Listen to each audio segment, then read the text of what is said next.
Hugh Grant is going to be in the Dungeons and Dragons movie.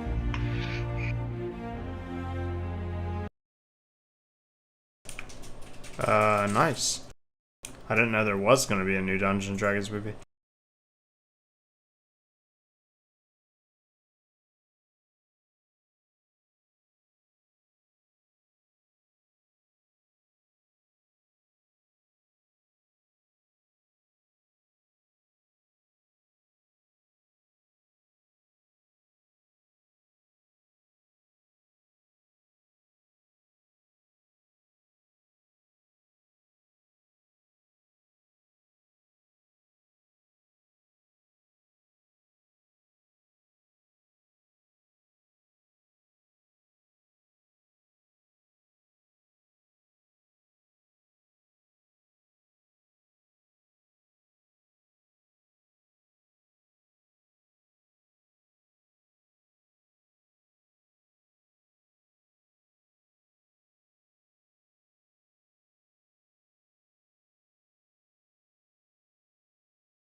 use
Been live for 3.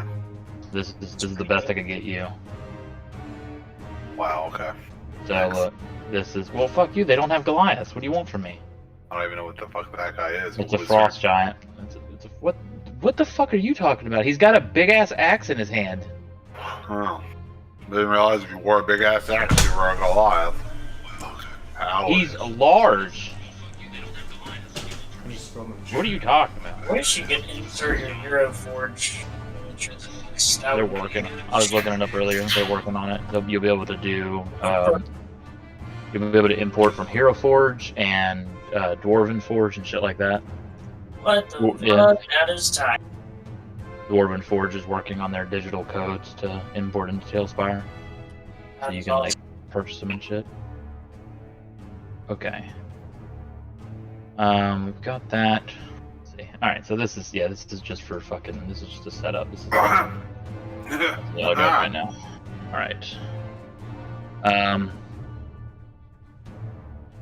Are we, for all intents and purposes, are we good on the stream, Danny?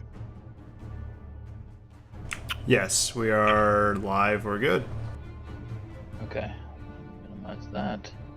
Sorry, everyone. Right as I went live, I knocked over a drink on my desk, like the second I went live. So that was real fucking cool. Just fucking right on Clumsy cue. bitch.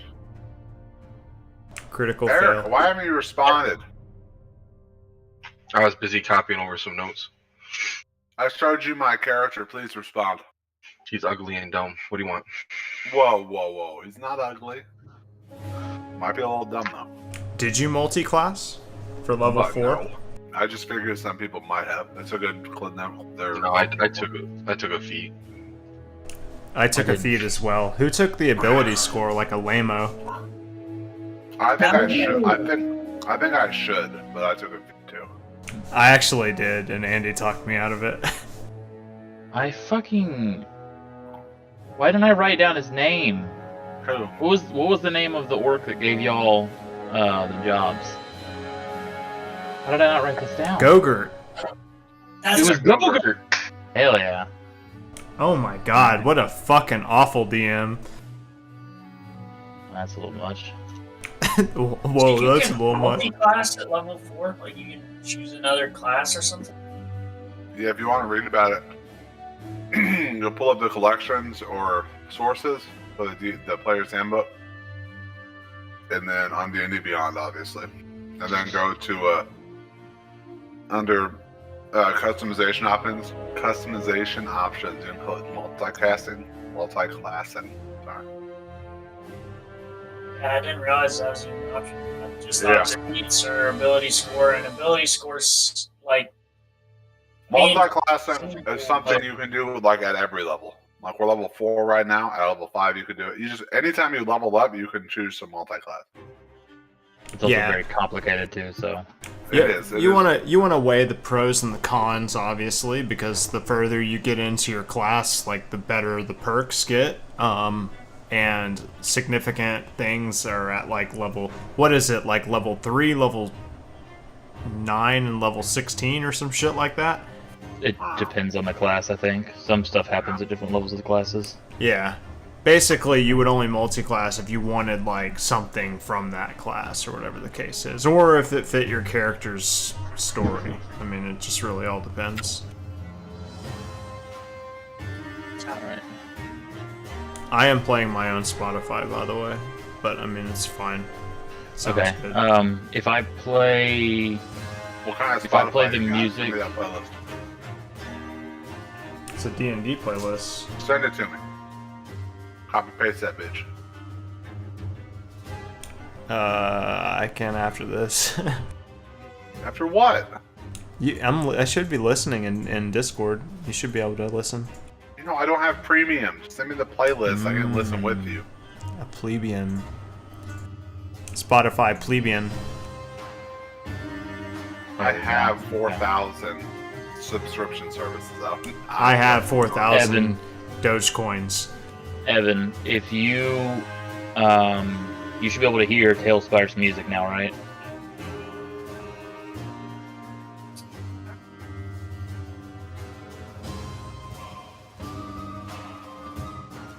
Evan. Huh? Anybody? You did not hear the music in Tailspire? Oh, wait, hold on. There you go. What about now? Yeah. Okay. Cool. Does that play, Chance, does that play through the watching his stream? Do you have his audio turned on? I do not I hear have. nothing through I do not have Tailspire audio on. Okay. Well, you can play whatever music you want for the stream. I've just got it set to like city background, and it should stream through it. I can turn it on. I turned it off. No, not for you. I'm talking about for Chance and them. Oh, the audio's If he turned was way down. listening to my stream, he would hear like everybody talking twice. It depends I on have who. I have the stream turned up to 11. And Evan, you don't have. You have the sound coming across, but he's not picking up the sound. Okay. That's fine. Chance. I can here. I'll Chance, share. roll an initiative check. There you go. This is generally around the music that we're using. It'll be village town music. You can use that playlist as much as you want. Oh, do we Okay. have your permission? I'm just sharing with you the same shit that I'm using since you cry so much about being on the same music, and you Well, won't. that's We're gonna that's all get it took, 3 demonetized. fucking sessions. 3 sessions Okay. to share a playlist. Nice. Yeah, and now I'm not even using that music, so go fuck yourself. And there we go. You just shared it. Yep. Here, you can have this old shit I don't need anymore. All right. We're good. Is everybody good? Is everybody prepared? 1 second, but you guys can go ahead. Okay. Everyone's good. Yeah, 1 second, but you can do you. Everyone's good except one of the players has to leave and is not going to be here for me to start the D&D campaign. Perfect. Yeah. That's Nice. that's fine. Let me see.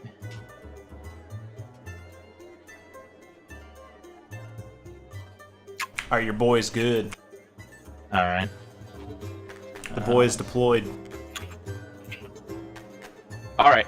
So let's begin. Last we left off, the brave adventurers that have not given themselves a name and did not spend an entire week of time coming up with a name still failed. Hey, we've only been camped for like, I don't even know, not very long. Whatever. Still haven't come up with something. I've got it down as the Wild Mount Boys right now because that's just gonna have to be a placeholder for me. No. I don't care. I can name y'all whatever I want. I'm God in this world, so what are you Wow, gonna do thought about it? you weren't the enemy. Because that's God who is God the is. enemy. God is the Intense. enemy. His theology is really intense right now. All right. Anyways, last y'all left off, you were successful, albeit through means that you weren't really sure of. Bolbara was alive in the morning, and you returned back to Urzen, to a town filled with revelry and excitement based on your success and the return of their seer. You guys were a triumphant, beautiful party, became the heroes of the town. Everyone loved you. During your time, you were given a free room by Uthal. What was his name again? God dang it. The orc captain, the leader of the city. Bruthal? Boofall. I I remember have it this written, but I Boofall. don't. You're Yeah, dumb. Boofall. I don't know. Like all my NPCs have just fallen out of my head now. It's so weird. Roll an intelligence check. Falling apart. Anyways, you guys had been given a free room to stay at the inn, and to there you all kind of made your way to doing your different things throughout the day. Palos found a book that is pretty crazy, but he was able to transcribe some of the spells out of there to different variants of efficacy. For that, he's been tasked by himself to try to transcribe it to learn more of the ways and continue his desire of restoring his wife from the dead.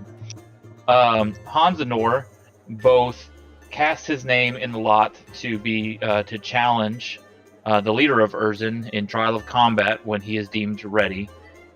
Sunbreaker Olamon will be notified whenever that time comes, and the challenge may await him. He also talked both Bufal and Bulbara into boasting his name and helping to inspire and equip some adventurers of the town to train and go out and seek greater glory than their mundane lives of living in Urzen. Successfully trained between 15 to 20 of them, and as y'all were leaving the town, you saw them training and preparing to set out. He was notified that one of the seers would reach out to ask for any input once they're ready to leave, and possibly maybe assist y'all or go to other areas of interest and help out. Let's see. Kruk ran into a familiar colleague of his. I don't know what you call him, combatant of his. That was. God dang it, y'all's names. I literally had named your characters in Dalespire wrong 4 times back and forth between Kruk and Call. How could you get them confused? They're only both birds and both K words. And both bird-related names. I don't have wings. Yeah, whatever. And you're black. Cross Yeah, Call. Nice. Call ran into a hometown person that he had bested in combat but spared, and was notified that the town had been attacked by some unknown force, and that he should get there quickly if he wants to save his uncle and everyone else. The attack had already happened and the devastation had already happened as this man was coming to find Call and notify him of everything that had gone on. But that, they didn't know where it was at or if it would return or anything like that. So Call gave him some money and sent him on his way to help, get back and recruit as many people as he could. And Call would meet him back there as soon as he could. Kruk gambled and got very fucking rich, and also heard some stirrings of the man that he is on the lookout for, Zum, and had him or left some misinformation as to where he was traveling as they left the town, to throw any scents off that he may be hunted for. And he did find out that Zum does venture through the town regularly. All that to say, you had a rousing speech given to the town to even more bolster up y'all's notoriety, and at the end of the night, you were met by Gogurt, the half-orc, well-dressed agent of the gentleman that was coming seeking adventurers for one of 2 jobs. He offered you 2 jobs, one to the ruins of Draconia down deep south of Xhorhas, and the others to the mines of Gromgalar. God dang it, what did I say it was? Grimgalar, not Gromgalar. Grimgalar. Where miners had been attacked just northeast of Hupperdook. Y'all chose to go with the Grimgalar Mines adventure or mission, and he would prepare you guys to take transport through means of teleportation through some of the gentleman's network of agents. From that, y'all slept for the night, met with him, told him your plans, and set out to reach the Ifalon River, just west of the Ifalon River, to meet with these agents to be teleported over to Hupperdook, in which case you would save a good bit of time off your travels, as well as a lot of danger off of your travels, since you won't have to travel across the battle lines of the current ongoing war between the Dandelion Empire and the Kryn Dynasty, and you would be teleported just outside of Hupperdook. You guys set off and headed your way and made your way to just outside the night before, and rested up to start your adventure and continue on to Ifalon River to be teleported over there. Is there anything you'd like to do before y'all set out for the morning? You'll reach Ifalon River within an hour or 2, and you've got directions from Gogurt on who to meet and all that stuff. And you just basically will be, rolling up, introducing yourselves, and they'll teleport you over to Hupperdook. But if you'd like to do anything Just to beforehand. verify, we camped on the road, right? It's been a wild week for me. Sorry, guys. Yes, yeah, y'all camped out, and it's the following morning. Okay. So you're fully rested and everything in case you didn't hit that button before. I am good. Yeah. I wake up, let out a big yawn, and bellow out, "Onward to Hupperdook!" Fantastic. And I start making my way to where we're going. All right. I guess if everybody else is good with it, y'all want to continue on and prepare to head over to Hupperdook? All right. So yeah, with that, y'all pack up. You make your way. You're traveling along roadside, so or on the road, so y'all aren't. It's not like you're gonna get lost or anything like that, and it's just a few hours away. Y'all can quickly make your path. As you arrive, you see a small outpost of only a few unmarked type guards, very mercenary type looking guys, in front of what looks like a couple of small buildings. Maybe 20 or so people live here at the edge of what looks like some farmland, just off the edge of the river. And you see a pretty old looking building that's at the edge of the river with a water wheel spinning through.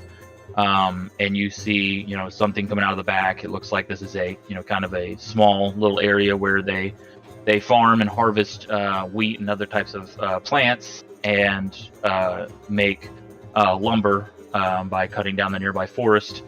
And it looks like they've got some unmarked, unnamed. They're not affiliated with the Kryn dynasty in any way that you can tell. And they're just a couple of guards sitting out front at the beginning of the city from where y'all are entering at. And they greet you. They notice you immediately. They're not hostile or anything. They're kind of just lackadaisical, sitting there on their watch. And they've been given descriptions of you ahead of time through the agent, through Gogurt's means, and immediately recognize you and point you in the direction of where the wizard that you're to meet with that is going to perform the teleportation ritual to send you over to Hupperdook. If you'd like to do anything here, you're welcome to. There's not shops or anything. It's just a very, very small town. Do we have a map of this, or is this just like kind of a brief interlude? It's just brief interlude. There's not really anything to look at. So there's it's a nothing small really farm, some guards. Yeah, it's essentially a couple of farms. A couple of farms and a water wheel house that is generating lumber, and then a couple of guards, and what looks to be a specific hut that looks a little bit newer than everything else. And that's where you've been pointed to as to where the wizard is. If these guards aren't part of the Empire dynasty, do they have any other affiliation markings on them? No, they look very much like yourselves. They are wearing just particular garb. Make a perception check for me, though. Jump into the campaign, actually.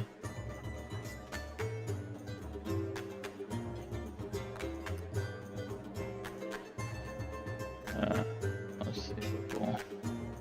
While he's doing that, I'm gonna just make my way over to the water wheel and fill up my water skin. Okay. Yeah, you do that pretty straightforward. No one even really bats an eye. They seem to be used to seeing visitors on the way to Asterius and some other cities along the route. All right, with a 9, you don't notice much, but since you are familiar with it and you've seen it before, you see the same kind of marking that we talked about, which I don't think I wrote it down. I believe it was 2 cross swords with a crow in the middle. Are you on push to talk, Chance? Did you just push to talk to Burp? It's just like second nature for us to belch like idiots in front of each other. You see that same mark of the gentleman.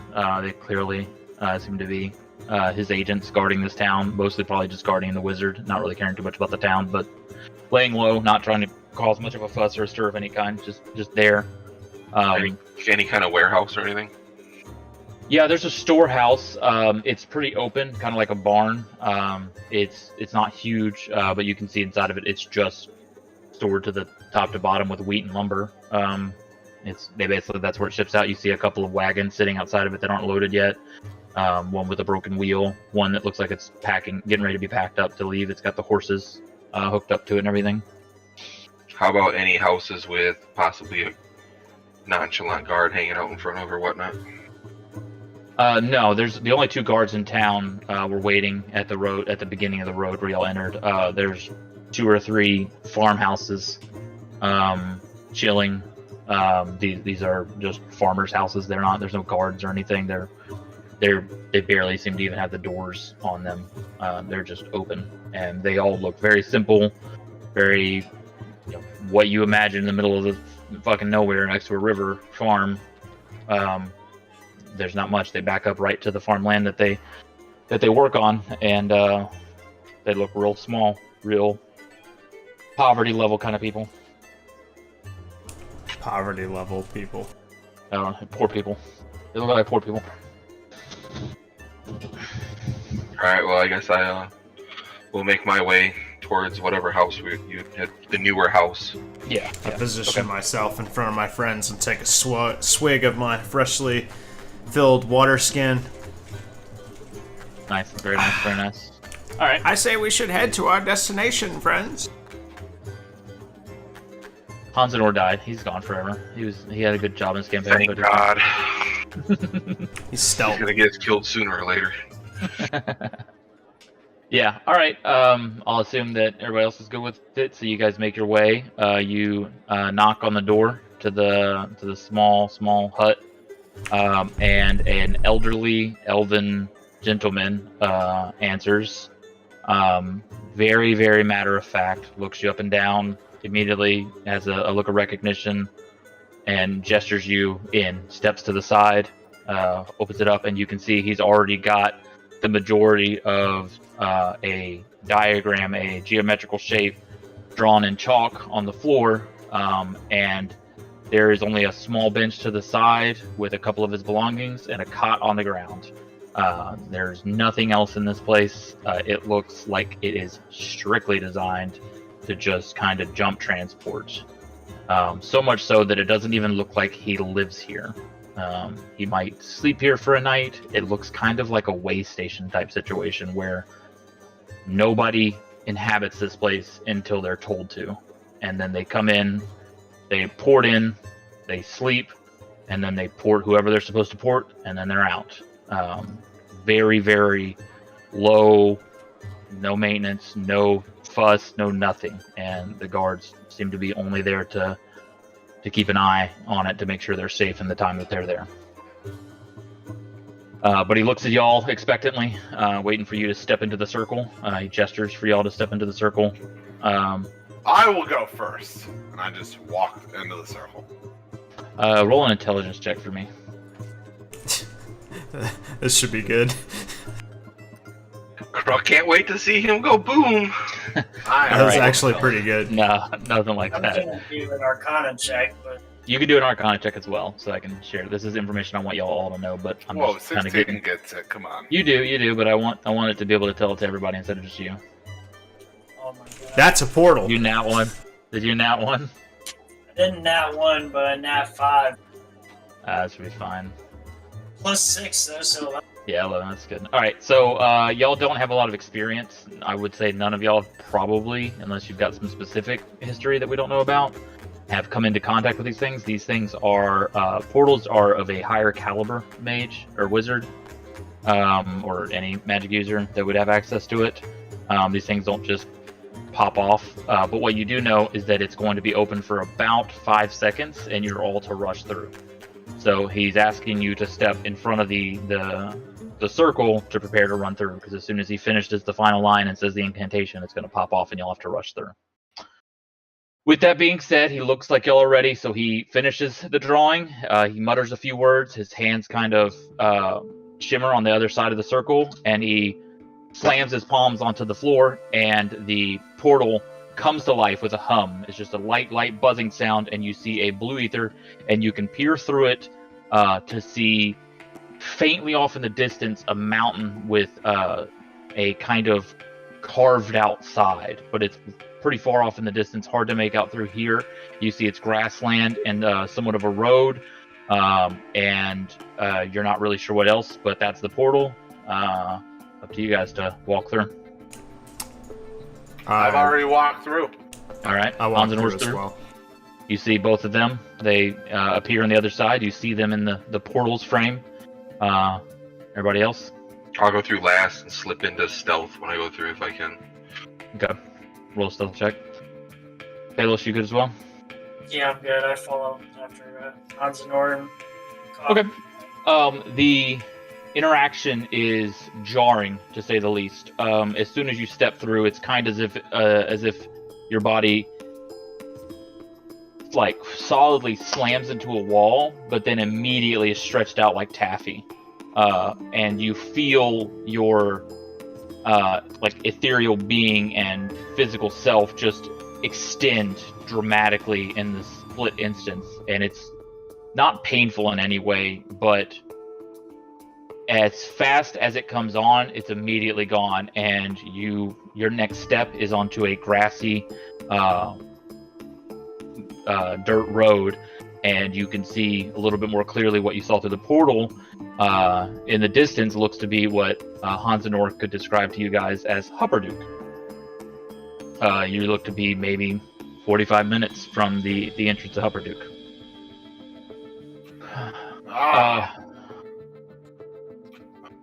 Go ahead. No, you're fine. Hupperdook, how I've missed you. Let's go, guys. I know the way. Have you been here before? This is what you might call my hometown. Ah, so you must know Hupperdook very well. Better than most, not as good as some. As you'll see, I sort of stand out like a sore thumb here, but it is a very inspiring place to be if you've never been into a city of this magnitude before. So, Croc think I'm most excited. village idiots stand out. Birdman, you too will stand out, as you will soon see. There'll be no hiding in the shadows, waiting for your attack of opportunity, my friend. What's a giant doing from the home of gnomes? It's a long story. We have 45 minutes to get there, and I'd be glad to tell you. Y'all start walking and talking? So we're on the outskirts of the town currently, is that what it... Yeah, you're about a mile or so. It's pretty clear flat land. It's kind of hilly, but you can see the mountain pass as it's approaching, and you can tell from this distance that carved out side of that mountain is actually the city itself. But as you start bending over a hill, what you do see is the smoke first. The first things that come into view are the clouds of smoke and a kind of haze that is sitting and slowly kind of drifting what would be northeast away from the mountain. But it's a very black kind of smog that's rolling up. The That's the first fresh thing air you of see. Hupperdook. How I've missed it. This is a very industrial city, as you'll see, and they care not for the green trees and the blue rivers. This air does not smell fresh.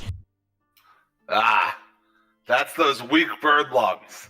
Soon you'll see that everyone here enjoys this. Croc made me think Hansenor mutant toxic.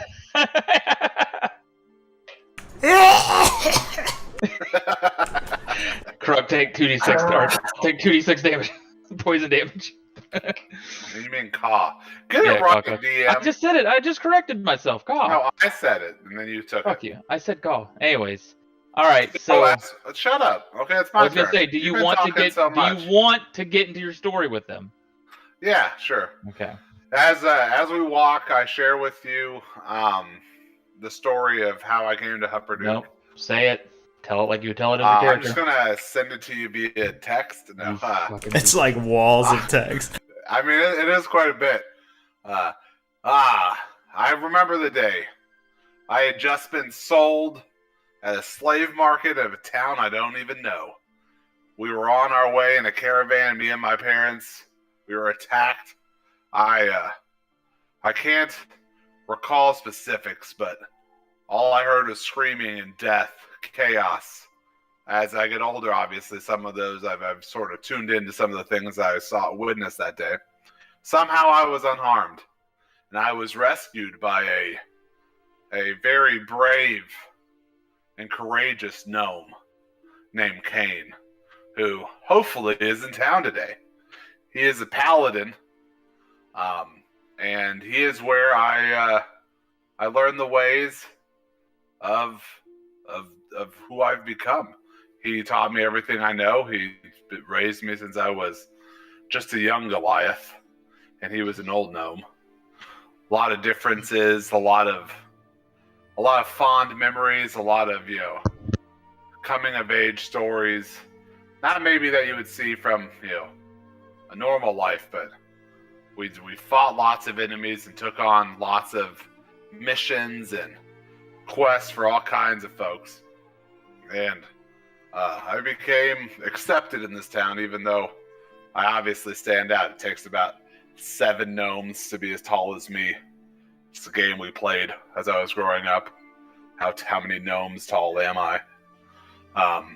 And that's generally what happened. I was rescued by a gnome. I learned to live among them. They are very enjoyable folk, I've come to tell. Lots of partying is in the future if we're down with it, at least. I've only been gone about 3 or 4 months, though, so they may not even have had time to miss me yet. So we're not going to get the hero's welcome you might expect, but I can definitely show you guys a good time. Do you have any more friends that are currently residing in this village? Croc think Hansenor just played with gnomes, feel sorry for him. Oh, wow. Not so much friends. It's not the kind of life that I lived here. I had, people that were fond of me, but me and Kane lived a very, very solitary life. The only time we really interacted with a lot of people were during, large festivities and whatnot, where the whole town would get together. So Kane is really my only solid contact here, but he is enough, I will tell you that.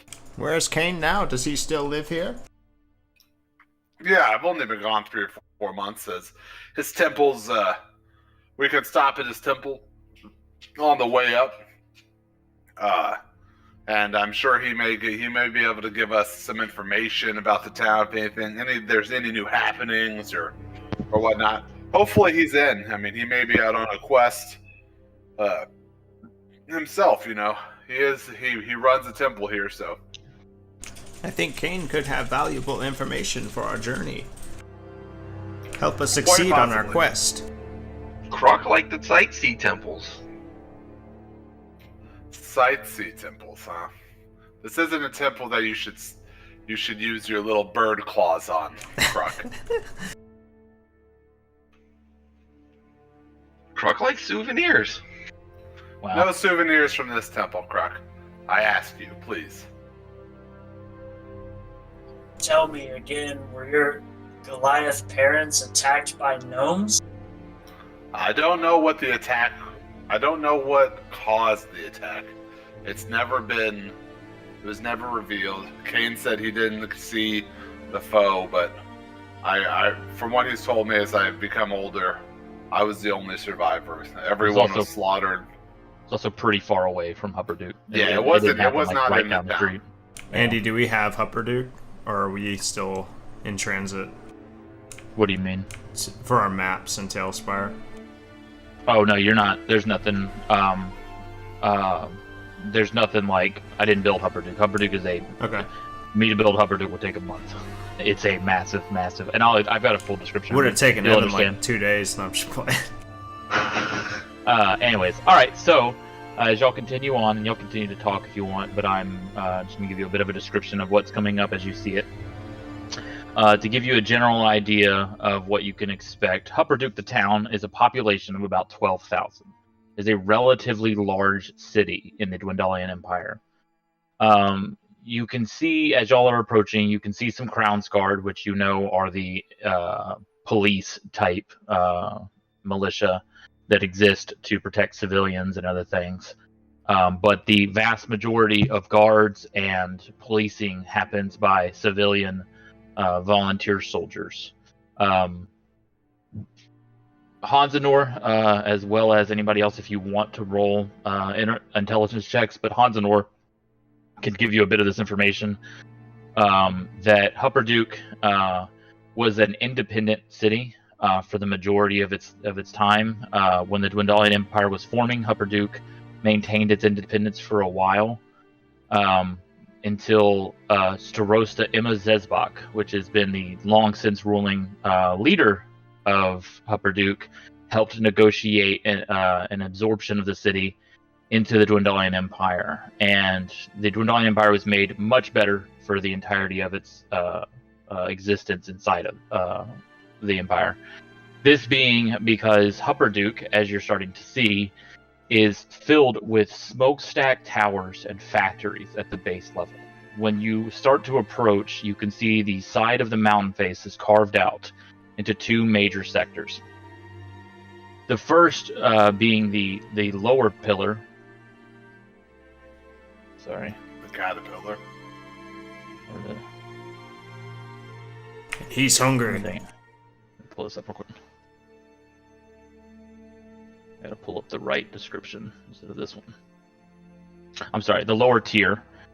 As you can see from here, the lower tier exists and is a sprawling industrial landscape that traverses all the way up into the mountains. What you see positioned about a half a mile above that is the upper tier, in which you can see a carved out plateau into the side of the mountain where the residential and business section of Hupperdook seems to reside. You can see smelting factories. You can see all kinds of things.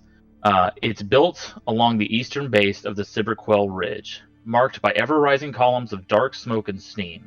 Predating the Empire, Hupperdook remained not autonomous until the Crown absorbed the community through diplomatic agreements over 2 centuries ago. The smokestack city is now the heart of the empire, of the industry in the Empire. Wait, what? Oh.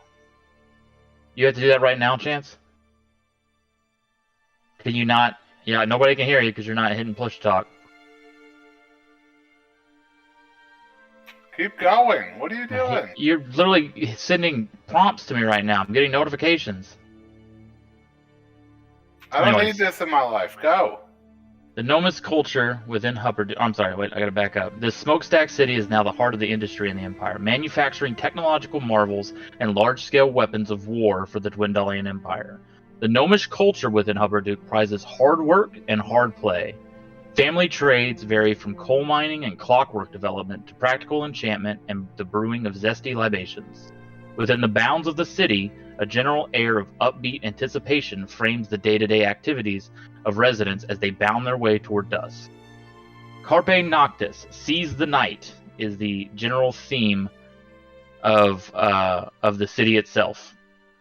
For as long as the people of Hupperdook have lived on the mountain, they've been pushing to better their respective trades. The 10-hour workdays are long and sometimes arduous as sparks fly and clings of metal ring through the city.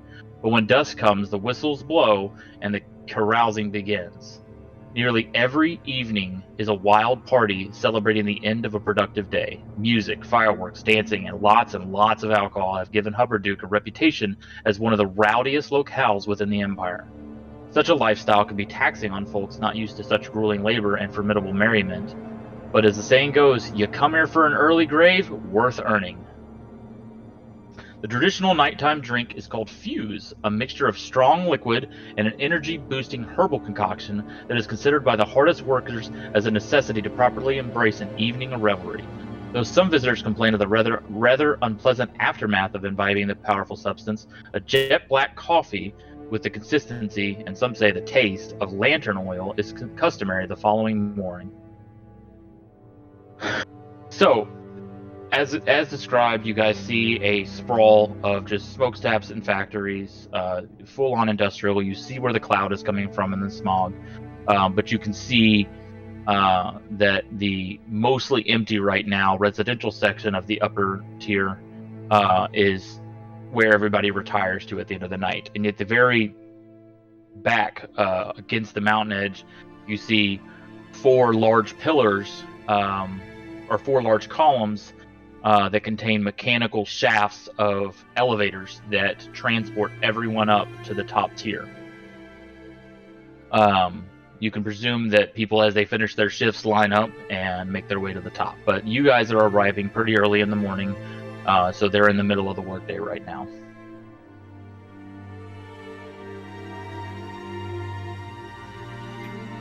Well, you guys want to go to Kane's Temple? Croc like to go. I don't like how enthusiastic you are, Birdman. Croc trying to turn over a new leaf. Gold leaf. Well. Alright, well, let's go to Kane's Temple then. Does this town seem like, is it, so, I mean, obviously you somewhat described it and stuff like that. I mean, are there any notable shops or anything like that, or buildings other than the temple? Yeah, Hansenor can share this with you. This is the birthplace and the foundation of what is known worldwide, at least Wildmount wide, as Fantasy Costco, where all your dreams come true. We've got a deal for you. right. So, a beautiful, beautiful, large magical shop inhabits the inner workings of the upper tier, and is the main shopping spree for adventurers specifically. There's obviously, it's a very large city.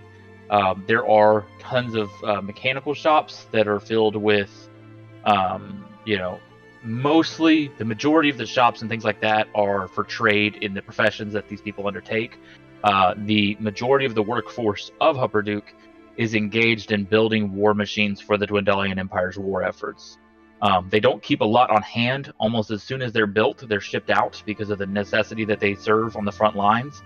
But you can see, as you start to approach the front gates of Hupperdook, which, as we're talking about the front gates, the front side, or the only part that's facing out into the world that's not backed by the mountain, is a metal riveted 15-foot high wall with a 40-foot high main gate that has huge, large rivets inset across the banner head of it at the top that spell out Hupperdook in these rivets. And it's shiny, it's polished metal plates stacked and laid up against a fortified wall that, from where you're looking, is probably about 10 to 15 feet deep. So it is a heavily fortified wall, and atop those you can see what are known as bolt throwers, look basically as large as a ballista as you can imagine, mechanically operated, all stacked up along the wall, and tons of guards. Mostly, the vast majority of these are the volunteer militia of the local citizenry. But at the front gate, what you do notice is a contingent of Crown's Guard, which are Dwendalian Empire's of militia, or not militia, but basically police. And they're looking at all the people that are coming and going and kind of investigating, especially during wartime. The paranoia is a little bit higher, so they are inspecting traveling carts. They're not just letting anybody in and out of the city. There's a lot of secrecy involved in the creations that go on inside Hupperdook, so it's a pretty well guarded city for the most part. They don't seem to be stopping individuals as much, but they are noticeable. And with your party being less humanoid than monstrous, you may draw some attention with that, so keep that in mind. Maybe not the best of attention. So if we travel through there, we're going to draw attention, basically.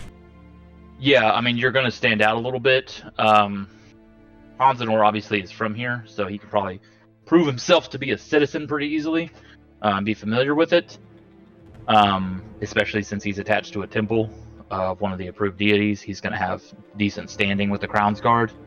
But the rest of you, being bird people, you're more likely to come from the enemy territory than you are from here. Obviously, Palos is fine. He fits in pretty normal. But the vast majority of the population here, 76% to be exact, is gnomes. There are others, but it's gnomes and dwarves mostly. I don't have a disguise kit, but maybe there's something I can do to hide my features a little bit. Yeah. You can ask around your party to see if anybody has anything that would help with that. I imagine Kruk. I'm trying to look and see what I have in my bag. Mess kit, rope, no. I have my bedroll. How far back are we from these guards right now? Y'all are still approaching. There's a line that's kind of forming of people that are entering the city for the beginning of the day. So y'all've got still quite a few hundred yards out. You're not within real direct eyesight of anybody directly. So. Alright, I'm gonna make a just like casual conversation about guys, I could really lay it on these guards, and you know me, what I do best, I talk. So, as you can see, like I said before, I stand out a little bit. Bird people might stand out a little bit, so maybe you guys could take advantage of this line, maybe some unnecessary conversation with these guards, and maybe try to slip through. We can, we can rendezvous on the other side of the entrance.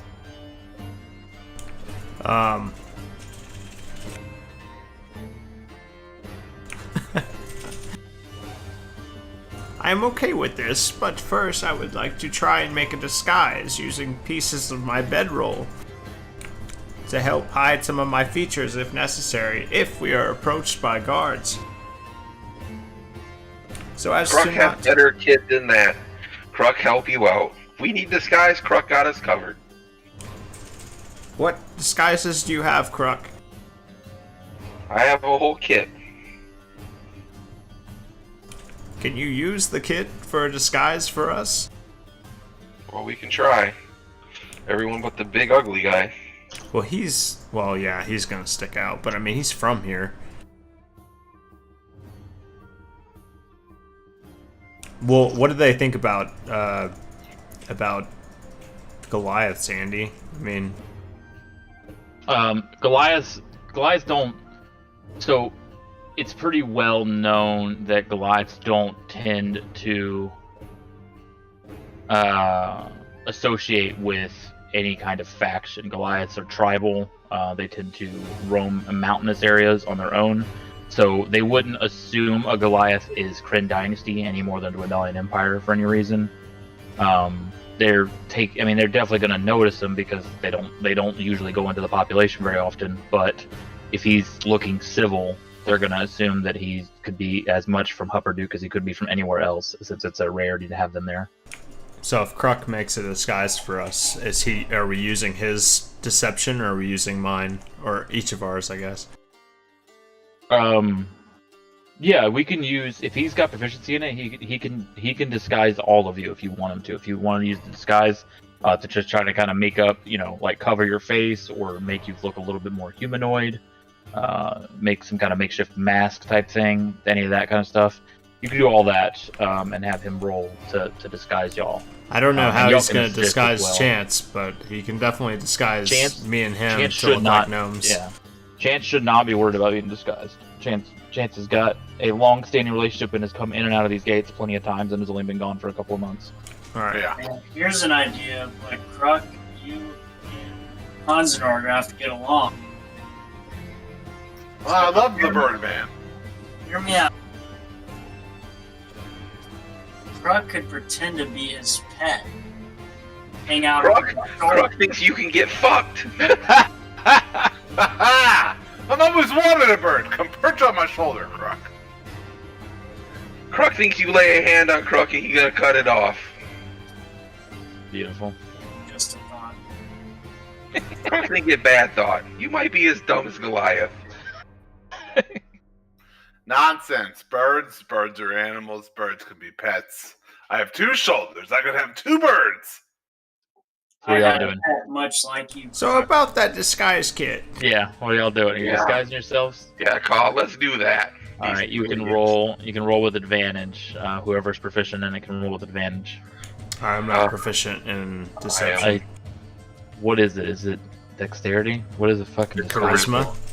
It's It's not a charisma? check. It's a kit. Like they just use it. They I know, but use you have it like when a they lock. pick If you have a down. lock picking kit, you have to roll like a dexterity check. I guess. It I would be mean, a deception. charisma? It would be a deception check. Yeah, roll a right. deception. But however, I want to say this: would it be a deception check now, or would it be a deception check if we come into contact with?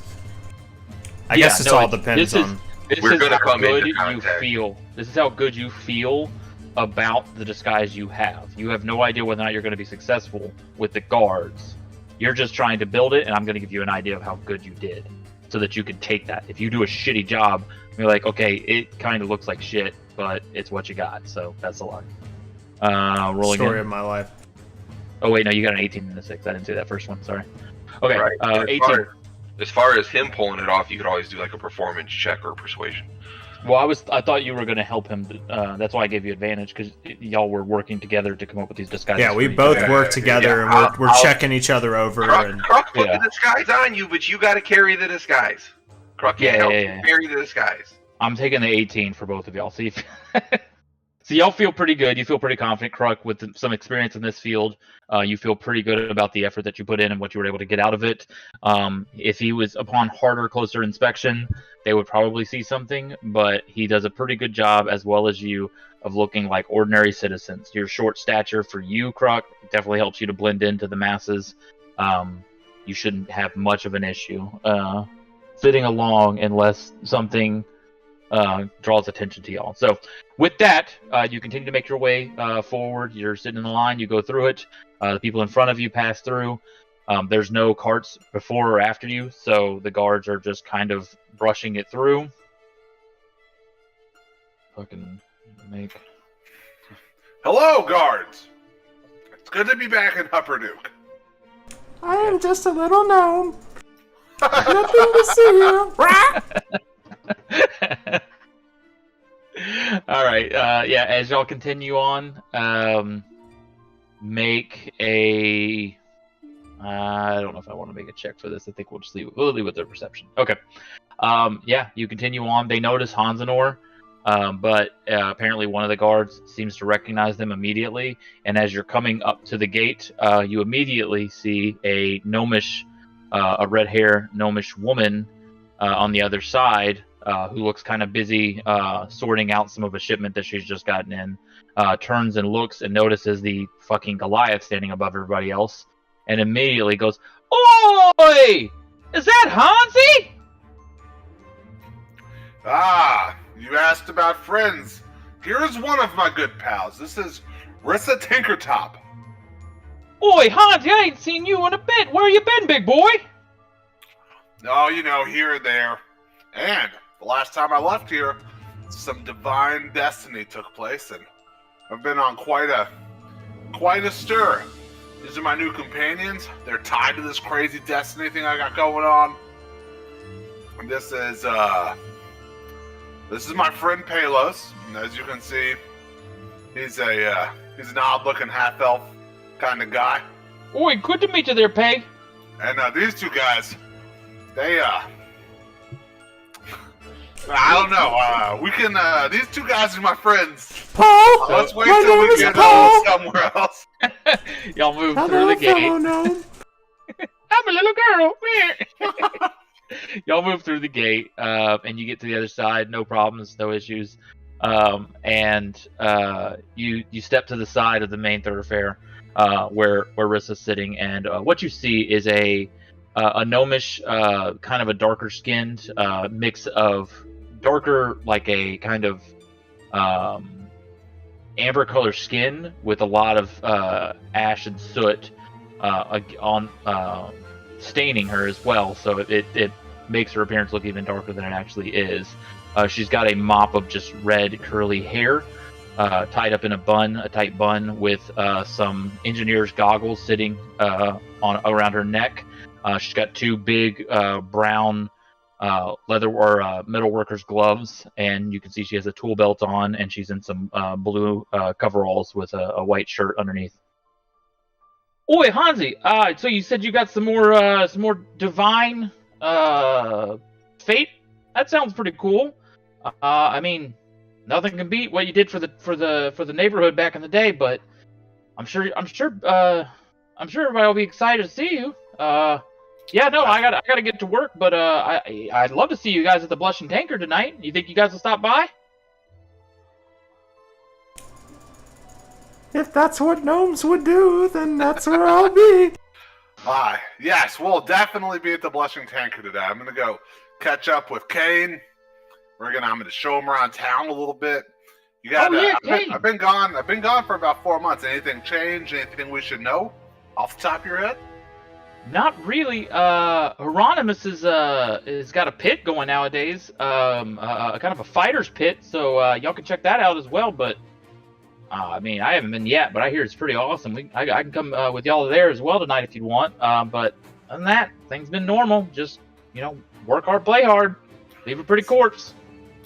Sounds like old Hupperdook. Well, maybe we'll catch up tonight at the Blushing Tanker, and who knows where the night will take us. We know what nights are like here. It's been a while since we had one of those. Yeah, Bane will be excited to see you. I'm pretty sure he's still in town. Last I checked, but I haven't been over by the temple in quite a while. So we usually check in on him as much as we can, just to make sure he's doing all right. He kind of misses you, so he has a hard time with it sometimes. But he's a good guy. He's tough. He's a tough old bastard. So, anyways, I'll see you all tonight. Alrighty. See you later, Rissa. What? Nice to meet all y'all. Wow. Excuse me. All right, so y'all continue on, and as you're going to pass through the lower tier, you're going to see a few things. You're going to see the Iron Lot, where war machines are developed and designed. There are large towers with large wheels that are affixed to them that are grinding. There are platforms rising up and down, lifting building materials onto the higher levels. There are large wheeled platforms that have 3 or 4 bolt throwers, 30 feet tall large siege towers, a giant battering ram, and a 15-foot cannon. This is also the place the firearms are designed and produced.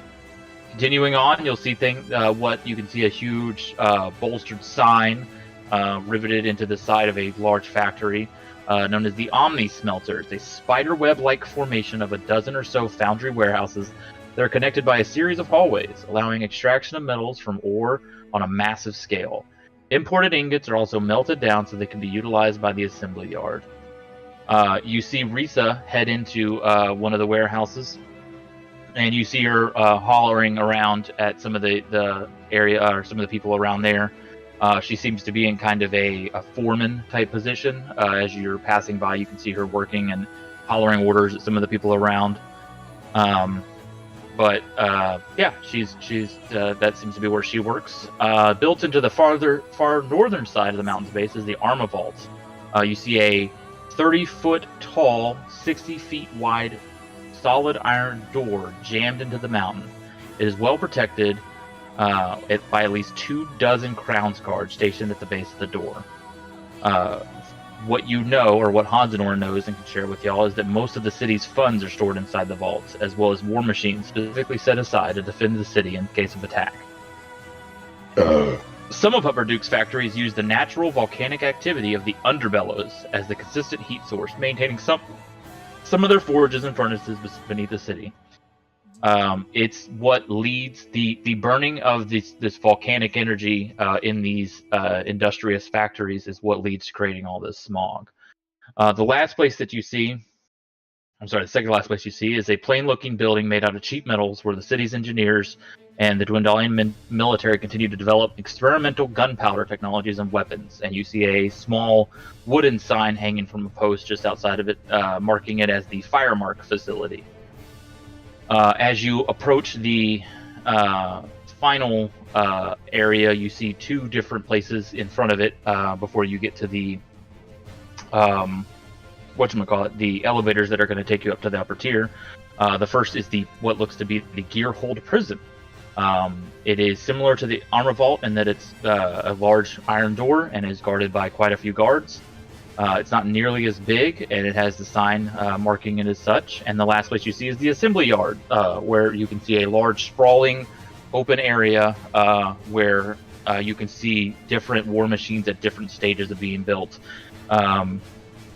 It's poxmarked and cratered and scarred in certain areas towards the back, as you can see that ongoing test of these war machines for their functionality and kind of a QA type of situation where they're making sure that it works as necessary for the ones that are completed before they're sent out. But that's it. That's everything that's on the bottom tier. Everyone that you see they're not chatting, they're not laughing and gallivanting and just having fun. They are hard at work. They are all heavily focused on their jobs. They're smiling. They're very happy with the work that they're doing. They're not enslaved or anything like that. They are all very, very appreciative and enjoying the work they do, but they are hard at it. Very little distracts them. Most of them don't even look up to notice you. And as y'all continue through the city, you see all these things, and you arrive at the elevator in the back, one of the far left elevator, to take you up to the upper tier, if you'd like to. Do we know what's in the upper tier? I'm sorry if you mentioned that. It's just a lot of information. So the Hupperdook is built into two sections. The lower tier is where all the work is done. The upper tier is where the partying and living is done. And the shopping and stuff. So shops, trade goods, all that kind of stuff happens on the upper tier. The few neighborhoods that exist here, it's broken up into a few sections, are up here. And then the taverns and type of party associated types of businesses are up here. The Blushing Tankard, for instance, the temples and recreational facilities are all up here.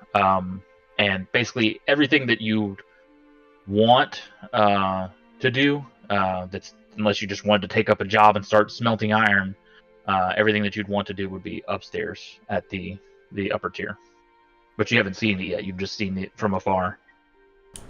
I'm not one for work, but partying I can partake in. Chance said he'd be right back. Let's ascend to the next level, shall we? I could use a drink.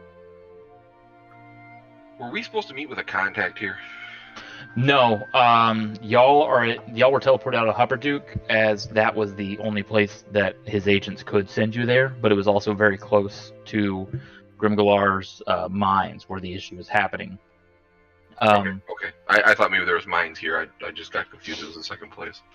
Or I thought maybe the name of the mine was in this Hupperdook place, but that's fine. Yeah, no, it's just off to the northeast. But y'all have a day to yourselves to work here before you have to head off to the Grimgalar mines. This is just a town. It's also where Hansanor is from, so y'all can take advantage of that. But other than that, no, it's not anything fancy. There's nobody here you're supposed to meet or anything. Nothing like that. Y'all just have to head to the Grimgalar mines, which, as far as you know, last you heard, were abandoned at this point almost altogether from the attacks that have been happening. In which you may be able to find some of the people that work there to get descriptions. They work at those mines but don't necessarily live there. Kind of think about like oil field jobs where they might go for a few weeks, mine, then come back and live here. They might have like a cot or a tent at the outpost, but they're going to have their actual living situation would be here. So if it's been abandoned, that would lead you to believe that there would probably be people that live here that are out of work right now, in which case they wouldn't be on the lower tier. In our downtime, so in my spell book, I learned 2 spells. One I can't cast because it's create undead, right? 6 levels. Yeah. Alright. Do I need to copy them to my spell book, or is that right? Correct. No, I mean, you can say that you did along the way. You can copy it while you're walking and stuff. Yeah, that's what I'm doing. Yeah, that's fine.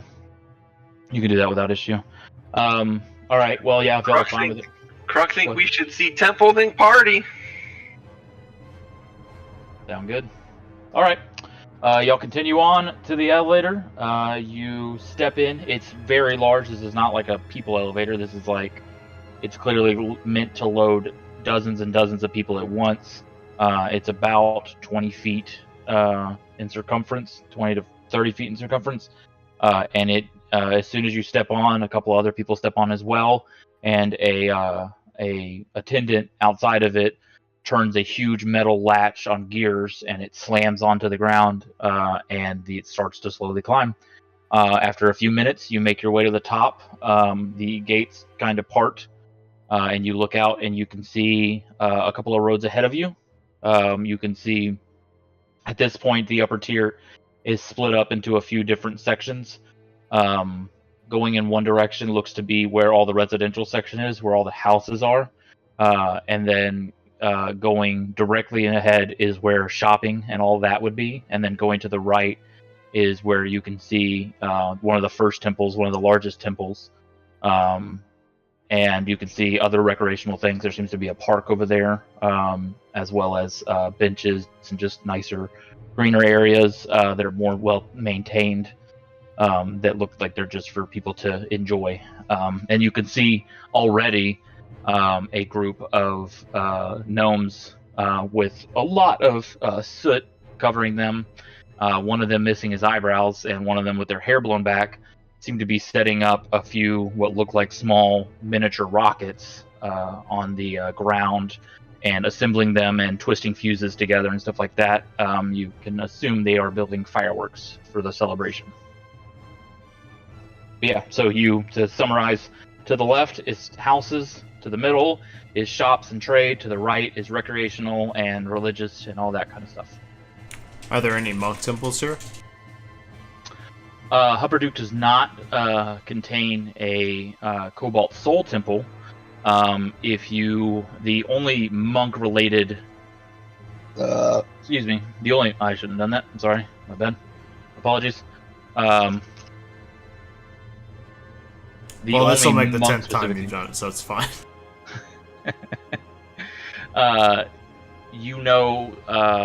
As a monk, I don't know if you would attest to this, because you're not really... This is more of a humans kind of god, but Cobalt Soul is the most recent, and there is a temple to the knowing mistress Ioun, which is who the Cobalt Soul worships.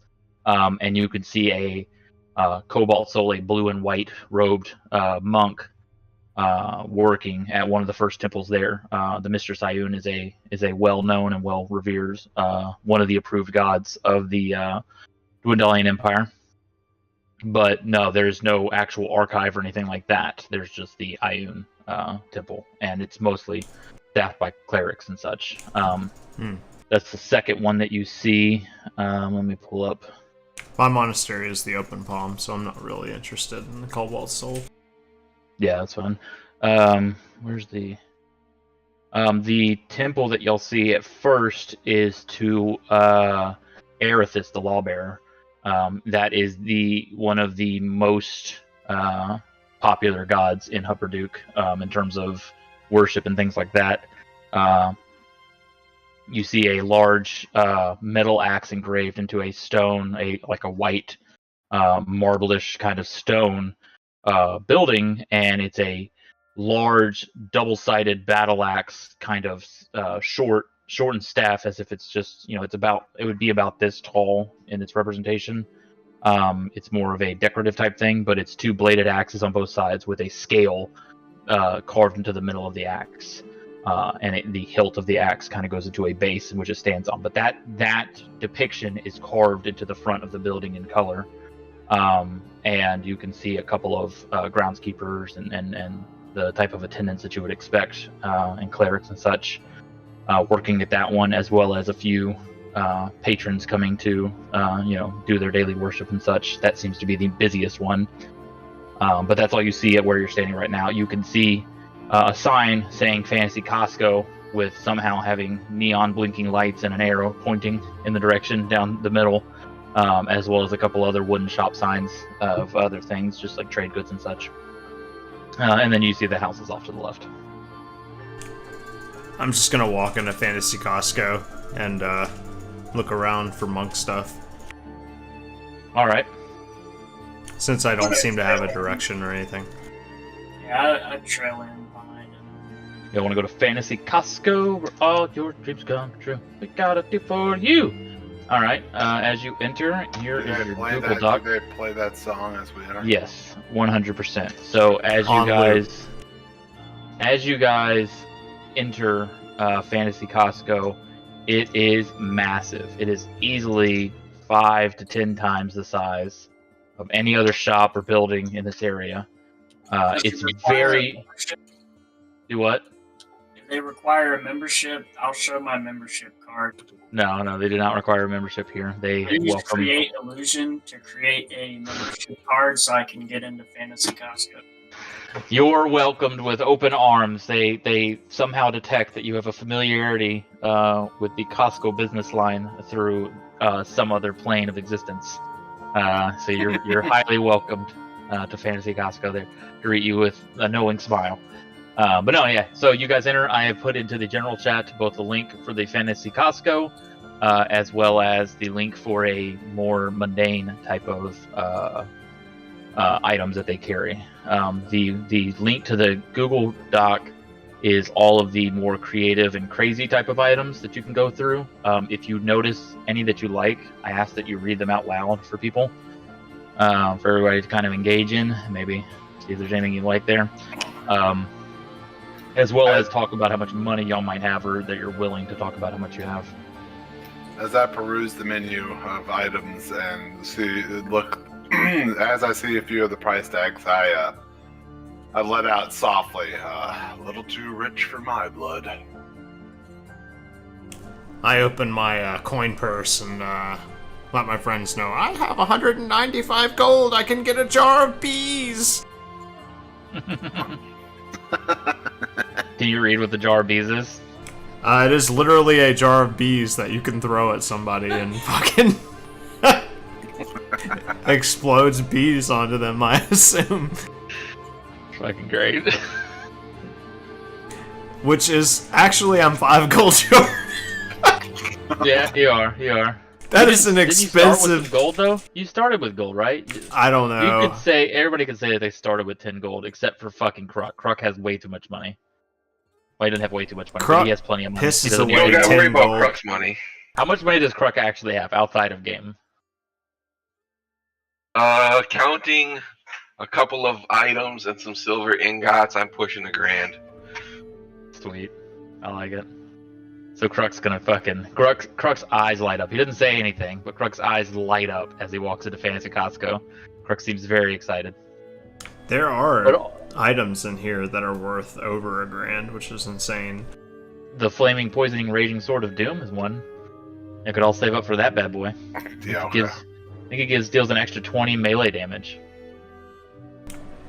But there's also the general tab. There's the more mundane type stuff that y'all can look at as well. That's got a lot of cheaper stuff on it, and y'all can. That should be. I don't know if it's clickable. No, it's not. But you can. That's all of those things are actually in D&D Beyond, so you can look those up if you're interested in what it might do. Is this literally all they have, or is there like a salesperson we can discuss items with?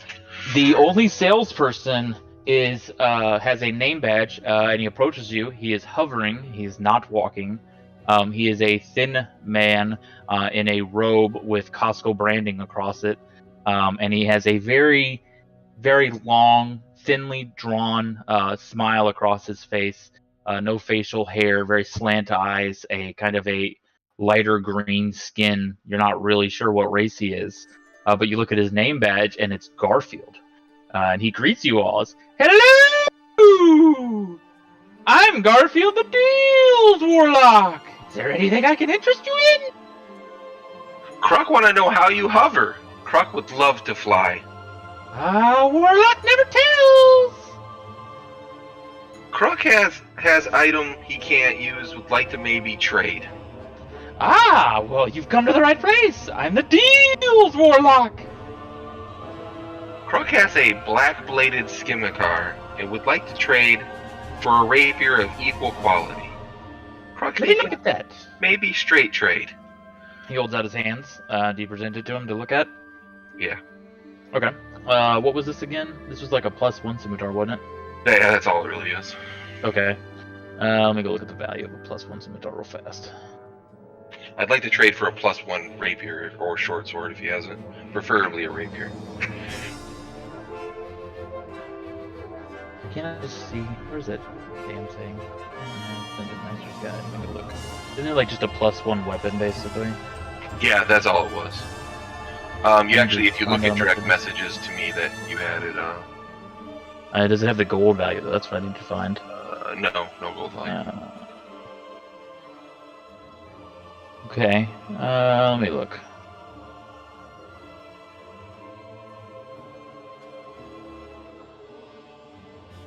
Here we go. Okay, a +1. I didn't really have a gold value. Alright. We can say that a +1 will run you about 700. Garfield says, "Ooh, I think I can do about 700 for this. Let's look at our stock to see if we have any +1 rapiers running around, shall we?" And he floats over to an aisle. You see it's labeled as common to uncommon weapons. He starts looking down. Well, we don't have any +1 rapiers available to us, but we do have a +2 rapier. That'll only be a cozy 3,900 gold. Will that work for you? No. Kruk think that too high. Ooh, well, if you're looking to make a deal. Oh, Kruk like make deal. Ooh, okay. And you see he gets a little bit more excited. I tell you what. You give me what you have on you, plus the scimitar, in a little bit, just a little bit of your blood. Just a little bit. And I think we can make a deal. Kruk think he do one better. Ooh. Kruk give you black-bladed scimitar and prosthetic leg from a High Inquisitor with skin follicles still inside. Ooh. And 300 gold. Okay, I'm gonna need you to sweeten the pot a little bit. Roll your first, was it persuasion check? You're still a little too low for him to consider it, but fuck me running. If you can sweeten it just a little bit, I think we might be able to have a deal. Also throw in this handy coral-bladed or handled knife used in rituals. This is just a regular, but it's like a decorative knife. Yeah, we're 25 gold. 20.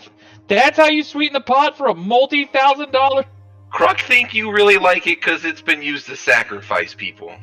Ooh, don't presume to know what Garfield likes. Let me see. Garfield likes lasagna. You got any of that? He hates Mondays too. For a +2 rapier? I don't know. Let me think. You rolled a fucking 20, so I guess I can't really get around it. Oh!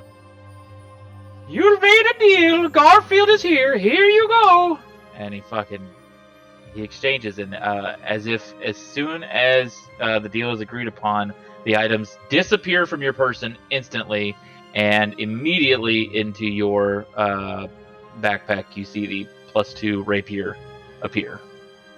Kruk also looking for 1 or 2 more specific items. Oh, more deals for the warlock. Yes, it's gonna be a good day. I can tell. I knew. I liked you when I saw you walk in. I thought there were more tabs to this. Biggest thing in life. Kruk sure would like to regain flight. Kruk hear legend of thing called Wings of Flying. Alright, is that on the fucking thing? Kruk think it probably more specialty item. Maybe not have, maybe know how to procure. Wings of Flying, you say? And you see his eyes roll into the back of his head, and they start vibrating real fast. What the fuck? And he tilts his chin up a little bit as this is happening, and all of a sudden they kind of just shoot back and look at you directly, and there's, yes, Wings of Flying, yes. We don't happen to have it here, but we do possess it at one of our other locations. If you'd like, we can pay a small shipping fee and have it delivered here within 3 to 5 days. Crook like to know what price. Ah, yes, Wings of Flying. Let me take a look. Let's see. Current value will run you... What the fuck? Hold on a second. About... Fuck, I don't know how to tell how much this is worth. This fucking looks like tits. Somewhere in the DM guide, it's in there. Yeah, I was trying to find in the DM guide. It's a rare, wondrous item, so... It's gonna be pretty fucking high then. Well, it's only a green. Well, it's a blue. I mean, it's not an artifact or legendary. Yeah. Ah, here we go. Wings of Flying. There's also Boots of Flying too, and I think those are a little bit cheaper. It doesn't fucking come with... None of these things come with the dadgum monetary value. They just keep loading up. Ah, that's annoying. Let me see. Just Google it. Okay. Oh my god, Desiree finally subscribed to the stream with her free subscription that she's had all this time now and didn't support us. According to this, and this is the only guide I've been able to pull up, yes, the Wings of Flying will cost you roughly 27,000 gold. Holy crap. Okay, just so you do know, in the D&D Beyond Dungeon Master's Guidebook, Did you find it? Yeah, you can click on the magic items, and it will take you one of the first pages underneath the treasure category, chapter 7. Common, first or higher, 50 to 100 gold, and it breaks it down that way. Oh, I see it. Okay. So this was a rare? Yeah, yep, rare. And it's character level 5th of higher, but I don't see... See, this is what I was looking at before, but... Hard to fucking gauge it. Alright. Or you could just make it whatever you want. I mean, it's not like it has to go... Yeah. Right, but we'll say 5,000. 5,000 gold! Oh, Kruk think that kind of high. What else you have? Anything close to make Kruk fly? We have... I can just throw you high. Throw you away. Kruk thinks barbarian should shut up. No barbarian here. We have a potion of flying. Bird. They give you flying. Barbarian? Potion of flying to give you flying for an hour. Oh, that's just like cheap hit of cocaine. Kruk looking for real deal. Well, real deal costs real money. And Garfield likes to make a deal. Kruk give you soul of paladin. That's not up for grabs. It's already claimed. Yeah, Garfield don't like unwilling souls. Garfield like willing souls. What about this net? I hold up my net. It has captured the essence of a warlock who was embodied by a terrible deity. Probably still has some latent magic abilities on it. He looks at it, scans it. You see his eyes kind of glow a little bit, and he just nods, or he just shakes his head. No. You don't fool Garfield that easily. Okay. I think I know where some corpses are. Are you into that? I think we could also put our money together, perhaps buy something that we could normally not afford. For the good of the group. And I pull out my 195 measly little coins and show everyone what I have.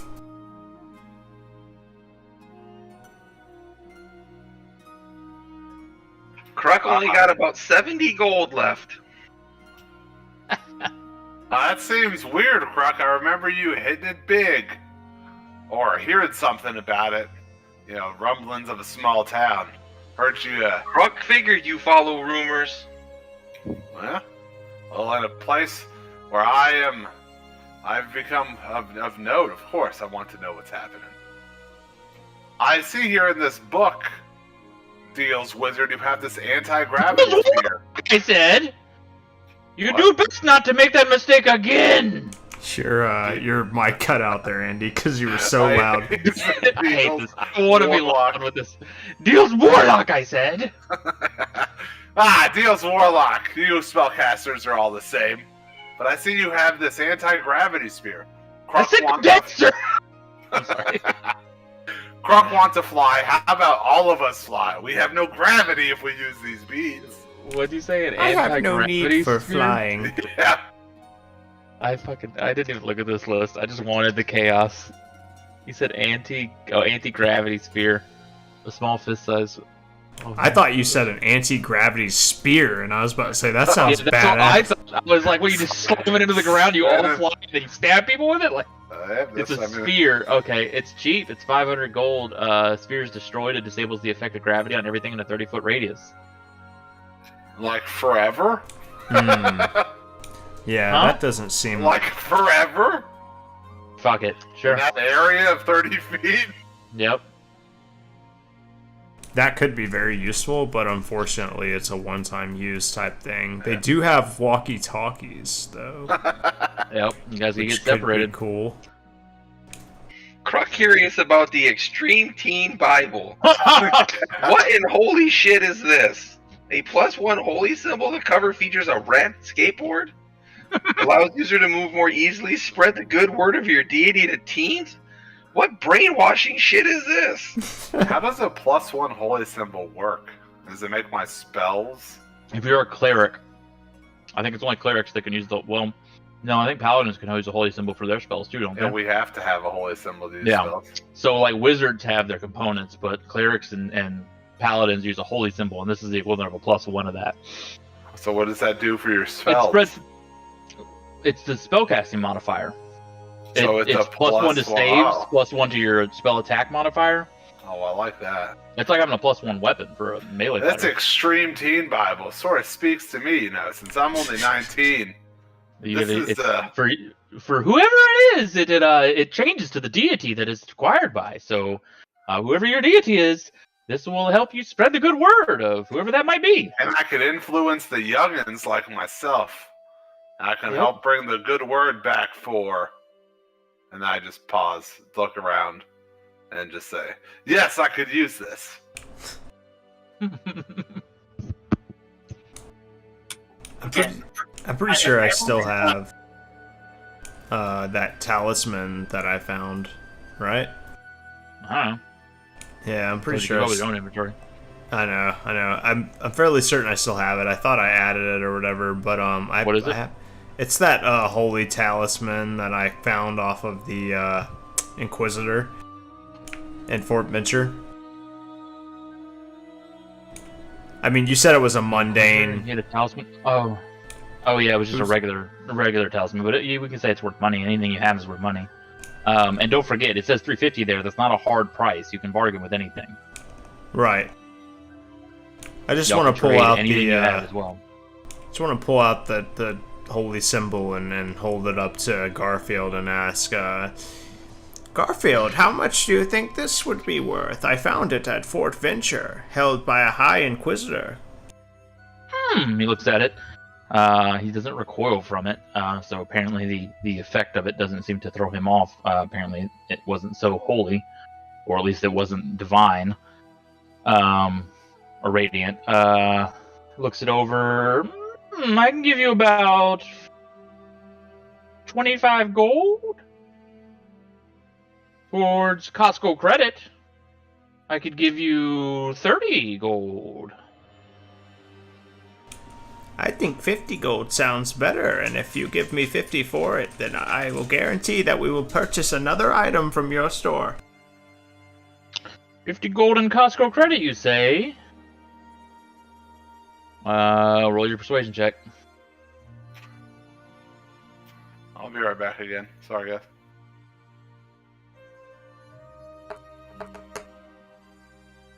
Ooh, 16. Garfield smells a deal! I think 50 you have a gold it deal is. here. I hand him the... Alright, see if... Nope, you don't hand it to him. As soon as you agree, it disappears. And you have what shows up in your stash as 50 gold in CC, Costco credits. Palos, you had something? I just want to ask, does this warlock have a supervisor or manager? Garfield is his own man. I run this motherfucker. Damn it! No, that's not true, dude. He's gotta have a boss. Are you dare to question the authority of Garfield, the deals world? Croc, that's Garfield. That's why we call him Karen. I was about to say. Palos the Karen. Garfield looks at you, Palos. I see you have some familiarity with the Costco ways. Your ways seem to pertain to the mortal Costco. Here in Fantasy Costco, Garfield is the Alpha and the Omega. What were you gonna do? Still working it out. He's Sorry, like, this is the way I built it. I'm not fucking making an entire hierarchy of this damn store. It's Garfield. It's Garfield's fucking place. Garfield, are you religious by any chance? Garfield should just have. Garfield should just have multiple versions of himself working at each echelon of management. It's just him in every position. Like phantasms of him everywhere. Make an insight check. Let's do that. Y'all can both make that. Call in, Palos. 10. 8. Yeah, you know that he's being truthful, but you don't know how one man could possibly manage this. And you also see there are other employees, but they're also all clothed in the same dark navy blue Costco robe. You don't see any of their faces as you look around. Surprisingly, everybody knows they wear the red vest at Costco. It's fucking Fantasy Costco. It's my shit. Suck it. It's him, and like he's like belittling another employee, which is also him, and he's like, "You're fired," and like the other guy's like, "Fuck," like and like walks away, but it's just him.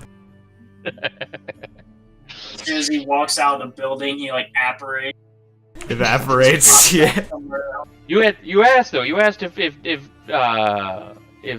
Garfield was religious. I worship the god of deals. What the fuck? Would you like to make a... What is it called? Fuck, I just flew out of my mind. Would you like to pay your tithe? There it is. Nothing? Y'all don't buy nothing? Come on. Y'all got money. I voted to put our money together. I mean, I'm willing to give everyone my entire stack if it helps the party. I like that idea. I think I should work together. Because to me, gold is a worldly thing. I don't really care as long as I have what I need, my essentials. Fucking Kruk is a level 4 character with a +2 weapon right now. I think he needs to ease up and get some gold out, help us party. Kruk ain't that against Kruk's nature. That's Kruk talking to me and his character. Kruk a survivalist. Yeah, but Kruk, just think about this. You need your party. You need your party to survive. Yeah. You don't have to. It's your money, but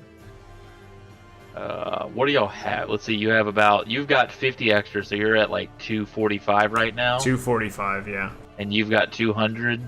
Evan? All right. On a side note, I don't know what you guys are looking for to help your characters. Like the stuff I'm trying to get very much goes with my race, and like the thing of flying. We're trying to get wings back for our species, so that's kind of an obsession with my guy. So I don't know what you guys are trying to get, how you see your guy. Like Paleos, magic staff type shit. You know what I'm saying? Yeah, I'm looking for stuff related to my character, but I can't afford anything. So well, you don't know that. You don't know what you can or can't afford because you might be able to trade him stuff. Yeah, I have some stuff. But I'm trying. Next level. Your biggest weaknesses as a sorcerer, is gonna be your armor rating. Yeah. Little things that are pretty cheap, just outside of this game. Rings of +1, maybe a robe of +1, a necklace. Little ornamental shit to boost your AC up. I'll say this to help you out, Evan, since you're not as familiar with the world of items in here. You can ask Garfield, do you have anything that would make me harder to hit? and I can go into my inventory to see if there's anything I can get there. Well, everything that he sells is on the Fantasy Costco form, and No. Don't worry about that. I'm talking about if you just want simple, more common magical items, you can ask for a need. If you don't find anything in what I've linked to you, you can also ask for something off the spectrum of it, because I'm just giving y'all as much as I can, but there's a wide variety. It's a fucking Costco filled with magic items. So it's not going to have like 100 items to be done. There's tons of stuff here that you can ask for. So if you want something, if there's a need that you know in your character, just word that to Garfield, and I will try to find you something. Is Hansanor in here with us? Yes. Yeah. I quietly ask Hansanor if there's a leader of this town is there a leader of this town? Well, yes. On the way in, I shared the story, gave you all the information I know. Were you not listening to me? Are you like the bird people? Were you not listening to me when I fucking told all my stories? Starosta Emma Croc thinks Hey, Hansanor whisper still too loud. No, Andy. I Testarossa. She's the What? elder of Hupperdook. Nope. Yeah. Starosta. It's a word for like governor. Yeah, Testarossa. Okay. What the fuck? Oh, your other dude's name was Gogurt? This is Balboa all over again. Yeah, Testarossa. She's the elder of Hupperdook. It's led It's not a fucking name. It's a title, you piece of shit. Emma Zezbach is her fucking name. Emma Zezbach. Governor Testarossa. Emma Zezbach. Let's just make it easier on you, Jesus. I mean, you just let me go with what I have. I'm Fuck, calling her You're Testarossa. ruining this world. Anyways, yes. You named your guy Gogurt, okay? What was it? Emma what? Emma Stone? Emma Zezbach.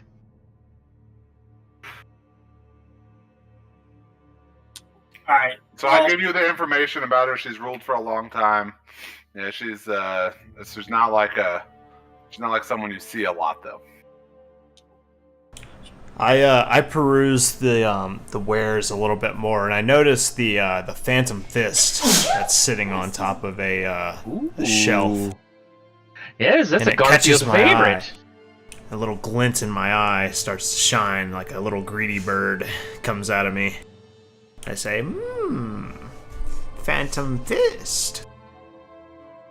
This would help me in my punching.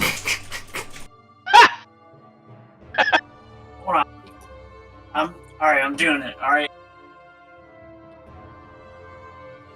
Doesn't say I have to have seen the leader of this town in order to do this, so I'm doing it. Ooh. I am going to cast Phantasmal Force What the on fuck? the Warlock, and I'm going to have the leader of Hupperdook walk into the store and recognize us as the heroes of Urzen and demand that the Warlock give us their entire inventory for free. No. I was going with you. I was gonna make some exceptions, but All right, you just can't one get the whole You have to fucking make thing. your It's claim a gotta little be smaller. within realistic expectations. You want a 20% discount on your next purchase or something like that. Or BOGO. You know what I'm saying? Also, I will ask that you change it. If you tell this guy that these are the heroes of the enemy faction, he's just going to try to kill you now. So don't go. use Urzen as your thing. This Don't is a use new Urzen. dynamic we weren't ready for. Crux slip into the shadows.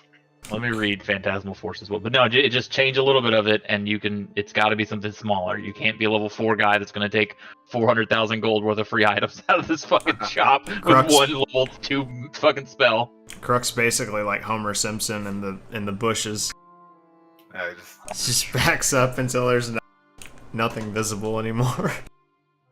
Yeah, it doesn't say anything about me having to have seen, because it's like a psychological thing. It's something they perceive only.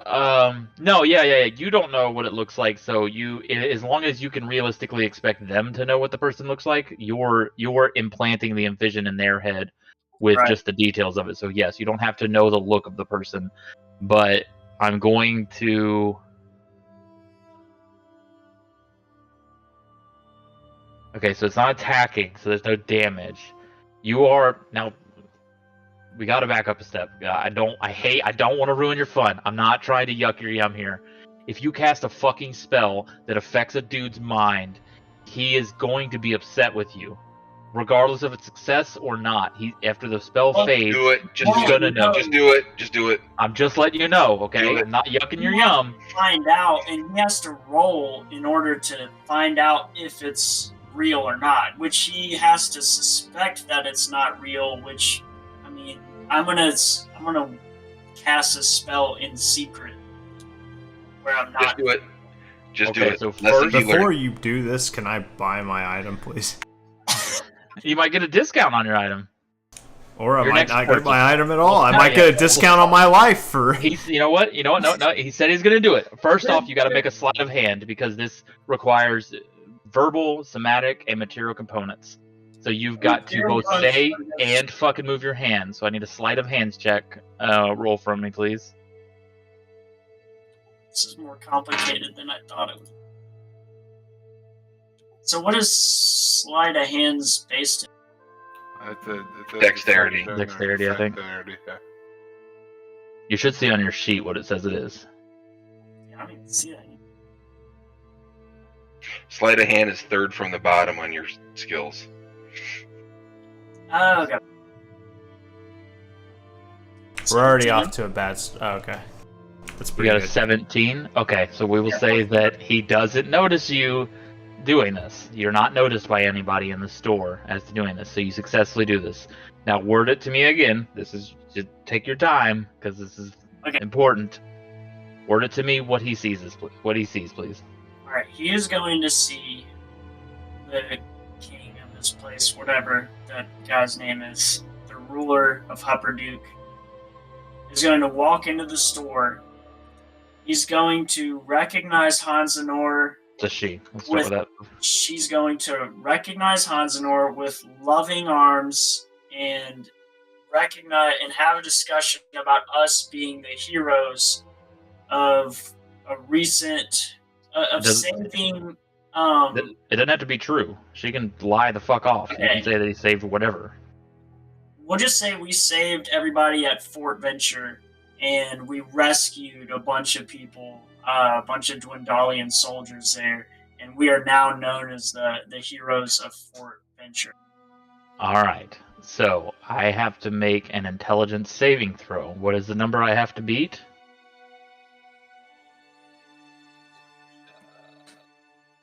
On your character, if you hit spells at the top of the little spell icon, like on D&D Beyond, there's a modifier, a spell attack, and a spell save.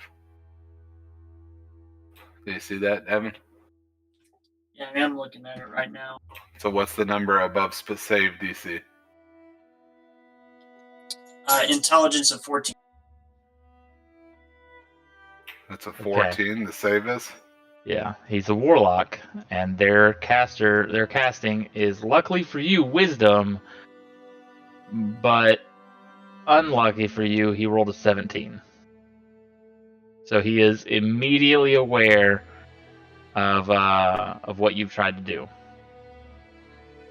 He immediately, as soon as you finish casting, you see the kind of fog that only appears to you, but he sees it and turns and directly stares right at you, and you feel as if he is staring directly into your fucking soul, and his eyes light with fire, and he quickly just makes a gentle, fast, swift little motion like this, and you are instantly teleported out of the shop, and the doors are closed to you, and you can't see anything. You're completely locked off. You can try the doors, they don't budge. You're not allowed back into fucking Fantasy Costco anymore. You don't even hear the music coming from inside the store anymore. You are officially banned from Fantasy Costco. Well, that's ironic. It was a nice try. Yep. Unbelievable. Is that Palos or are we That's collectively? Palos, just Palos. Okay. Your friend tried some sneaky. Garfield don't fuck with that shit. Sneaky. I didn't see anything, Garfield. He just so Oh, I happened. see that he's not here anymore. He just so happened to walk in Palos. when we walked in. I do not know that man, and I have never seen him before in my life. Yeah, well, as long as your gold still spins, Garfield will be fine with you for now, but he, on the other hand... Garfield. Yes. I think this beautiful little gnome girl was asking you about that phantom fist. That thing was pretty awesome. Oh yes, I like to punch people. Are you talking about the bird? Is that what you're talking about? I don't see a gnome girl. The bird. fuck You it. see this beautiful gnome girl? I think I gave up my disguise when I walked Did in. you? Okay. I don't think he Either way. cares. What is he? He's like a he didn't even tiefling know. or something, right? He's some kind of unknown humanoid. You don't know what he is. He just has a Okay. light I pictured screen. him. You know what I pictured him as? I pictured him as the guy. What is it? That show on Adult Swim. The like it's like The Office, but in hell. I don't know if I've seen that one. He's You can send me basically a like picture of it. I'll tell you how close you are. Okay, he's basically like a devil guy that's just like an average looking dude, but he's like the devil. Really? You're a pretty When little you said face in hell. Adult That's Swim? what it's called. When you said Adult Swim, I was really hoping you went with Squidbillies. No. What? Here's my boat truck. Yeah. Your pretty little face in hell or something is what it's called. I'll look it up later. But anyway, yes, that's I am fine. interested in the Phantom Fist for 600 gold. But I would like to negotiate. Good pick. Good pick. Yes, I can see. You look like somebody likes to use their fist. Garfield, let's see, is a good buy. All right. What is this? 600? Okay. Yes. How much are y'all willing to offer as a group?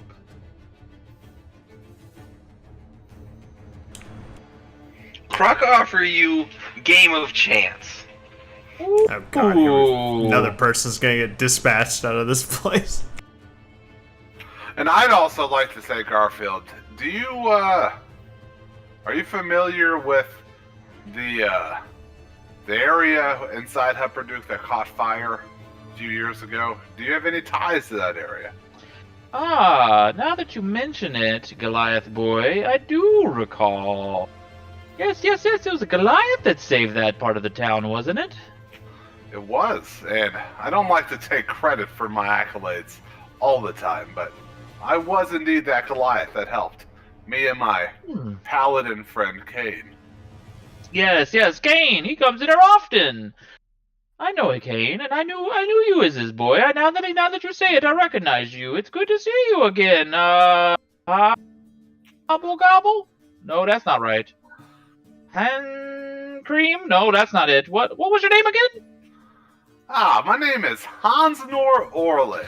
Anzenor! Yes. You did a good there, boy, but then you left. What was that about? You know life. I'm young. Adventure called. We're back for the time being, but I was hoping maybe you could help Birdman here. Maybe, maybe a discount here or there. Maybe, we could spread the good word about Costco through Hupperdook. Yes, Garfield likes what he hears. Anyways, you said a game of chance, Bird Boy? Croc like to throw them bones. Ooh! Happen to have a set of throwing bones on him. bones. Ooh, you have your own set, huh? Croc make deal. We throw bones. We play. What was that dice game we played? You talking about the one where it's like craps, basically? Yep. Okay. Croc say we do that. Who has winning hand?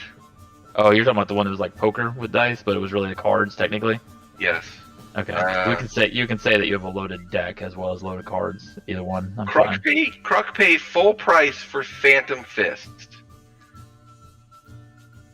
But if Croc win, he pay 400 for Phantom Risk, and you throw in something like a amulet to buff AC a little bit. Not a whole lot, maybe just a little bit.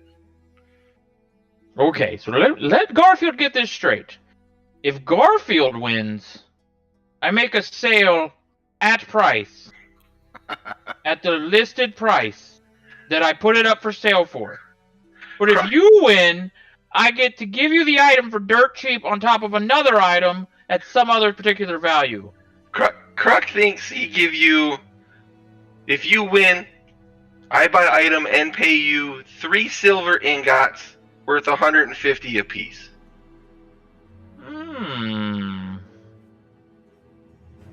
Silver ingots, you say? I will ask. Crunk thinks they may have soul trapped inside. Crunk not sure. Who the fuck would trap a soul in a silver ingot? That's some weird magic. What say you, big boy? Garfield, we have been known to adventure and take on quests of grave importance. So if you win, we could maybe do something for you. Maybe you've heard of something. A favor. Garfield like favors. Okay. Final offer. You win, I give you a +1 to armor amulet and the Phantom Fist for 450 gold. I win, I get to favor, and you buy the Phantom Fist at cost. Guaranteed you buy it. Crunk think you got deal. Woo!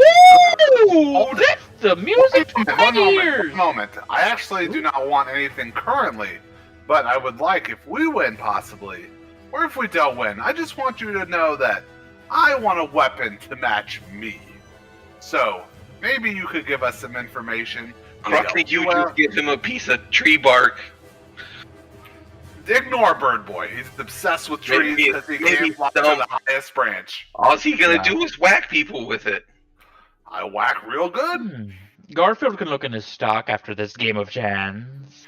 Alright, So, let's do it. So we use your deck? How do I know it's not cheating? Crunk let you look at deck. Alright. He takes it, or you hold it out and let him take it? Yeah. Alright, he looks through the cards. Is there anything he should be looking for? Nope. Okay. I don't know. I don't know how you rig a deck. I don't fucking know. Alright, Springs come out of it and shit when he takes it. Oh, I wasn't supposed to do that. Whoops. Okay, yeah, no, he rolled complete shit on that. Alright, yeah, the deck looks pretty good. Garfield is a stand-up man. He's ready for a deal. Alright, so this is gonna require, I would guess, a sleight of hand check. Correct. Against his, and you're in an engaged type of event, so he's going to be looking, so he's going to be making a perception check.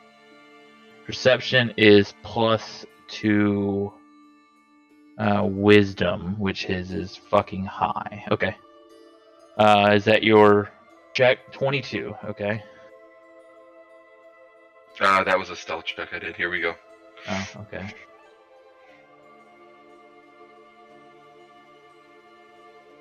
Fuck me. Woo! Okay. Yeah, it gets off. You fucking.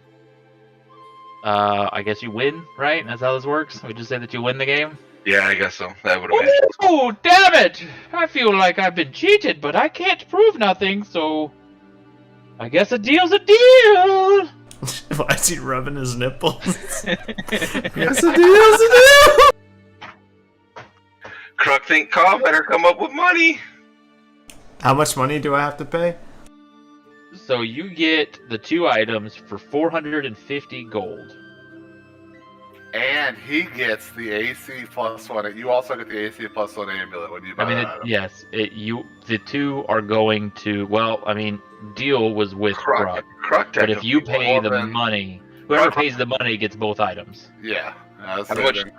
I have. Call how much you have. I have 245 gold. You put in 245. I cover rest and get amulet. Sounds like a deal. Sounds like Palos could have been in here and gotten that item if he hadn't fucked around, huh? Hey, he doesn't know we're purchasing it for Palos. No. Alright, yeah, the deal's there. As soon as y'all fucking do it and you agree upon the price, the items disappear and reappear in your fucking stash. You have a +1 to AC amulet. It's a simple red amber amulet, but it has a obvious magical essence to it, and it requires an hour of downtime to attune to it. You can add the item manually to your thing. It doesn't do anything else besides add +1 to your AC. The other one is the Phantom Fist. Unarmed strike, more powerful, and grants them the ability to knock enemies backwards. Adds 1d4 damage to unarmed strikes and knocks back 10 feet on hit. That's pretty insane. Yeah. Now, Cool. that All right, Phantom Fist, is this... Do you know by chance if this is something that I can use with my quarterstaff, or is it one or the other? No, yeah, these are essentially gloves with some kind of gemmed, like black kind of gem or jewels that are encrusted on the knuckles of the glove. But they are simply just gloves that have the enchantment on them. So you wear them as regular gloves. You can still do everything else as normal. Actually, I say that it's Phantom Fist singular. It goes on a hand. So I'm assuming your dominant hand, I'm assuming you're right-handed. Well, it'd probably be my non-dominant hand because I use my quarterstaff in my right hand. Yeah, but you can Punch 'em switch away. if you need to. Okay. And I mean, you're probably, being a monk, I would say you're ambidextrous. So just say whatever hand it is, just in case it gets cut off or something.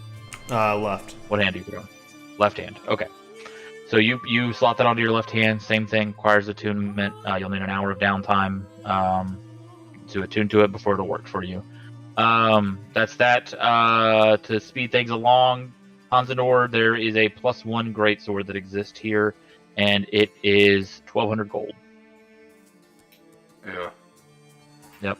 So when he tells me about that, I say that's not really what I'm looking for, but maybe we could talk about something else in a moment. Sounds good to me. What are you looking for, big boy? I sort of want to do this, not necessarily when everyone's around, so I'm just not. I'm Okay, gonna start just looking they don't around. hear it. Tell me.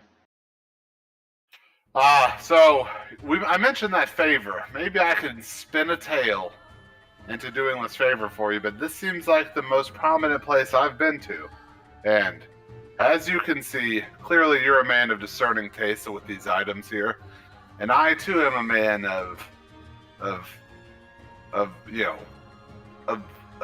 what's the word? I require something that is non-traditional.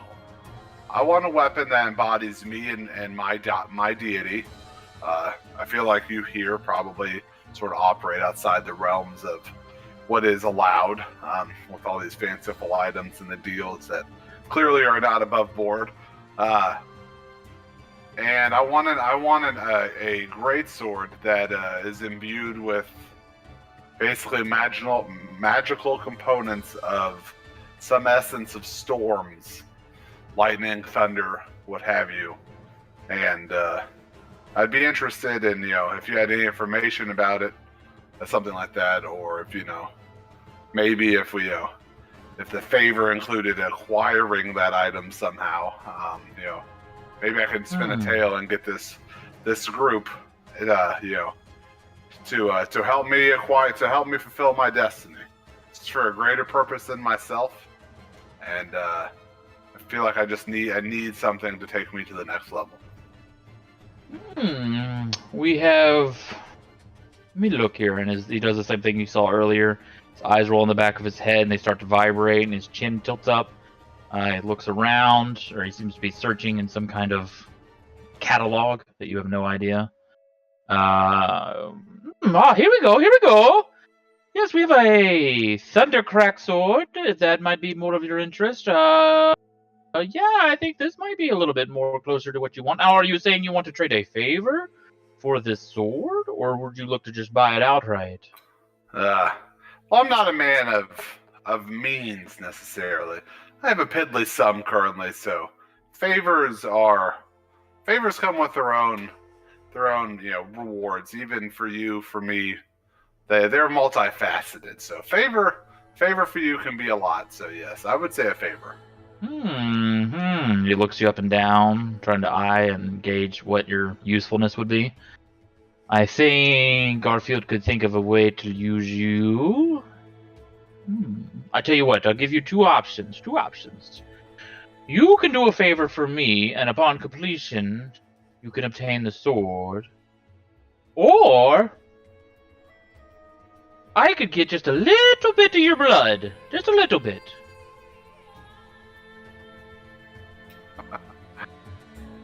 My blood? Well, I said a little bit of your blood and about 150 gold pieces. So... Would you like to know what the weapon does? I'd sort of like to know why you might need my blood. No reason. Garfield's just a collector. That's all. Garfield just likes to collect and hang on to things of his favorite patrons. I do a lot. Do you have the blood of a lot of denizens in this town? Garfield never tells.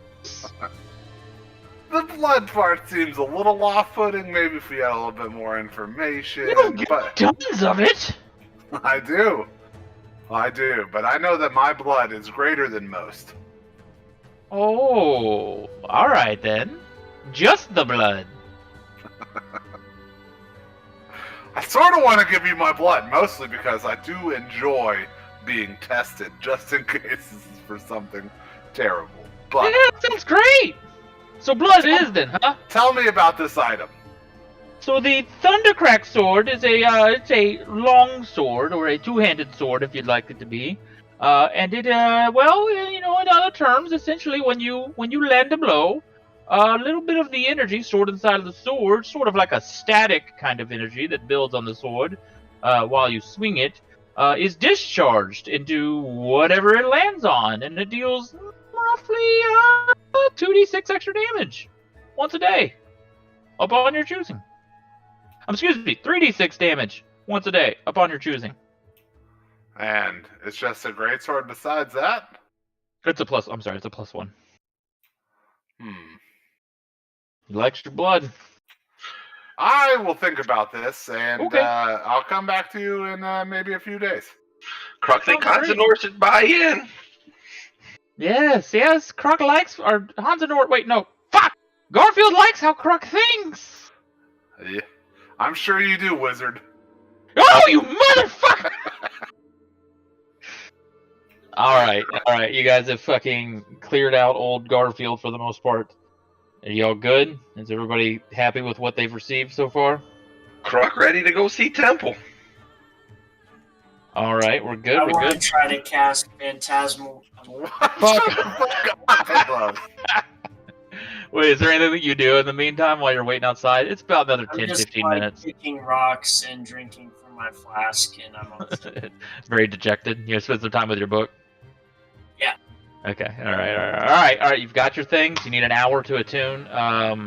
What did you end up getting anything, Croc? What did I get? I got a sword. Oh, you got the +2. That's right. You got the +2. And I got the amulet. I'm gonna give to Paleo. So. Okay. All right. So yeah, y'all do that. Hansador, I'll let you. If you're fine with it, if that's the next thing you want to do, it's still daytime. You've only been in there for a little bit. If you want to take them down to your temple, essentially, as you would know, the right section of the residential area or the upper tier, the right section of this entire place is essentially all of the temples interspersed with sort of parks and recreational areas where like schools and things as well would exist, and any of the kind of other types of facilities that would exist in a town type of atmosphere that aren't work related, and isn't a shop and isn't a home. So they've kind of divvied it up into a very efficient type of structure. But as you know, being one of the least popular and most least visited temples, you know that your temple, the Paylord, the Dawn Father, is not very frequented, and it is at the very end of the sector. So if you want to, you can lead them down to that. Yeah, sure. So we exit, and I say, "All right, you guys ready to go to the temple? Meet my old buddy Cade?" Croc can't wait. All right, and so I take him down the alley or the way towards the temple. Wait, hold on. Before we leave, everyone exits the shop. Here we go again. They're all kind of staring at me and pissed off a little bit. I just admit to the group I have a drinking problem. In your drunken stupor, you like to fuck with people's minds. It might explain some of the rash decision making I've had in the past few weeks, but I'm working on it. I like it. I take another swig of my alcohol. Also, as you'll notice, Palos, as they were leaving, you notice that the doors never open. They just seem to apparate outside of the building. To them, they just are walking outside the doors as they automatically open and close behind them. But to you, it looks as if the building just never even changes at the front of it. So, all right, yeah, you'll make your way down. Chance, do you have in mind what you would like the temple to look like, or would you like me to describe the temple? Yeah, I haven't given that much thought. Okay, so as you guys are making your way down, you can see it continuously gets smaller and smaller. The temples and the size of the things, the less frequented areas in general are the further down here. And as you get to towards the very end, you can see it's at the edge of the plateau. You see what looks like it's barely bigger than a small home. It's mostly wood structure. It's got a small farm in the front of it, a few rows deep with a few different types of plants and fruit and vegetables that are planted there. And you don't see any other workers like all the other temples. There's no other workers there. There's no, clerics of any kind that you see. You don't see anybody outside currently. You do see from one of the windows at the sides that you're approaching it, you see a couple of interior lights are obviously lit, and you can see a small type of chapel through the window with an open book on it, but you don't see anything else. You don't see anybody there. And as you approach, Hansenor obviously looks pretty in his element. He's walking a little bit quicker ahead of everybody, leading the way. He makes his way up to the front door and immediately just opens it, doesn't knock or anything. This is clearly where he's lived his entire life, or pretty much his entire life. This is his home as much as it is the temple. As he opens the door, you don't see anybody in the interior main, I don't know what to call it, not cathedral, but where the pews are. There are only about 2 to 3 rows of pews, and the small altar that you saw from outside. It's all very wooden, very plain made, very simple structures. You see a few like leaflets sitting in a tight kind of holder just to the right inside the door. There's a few very cheaply made lanterns that are lit, and you see a door to the back that's slightly open, and from there you can see what you presume to be the sort of cot that Hansenor slept on, only because it's about 3 times larger than any bed for a gnome. And you see a tiny table there with a couple of just, like a plate and a cup and a candle. And you can tell that the room continues past that, and that's at the very other opposite end of this, the altar room.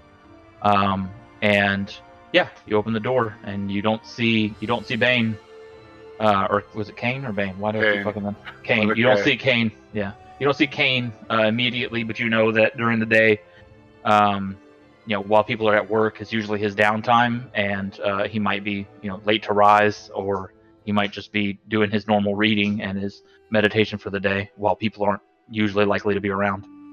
So he's likely in the back room. It appears Kane is not here. Hansenor, what should we do? Well, he's a busy man. So we can take a look around. If he's not here, we'll leave a note. We can continue on our way, and we'll probably come back by here. Hansi, is that you? All your characters sound the same. Hold on, let me try again. Hansi, is that you? That's better. That's pretty good. I like that. It is. I'm Garfield and Neil Warlock. Sorry. Kane, my man! And I sort of, run towards him, and then slap the shit out of him. You fucking Kane, my punt him man. across the room. You fucking Is he a jab him in gnome? his face and you just get knocked over. He is a gnome. Yeah. He's a gnome, yes. All right, so what you guys see? Have you given any thought to this, or would you like me to describe him? I can describe him. Okay. All right, so I'm about 8 feet tall, 7'8" to be precise. He's about 2.5 feet tall. He's a bit disheveled. He has some pretty ornate armor on. He has like a white cloak that goes behind it. He definitely stand out in a crowd based off of his attire. He's grizzled. Scars, wrinkles are all about the skin that you can see on him. He has like light gray eyes, he has gray hair, what he has of it. He has one of those cuts where he's bald at the top with the like the clerical or like acolyte cut with the hair around the sides. What's The bowl cut. The Reverse bowl. The one from Robin Hood. What was the monk or whatever his name was? I don't know. Abbot. Anyway, Yeah. I'd like the abbot's haircut. Yeah, and he has just a very scruffy beard. Not well maintained. Clearly, doesn't. His appearance is not something he cares much for. His outfit obviously is more cared for. You can see you can see too that he has his armor laid down to the side. You can see it's the most well kept thing is a kind of a mixture of chainmail and leather that he has neatly placed and set aside right now. He's just wearing his normal like day-to-day clothes. And so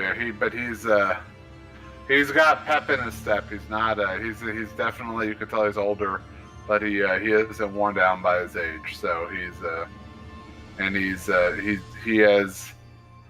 he doesn't seem to be very like standoffish. He is charismatic in his own way. So he's not shy.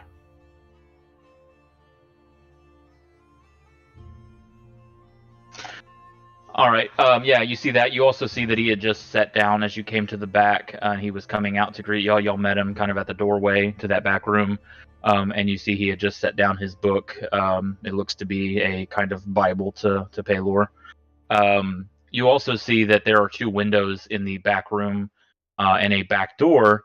And what you see directly out behind that through those windows is what looks to be a training grounds type thing. Very unexpected for a temple, but you see training dummies of varying sorts. You see pretty battered down earth where it's obviously been in use, and you see various types of weapons and such, as well as other types of gear. All of it combat focused, very heavily combat focused. You can deduce that this is clearly one of the most important parts of the whole temple setup is this training area, and some of these about half of these training dummies and such are definitely much larger than a gnome would be practicing on. Kruk, you rolled an investigation check in the room. I will say, as far as personal effects and things of that such, you see sitting out on the table what looks to be on the table that was by what you presume is Hansenor's bed or cot.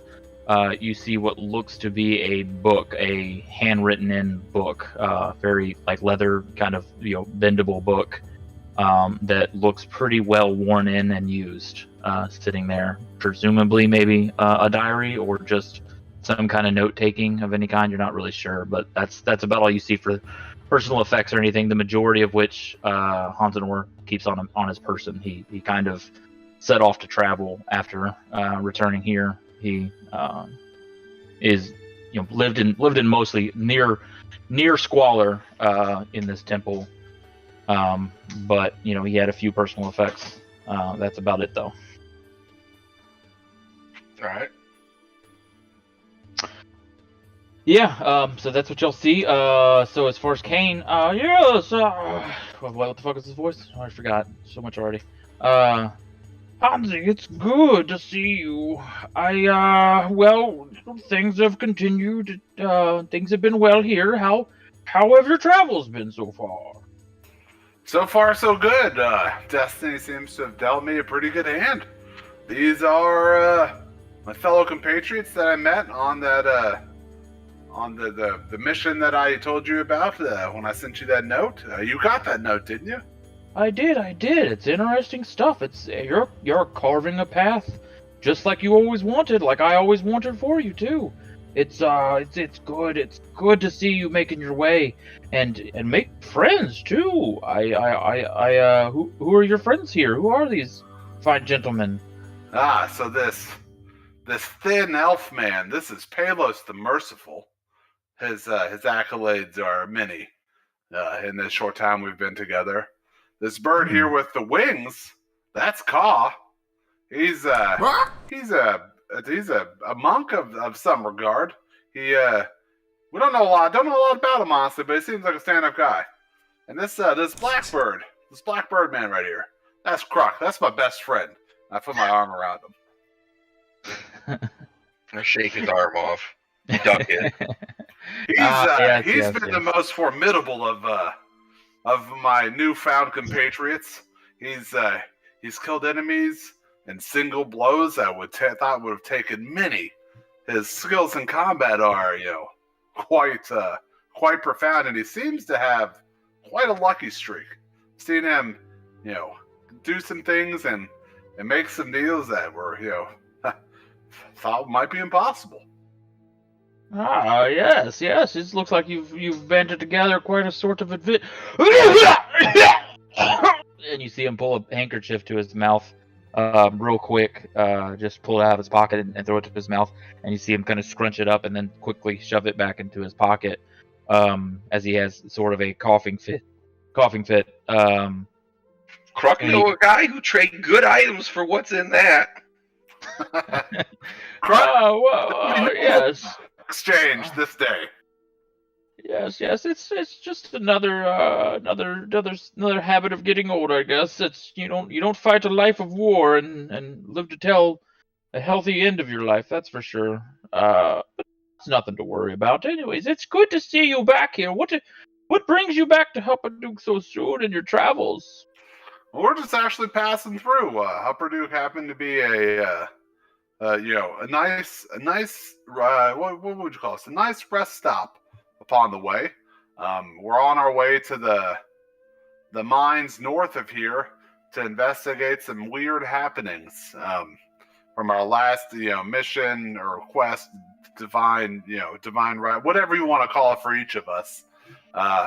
We're here to make way, get some more information to help Ka here.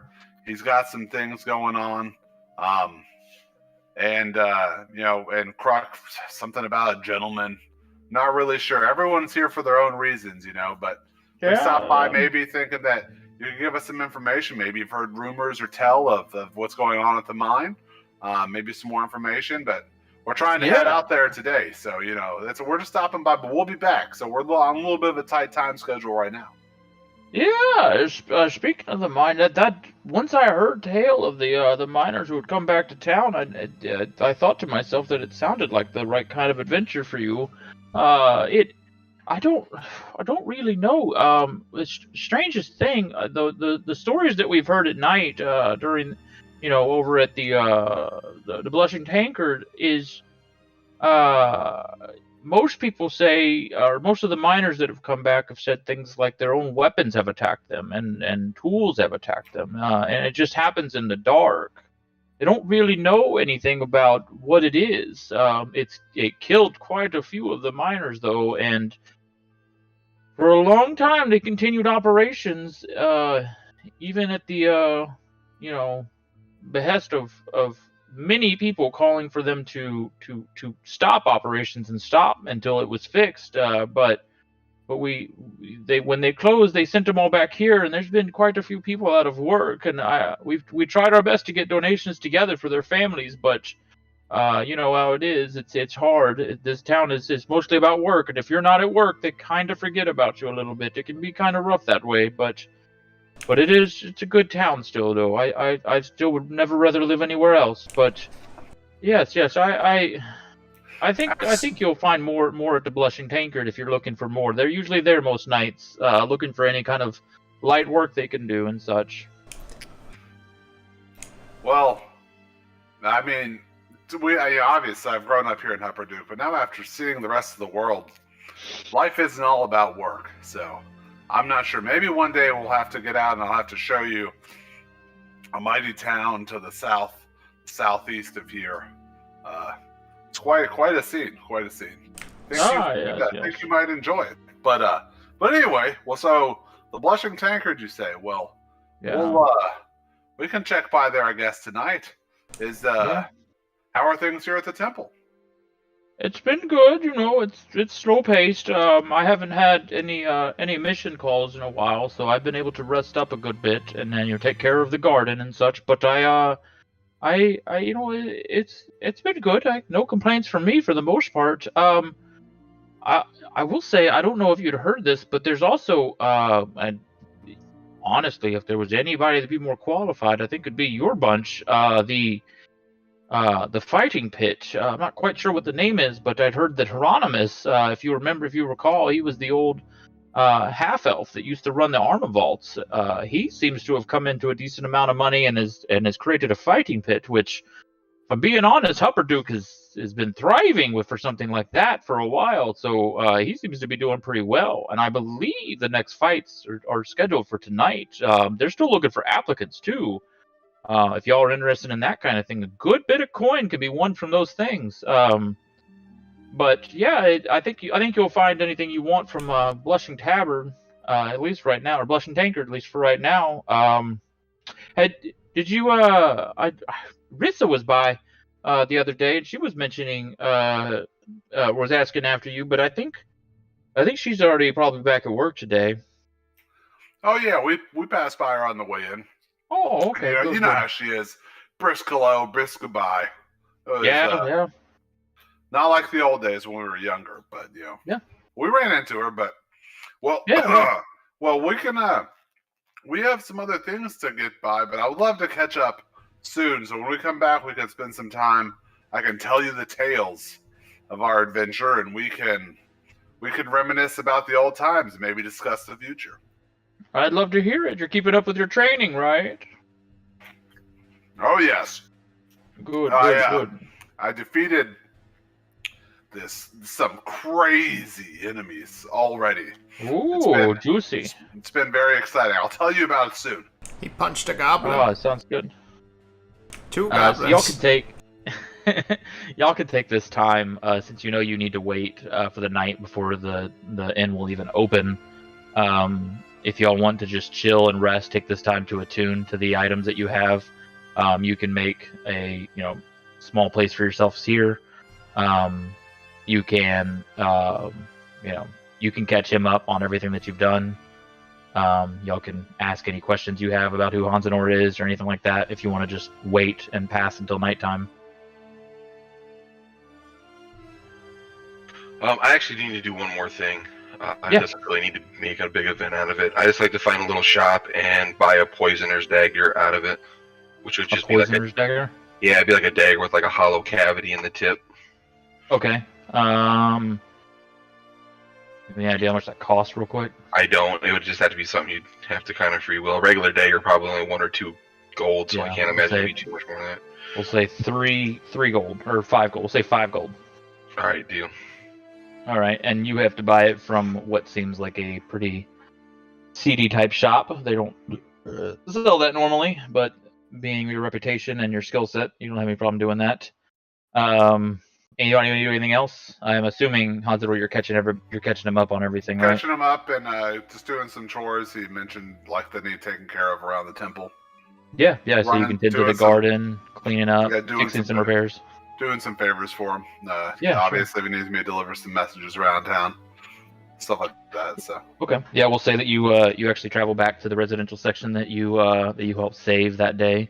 Tons of warm greetings from the mothers and the children that are there during the day. A lot of people very thankful to see you again. They greet you warmly, offer you food for the day, warm cooked meals and such. And a few of them hope to see you at the tanker tonight and such.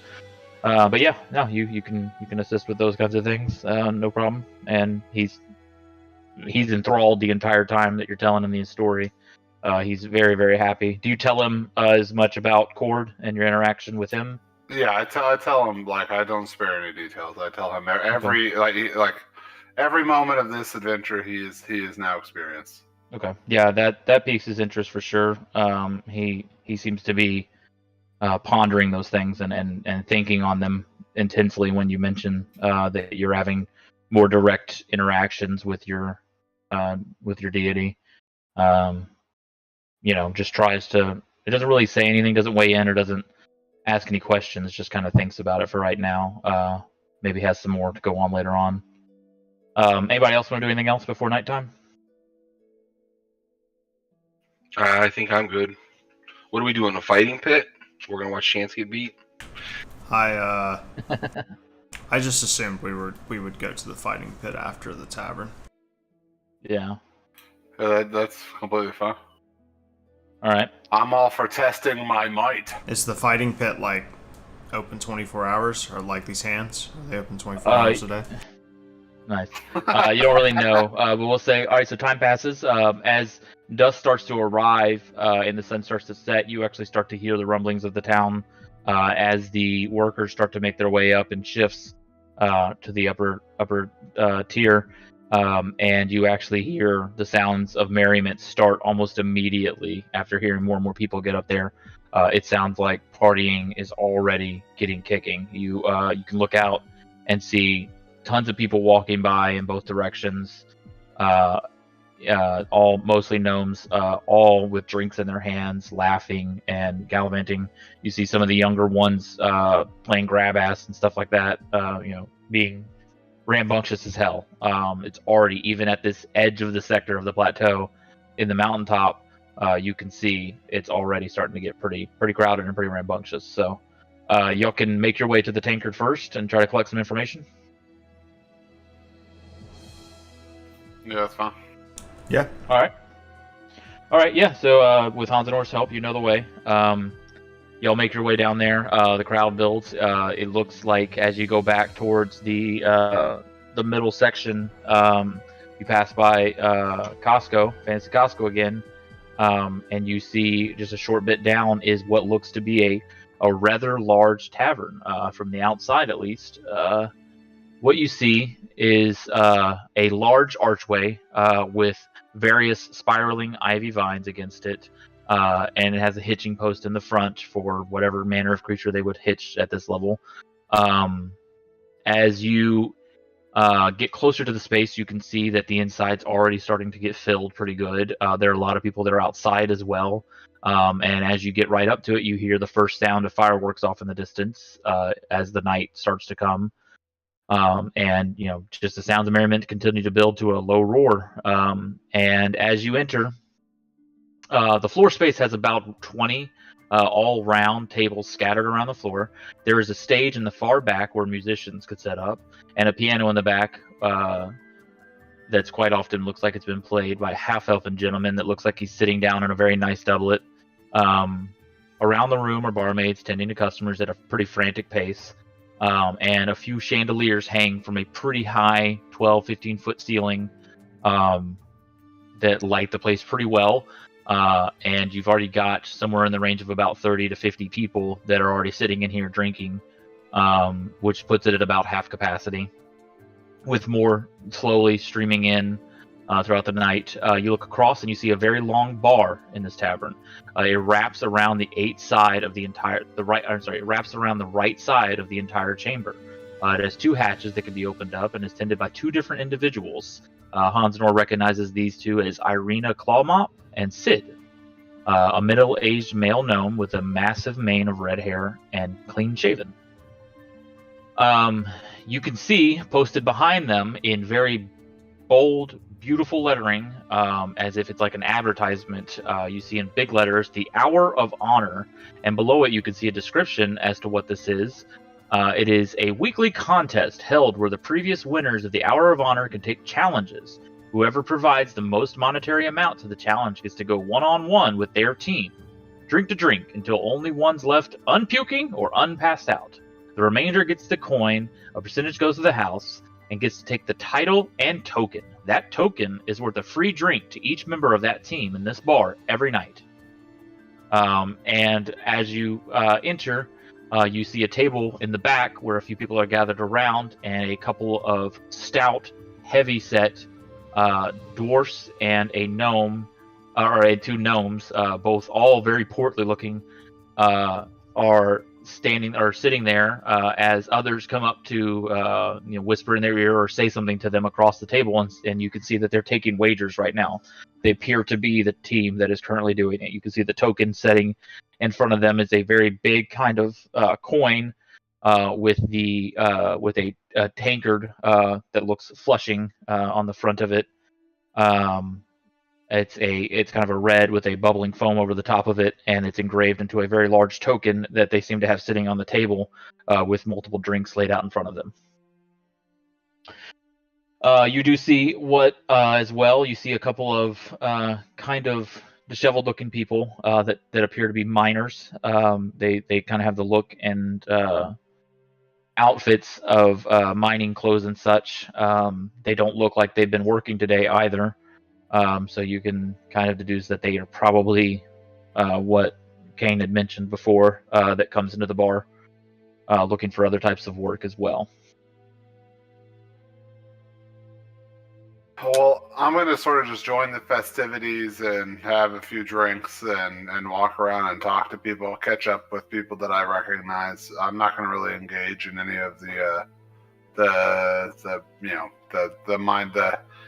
inquisitive questioning. I want to go to the miners. I like to sit back and survey the room. I'm gonna go sit at the bar and order a drink. All right, yeah, all of you which can do that. Rest of you have no issues doing with it. Hunter, you see plenty of people that are that you recognize. Happy to see you, surprised to see you.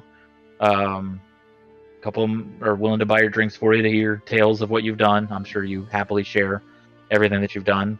For you, Palos, you have no problem.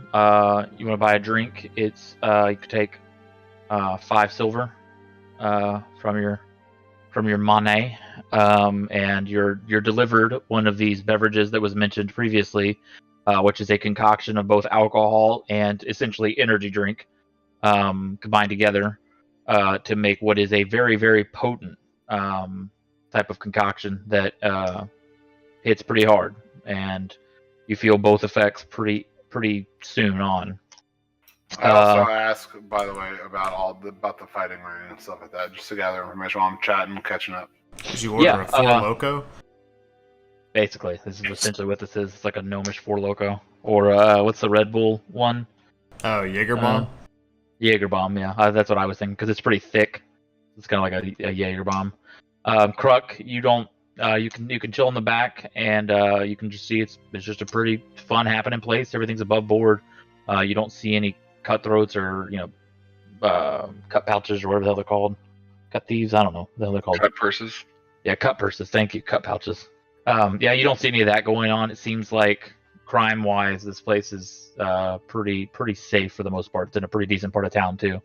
But yeah, you continue on from there. Call, you make your way over to the miners. They're sitting in their drinks, just kind of talking with each other. They notice you as you approach. Oi, what can I do you for, Outlander? Hail, friends. I would like to take a moment of your time and sit and ask you a few questions about the current state of the mine. We've got nothing better to do these days. You said the mine? I take a seat. Yes, the mine. I've heard there's some strange occurrences with miners being attacked by their own picks. Boy, are you just looking for another story? I feel like we've told this one 100 times. My friends and I are making our way to the mine on a quest, and I would like to know what we might be up against should we arrive there and delve into the mines themselves. Oh, so the owner finally took it upon himself to clear it out so we can get back to work. Fancy that. Thought he might leave that place in shambles for the rest of its life. Well, at least somebody's doing something. Oi, Greg!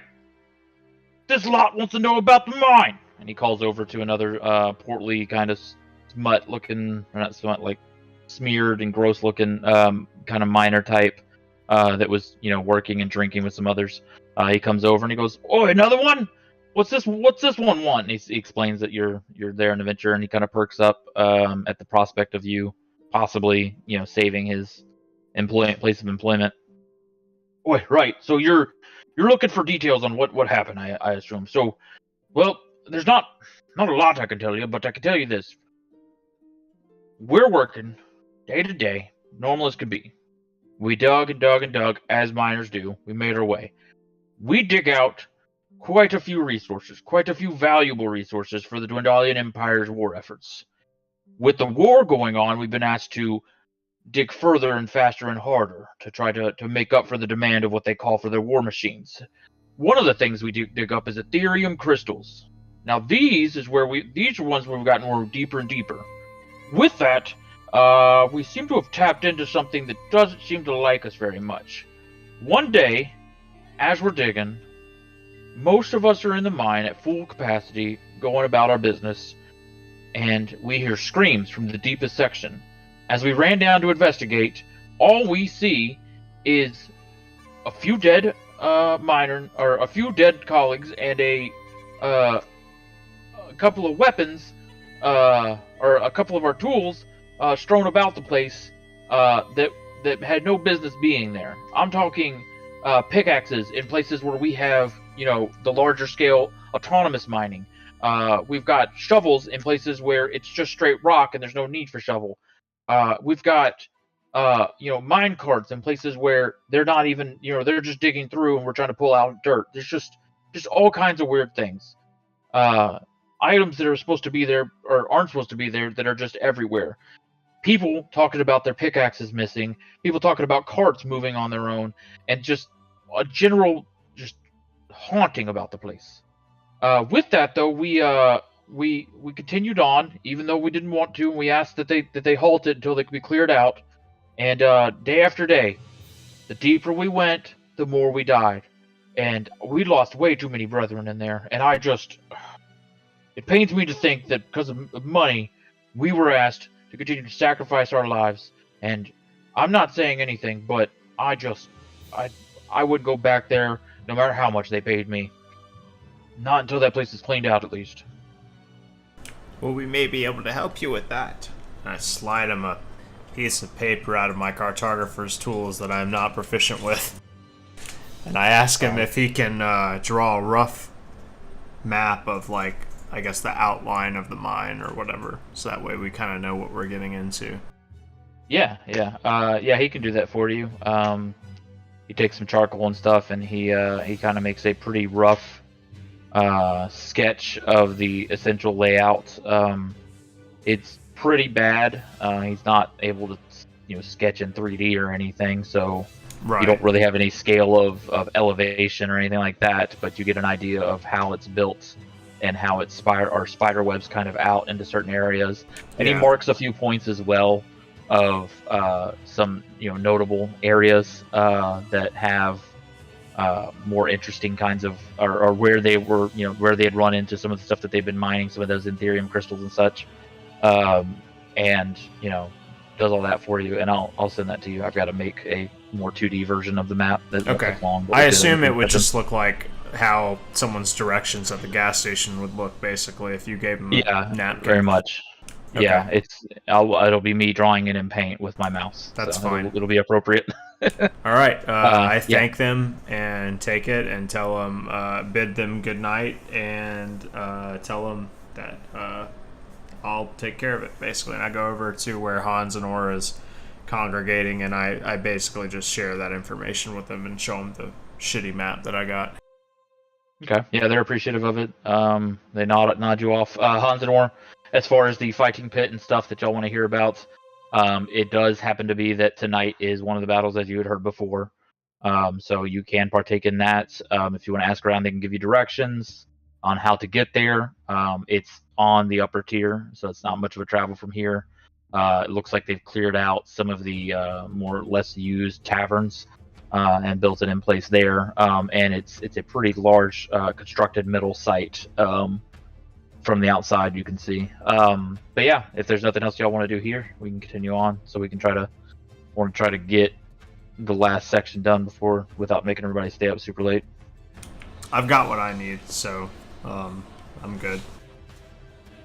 Yeah, I'm good as well. I'm ready for the fighting pit. Yeah, me too. Okay. Yeah. So you guys can make your way.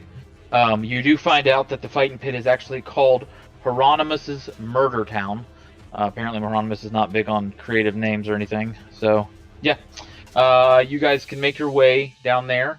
Can I join once the you map? arrive? Or do you want me to wait? I'll switch it. I'll switch it into just a minute.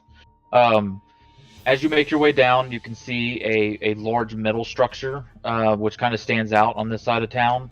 It's very fabricated looking, and on the front of it, you see the name Horanamus's Murder Town. You see spinning blades at the front, just spinning and sparking. You see like flamethrowers shooting up into the air in the front. And you hear like loud, what you would assume is like rock music playing from the entranceway, just jamming out. And you see quite a few people starting to pour in real quickly. A lot of buzz around this area. It's a newer establishment, and there is a lot of hype about this. Once you enter, you can see the stage that is set up around it. And let's go ahead and move over to the board. The board is not 100% accurate to what the actual place looks like, but I want you guys to imagine, if you've seen the show BattleBots, imagine a squared off arena surrounded in what is essentially like a hockey rink's plexiglass that rises up, and everybody else sits on the outsides of this. This place is blaring, like, hard rock and stuff in the entranceway. You can peer through the gates to see out into the battle arena, and what you see is as you look into it and you kind of come up into the where the seating is and stuff, you can see into the arena. You see some initial battles going on, what looks kind of like just spar matches and stuff, kind of warming up for the night. You see at the edges are hundreds or at the ends of the arena are hundreds of spinning blades rotating at hundreds of RPM or thousands of RPM real fast, just grinding and whirring. And you see in the center are two columns, small columns that rise and lower and come up in intervals, not randomly, kind of like they're on mechanical gears. And when they arrive, when they come all the way up, they spew fire in about 5 to 10 feet in all directions around them, and then they stop and start to recess back into the ground. You see a couple of tinkerers and engineers look to be working on the gears to make sure everything's working, and they're getting everything set up and making sure that it's all, it's working appropriately. And you see people already taking their seats. You approach. If you can see it in this back area here, as you come in, there's a sign that says fighters and viewers, and what you can see past the initial area that lets you see into the arena is where you can split off and go apply to be a fighter or take a visitor seat. If you look off to the left where it says fighters, there is both a singular and a team table where you could sign up as an entire team or as an individual. And there's plenty of people at both signing their names. And then off to the visitors, it looks like you can go to what looks like concession stands. They've got fucking foam fingers and shit that say death rules and shit like that. And are these death fights? Stuff. Yeah. So as you look in, one more thing that you notice is there's plenty of weapons lined across the wall, so it's not fist to fist. And what you see across the way is what looks to be two clerics dressed in their full garb, ready to heal. You can go up and read the rules, and it says basically two things. 1, none. 2, if you die, we res you, you leave. That's it. So as I look over, I start to write our names on there because I just take the lead on this. But I also tell them that we. Oh my God, my brother! I was like, you remember that wizard that likes that wizard that likes making deals? Maybe we can get some blood for him. Who knows what kind of crazy deals we can get? Y'all are all watching, correct? Y'all can see. Yeah. No. Oh, we're looking at fucking I'm Evan in sharing mugs. That's good. I'm in the map, so if you did want to see it on my stream, but it's just going to be a delay. Yeah, that's which it. should be fun. I'm stuck on this goblin garage. Okay, you should just reload the game then. Anywho, so yeah, that's where y'all are sitting at right now.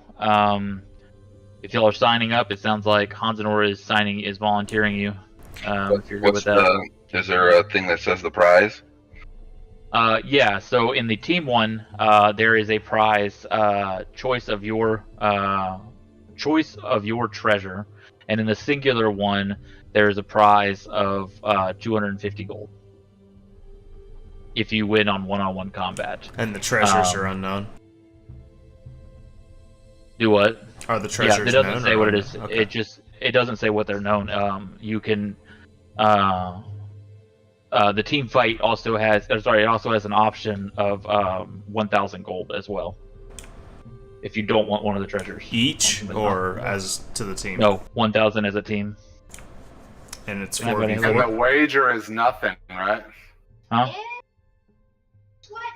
That's just if you sign up. Yes, man. No. Sorry. You have to put up 50. Hold on there. Gold, Yeah, let me. Be right back. Okay. Hold on, see 50 gold per person. Be right back. Evan, do you not want to fight? I mean, You didn't say anything. You said, eh.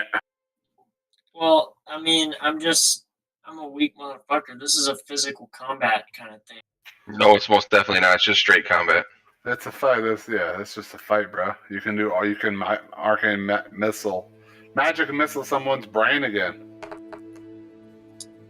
I could. I'm thinking about it. Those prizes sound pretty nice. Not to railroad you guys, but please sign up for the team one. All right. Well, each sign up individually for an individual fight. You're kind of benevolent DM threw this together in the last hour and a half. Can you please sign up for the team one? We That's all the only sign one to up go, please. individually. No, I'm just kidding. Croc think he likes a solo. Please don't do this to me, I don't please. know. How about I don't know that I get signed up and later Hansanor That's right. I told you I had to sign that'll be everybody fun. up. Yeah, that'll be. Sounds like Hansanor covered fee. 50 gold. For Yeah, 40. I 50 opened gold. my That's, coin. 50 gold just for us. Nice. That's it. I opened my coin purse, which once had 245 gold in it, and just dust comes out. Like, So when I A write moth our flies names out. up, when I write our names up, I go up and talk to the officiating person, Yeah. and I want to sort of shoot the shit, tell them about my accolades and the group I'm with, and how it's a blessing not a blessing, but how our event will be the highlight of the night, and I want to fight on the house, basically. I mean, some stipulations are fine, but I just want to fight on the house. I got you. Yeah, you see the guy. He responds. He's got spiked helmets and spiked shoulder pads and a full plate mail. But he so looks he's to just be basically like sitting there. Ink War. Yeah, he's not. He's just sitting there. He's not doing anything. He's just writing down, or he's just taking the money. He looks and he goes, "Oi, you might be cool around here, but Deathtown don't care about nothing that. You kill, you win. You give money, you kill." And that's it. That's all you got out of him. I want to talk to the manager. Oi! We ain't got none of them. Horanamus runs it. You talk to him, you got a complaint. He ain't here right now. Horanamus knows me and of my deeds here in Hupperdook. He'd understand. Fine, you like to sit around and wait for him, you wait for him. When's he gonna be back? Oi, I ain't his keeper. Well, I assume that the fight night's just getting underway. So I say, okay, well, we'll see about this. I leave. I'll even make sure that I have my hair done. Like I want to talk to the manager. And so I go out and I talk to some people in the crowd. Did you write your names down? I did, yeah. But so I want to go see if we can talk to someone that may know who Horanamus is. Okay. Yeah, you can talk to the people. There's quite a few people around. Who do you want to talk to? Just anybody? Someone that knows Horanamus. Like okay. There's some guards that are mostly for show. They're all wearing the same kind of ridiculous, what is I guess a uniform. Talk to one of those motherfuckers. I want the townsperson that might know Horanamus. I want to. Okay. Oh, go ahead. Sorry. There's some VIP seating, I guess. Not really VIP. It's just kind of really close and in a good spot, and people have given them like 5 feet each direction, so you can look at them and see, and see if they have anything. All right, I gotta tell the party about what I'm doing. I explain what I'm doing. I'm gonna go try to fight on the house because I don't have the gold for this. Broke motherfuckers. Good luck. Okay, but then Danny, you were saying something. Do you have any persuasion? Yeah. Okay. You're proficient at it? Yes. Okay. I just want to. So you said this is kind of like an arena sort of format or whatever. That's what it looks like, sort of like an arena. Yeah, I guess. There are like upper echelons, like stands or anything like that. Yeah, it's kind of what it looks like in Tailspire for the most part. It's just imagine like plexiglass. Yeah. Everything is metal though, like it's all made of metal. It's all like very much taking on the industrial metalwork type of aesthetic that the town has. But yeah, I mean it sits probably a couple thousand, and it's nowhere near full right now, but it is pretty. I see. I want to get to whatever the best vantage point would be, within reason, I guess, without drawing attention to myself. And I want to do just like a general perception check and see if I can spot out any groups that I feel like would give us trouble. Okay. The best place to look for that, it looks like the fighters are actually convening in the, after you sign up, there's a section that they can walk to the back. And you can see like walls lined with the weapons and stuff. It's all basic weaponry, but it's all there. And from there, you see about 4 different groups, most of which are gnome. One of which seems to be in the corner, and a large dark-skinned orc seems to be standing in front of them, facing towards them. And you can see 2 other figures sitting in the corner with you can't see their faces or anything, and they seem kind of standoffish, so none of the other groups have come around them, but you do see a couple of dwarves, and a human in another group, that look to be, they're swinging and testing the weapons there, but they end up putting them back and just kind of going with whatever they had on their own, that they came in with. And they're just kind of, moseying about. They're pretty scarred up. You can see at the back of the fighting shop, or at the fighters like area where they're gathering, you can see what looks like a board listed with a few names on it. And the one at the top right now, it looks like they're listed in order of most wins. And right now, the one with the most wins is Murdertacular. Said Murdertacular? Yeah, Murdertacular. That's all it says. Nice. There's one that's there's another couple of names there. Hupperdook's Duelist. There's some other ones there. But the Murdertacular they've got roughly 12 wins to their name. And the next highest has only got like 5, so they seem to be the most formidable.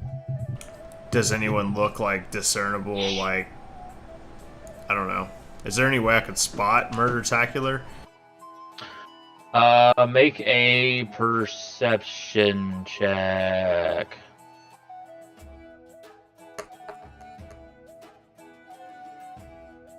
Okay, 14. The most well-equipped in the room, as much as you can and can't see them, and the most differentiating ones, the most balanced-looking ones, are the ones in the corner. If there's anybody that looks the most formidable, you don't really know if they're murtacular or anything like that. They're just, you have no way of telling whether or not any of these people have ever fought here before. Right. Whoever, I would assume it would be the toughest people in the room, so I would be looking for the toughest people in the room. Yeah, they look to be the most well equipped and well trained. They look the most confident as well. Chates, roll an investigation check as well for Horanamus. Is there anything else you wanted to do, Colin? Nope. Okay. Well, yeah. I just want to know, like, if I'm sizing them up, like, do I think they could beat our asses? That's or would it be pretty really close? Okay. You can't see. You can see their armor. Nothing. You can't tell. You can't discern any magical components of any of their stuff. It's well maintained. They wear it pretty well as well, but they don't. You can't really tell what the other two members are. You can only see the orc from where you're at. But they look formidable. That's the best I can say. Okay. Is that your investigation check? Yes. You have nothing to it? Okay. You don't have much luck finding Horanamus. You ask around, most of the VIP type people that might know him or might interact with him seem to be kind of standoffish to you, don't really seem to notice you or don't want to talk to you, and don't really want to, like, they're just like not having it. They don't want to have they don't engage in your conversation. They don't reply. Kind of scoff at you when you. Okay, so I'm looking at that. I'm going to look for someone to sponsor us. Okay. I like it. I guess roll another investigation check. I want to find someone and or persuade them. Roll a persuasion check. Yeah. A 12. Remember what I look like and how formidable I am.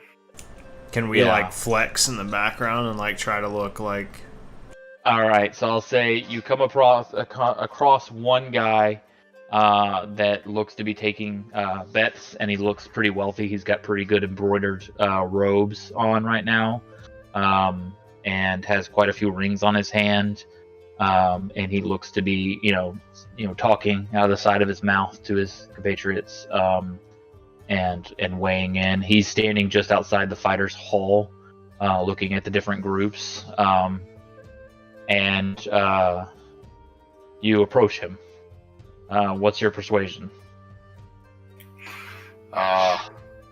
So I hear you're the guy to talk to about getting some financial backing for this night.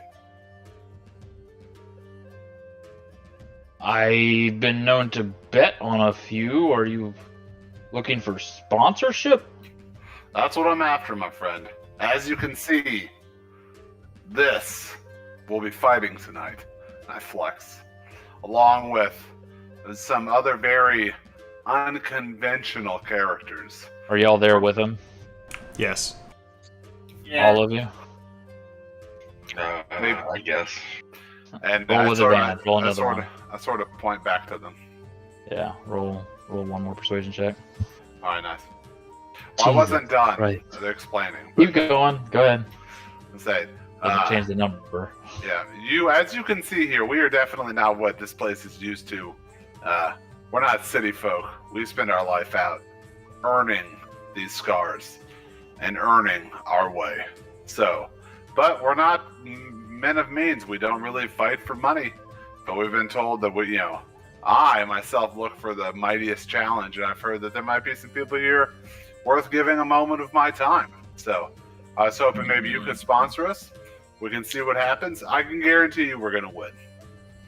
I don't know. You look like a motley crew, but I tell you what, this is what I can do for you. I'll pay half your entrance fee. You give me half the winnings. Kruk think that bad deal. What kind of odds you give us, our group, to win? Well, that depends on who you're matched up against. Have you found out who you're matched up against yet? We wrote our name down an hour ago. I don't know. I don't know how this works. It's our first time here. We're just here to fight. Let's take a look and see who you're matched up against. What did you write your name down as? The Foul Four. Fuck. I took the initiative to write it down. All right, the Foul Four. I like it.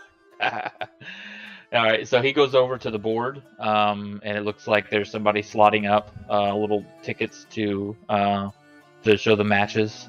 You see your name slotted, and lo and behold, guess what?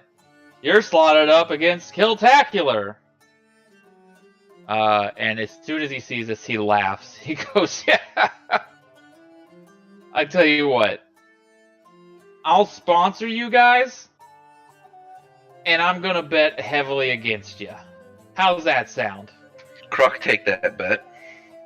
Sounds great.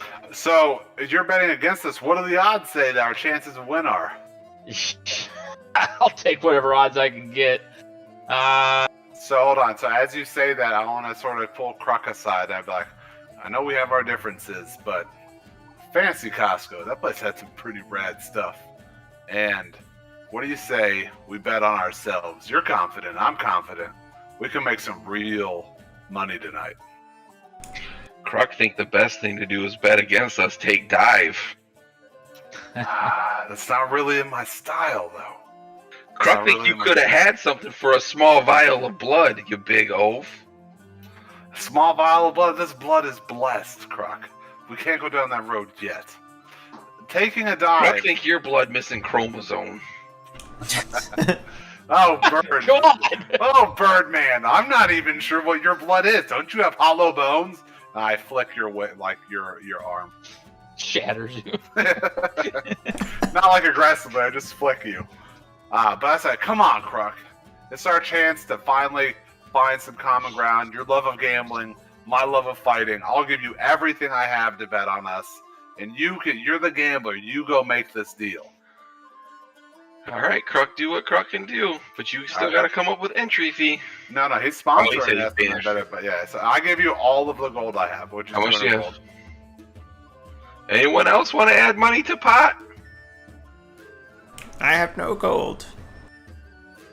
Palos, you didn't get to spend your money at Fantasy Costco, so how about we make some magic happen tonight? How much gold is it going to take? Well, the odds are so like outside. You don't know what the odds are stacked yet. against us, probably. Yeah. So If like bet, you you're gonna know, get a lot more back. yeah. So whatever you want to put up is fine. I tell you what I put up. I put up 200 gold. I put up everything I had, literally everything I have. That's how Holy confident I am. shit. Even if we win this tournament, I'm not allowed back in Fantasy Costco. Don't worry about that. I have some. We can go I in know before some. you. I know some people. We might be able to change that. I will bet my jewels that are worth 16 gold. You know what? Maybe we'll fight without you. That's the confidence you have in us? 16 gold? I sort of like push you. Come on! Come on, have some fun. Kruk like to know what kind of odds. I'm really weak. Kruk. You're gonna, if you want to get odds, if you want to find out what your odds are gonna be, you're gonna have to make the wager to the person with the persuasion check, and they'll tell you what odds they'll give you. What? No, we would bet. We would know the odds. No, there's no official betting. These people are betting with each other. So this guy's going to another guy and saying, No, "Hey, I okay. bet these people lose, Kruk, right? Which one is the murder, guys? Or Killtaculars. That's Yeah, all you saw was a large orc warrior type in plate mail. He's that standing in orc front of that's two 2 others. feet shorter than I am. Yeah, Kruk, can you point out other members of Killtastic? make a perception check. Killtastic. I mean, Andy changed Kill the name to testi- Killtacular. Kill testicular. What was it before? Was it Murder-tacular? Murder something, yeah. Whatever, Killtacular. Who gives a shit? Anyway, go ahead. So, All make right. your So persuasion what check. you see, Kruk, when you look over in the corner at them, you see a woman, a female human woman, very, very scantily clad. Hold on. She must have really high level armor. Hold on a second. I gotta pull it up. Auburn hair with a couple of horns sticking out of her head. Her eyes are blood red. You see she's got a chain wrapped around her arm with spikes that are digging kind of into it, like dug into her skin. and she's wearing a corset, a black and red corset, and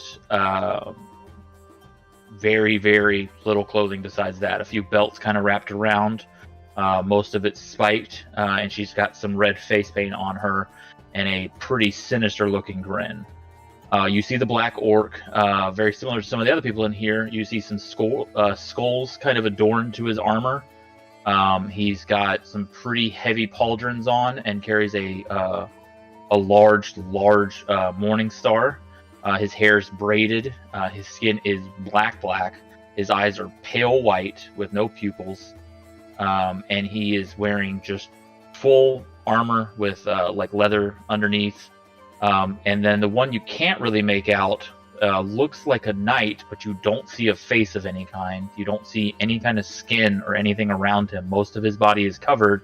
But what you do see is the plates of his armor, where they come together at, sort of vibrate and kind of shift a little bit. They're not standing perfectly still. As the kind of half cloak that he has that's wrapped around his waist, that kind of carries down to his knees, is inside of it. You can see a kind of shimmer that seems to be happening, but you can't really tell what it is. And he has what looks like a very masterwork. You can't tell if it's magical or anything, but it's just a regular sword. And that seems to be all he carries right now. Long sword, great sword. Yeah, just a long sword. Armor plate, Mel. Yes, he looks very much like a knight, but you don't see any only skin. 3 of them? Only 3 of them.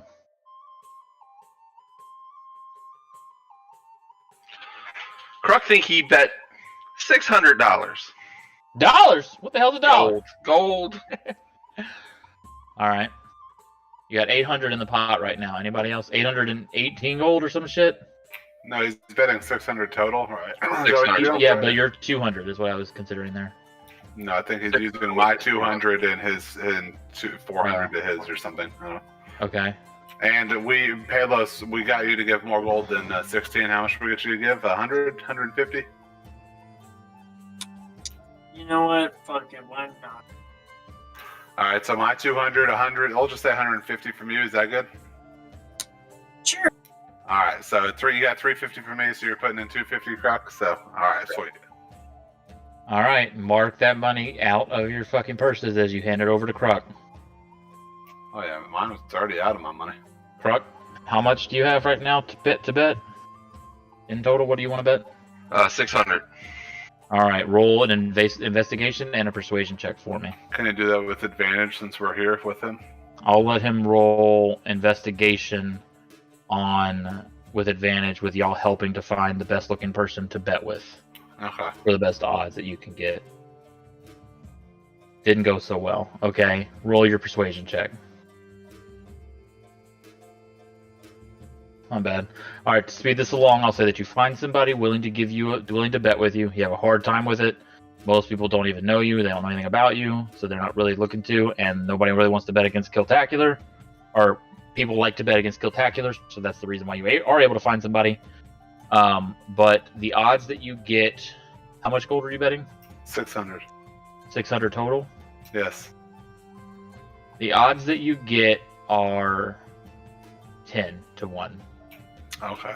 So you'll get 6,000. All right. That's the deal. All right? Yeah.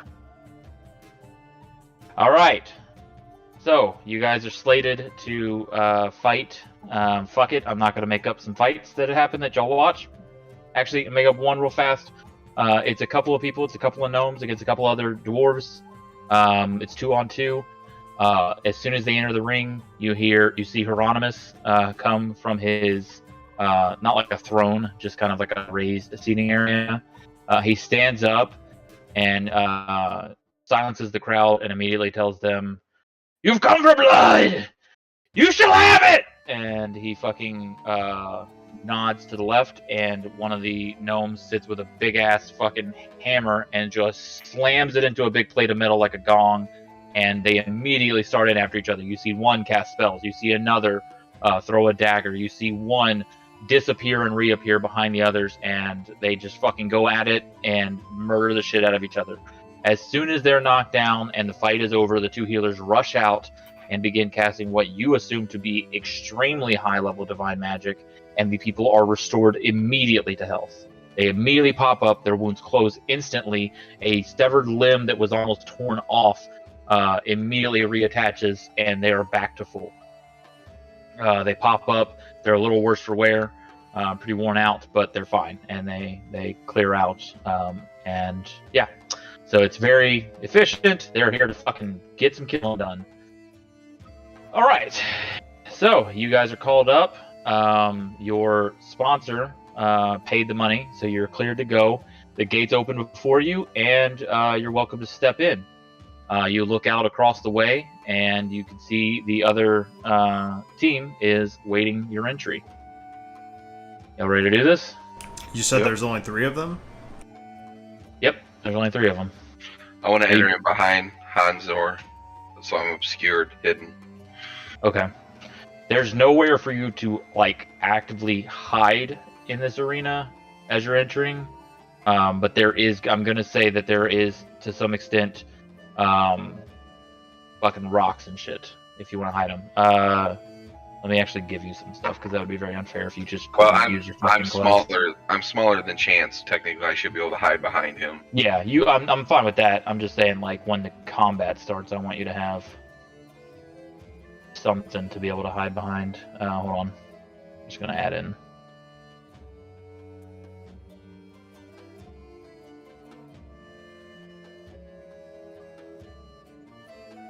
Oh.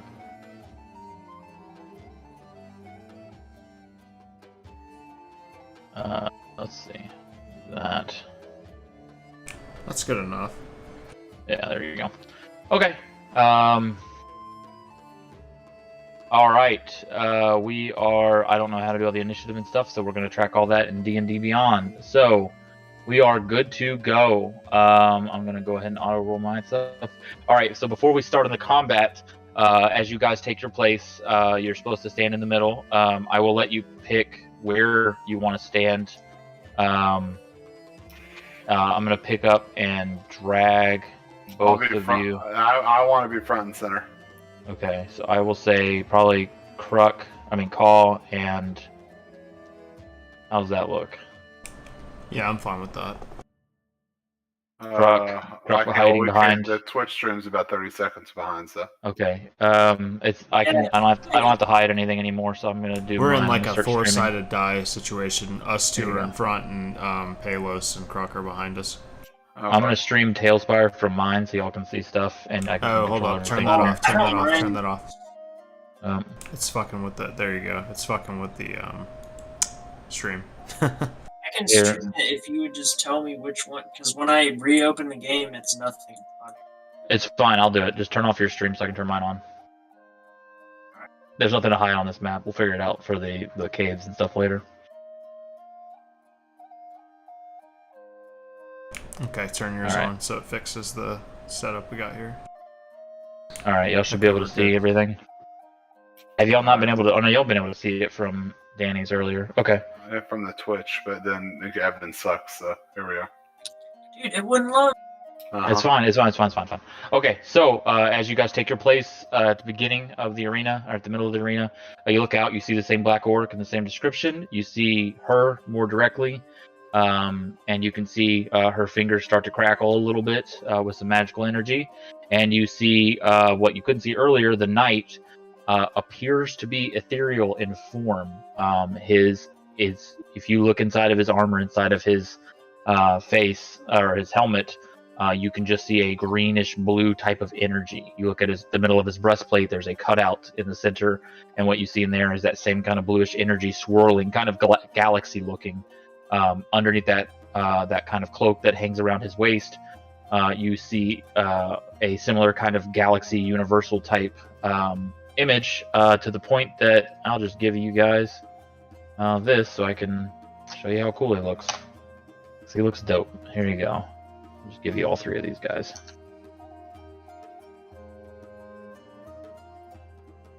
These are your combatants.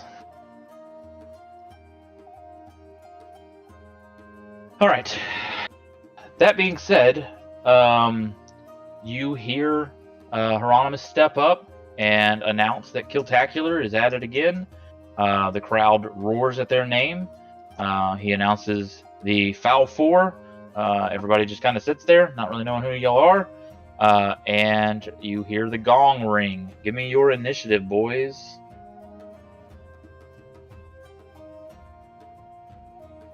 I've got to pull up all this stuff. Okay, we've got Truck at 10. I swear I rolled the lowest initiative scores of any monk I've ever seen. Oh, that's 7. I bet I rolled lower. Crook at 10. You haven't rolled yet, Bailiff.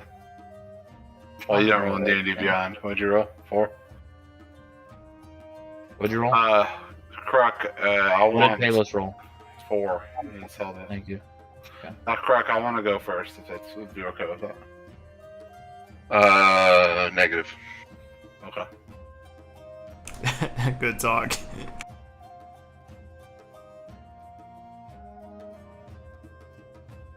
Oh, okay. I got that backwards. Damn it. Hold on.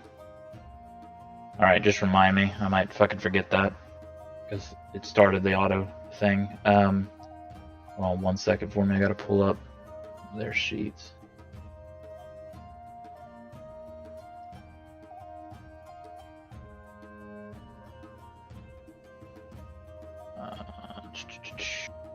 Where'd that dead bull come from that's in this arena?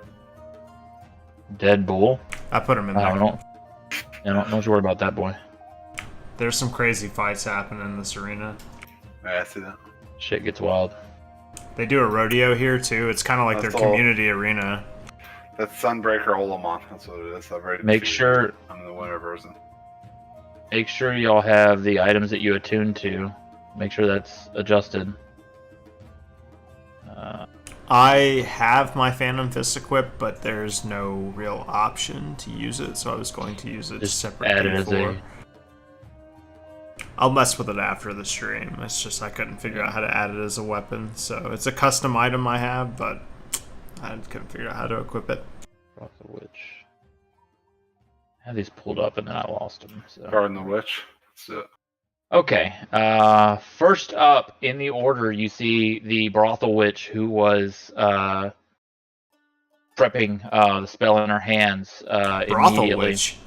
Yeah, Oh, she that's got her. the She's prep? a Brothel Witch. That's why she's so sexy. Okay. Let me see here. She is going to cast.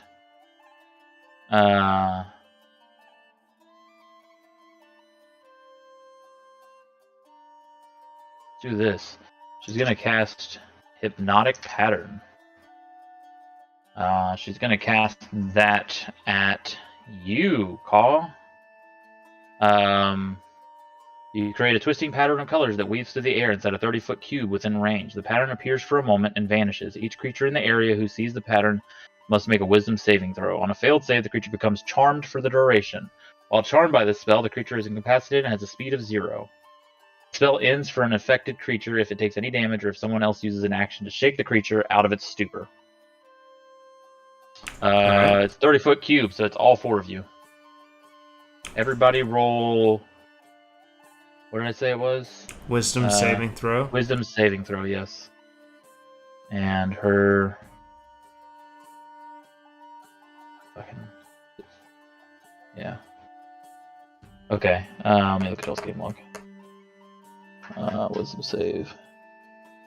What do you have there, Palos? 11. Alright, so Kruk and Palos. Y'all fucking fail. Hold you on. see a... Is what? it 11 plus your modifier, or did you... No, it's 10 plus my modifier, which is 1. Okay, sorry. What you'll see is she holds her hand out, and immediately geometric shapes start to form in front of them, and they enlarge to grow right in front of both of y'all, right in front of all 4 of y'all. Immediately by the battle, Hansenor is not even remotely phased by it. The same is true for Call. Y'all both are engaged and ready for the battle, but the more mindful Kruk and Palos are completely enthralled in it, and you see your teammates' eyes kind of glaze over as they just look up at the pattern. Hey, I'm sorry to interrupt. One You're second. fine. Elves, don't they have something against charm?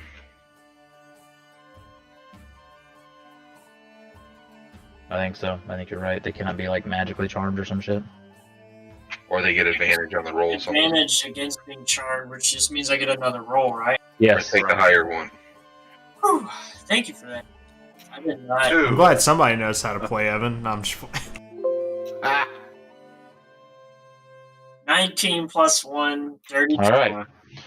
You're thinking about it, but then all of a sudden you immediately realize this is a fucking trick. Fuck you. And it's just Kruk, right? Kruk is the only one that fucking sucks. That's it. Okay, Kruk. I'm gonna see if I can't. I gotta roll bad at some point. Put a torch on you. Nope, that isn't helpful. I don't know if there's any way to. Stats. Nope, I don't know how to put fucking markers on people. Just remember it for me, please. You are charmed in the sense that you can't move and do anything. Hold on. If you take any damage or if someone else uses an action to shake the creature out of its stupor, you have a speed of 0. You're incapacitated. Okay, you're not working against your enemy, your team or anything like that. But all right, she does that, and then she immediately steps back. Let me see.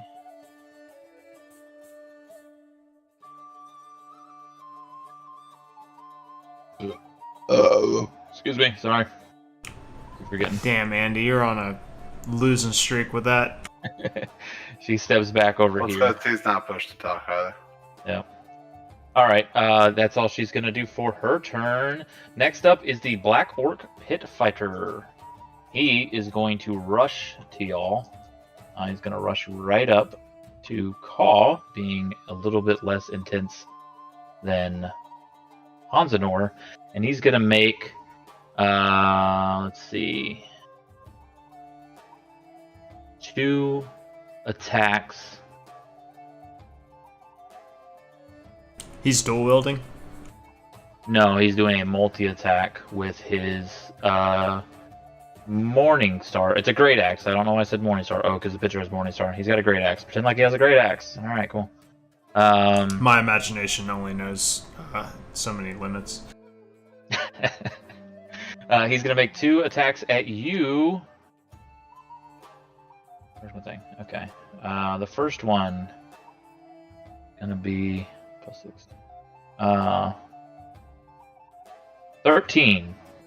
Misses. I'm at 15. The second attack. 15. It's equal to my armor class. Is that? That hits. Yeah, that hits. For armor class matching. I'm going to use one of my lucky points. Okay. And I'm going to re-roll a d20, and if it's lower, I can use that roll for his roll. What? You can use it on his attacks? Yes. Jesus, I forgot how bad luck is. It's ridiculous. Alright. Just gonna roll a random d20. Get fucked, nerd. Well, his roll was a 9 as well, +6 to hit. Oh, goddamn. It's +6? How strong is that motherfucker? It's +6 to hit with his weapon. What are you talking about? How strong is he? That's That's absurd. pretty good. That is pretty good. Yeah. Pretty good. Alright, well, I'm only so lucky, I guess. Yep. Roll that All right. damage. Let's see. You get 1d8. I fucking rolled a 1. You take fucking. What's it? I'm sorry, 1d8 plus 3. So you take 4 points of damage. Alright, I kind of he swings his axe twice, and on the second swing, I backed up, but he just grazed me across the chest. Slashed me a little bit. Yep, he fucking got you. Alright. You'll pay for this!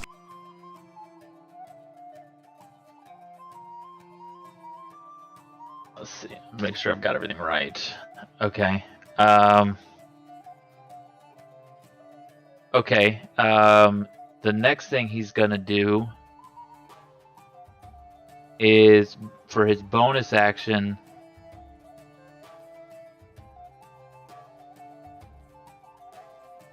No, it's not the same thing. That's not War Cry. That's fucking Battle Cry. It's different. Never mind. He does nothing. He is going to stay engaged with you for right now. And that's the end of his turn. And up first is, I think, Kruk, right? We talked about this? No, it's Chance. Oh, you're letting Chance go first? Good. It makes my life easier. All right, so Hontanor, you're up first. I'm going to. So I'm going to channel divinity. I'm going to use my bonus action to awaken the avatar. So all of them, all the enemies within 30 feet of me needs to make a charisma save against the 12. Within 30 feet of you? Mm-hmm.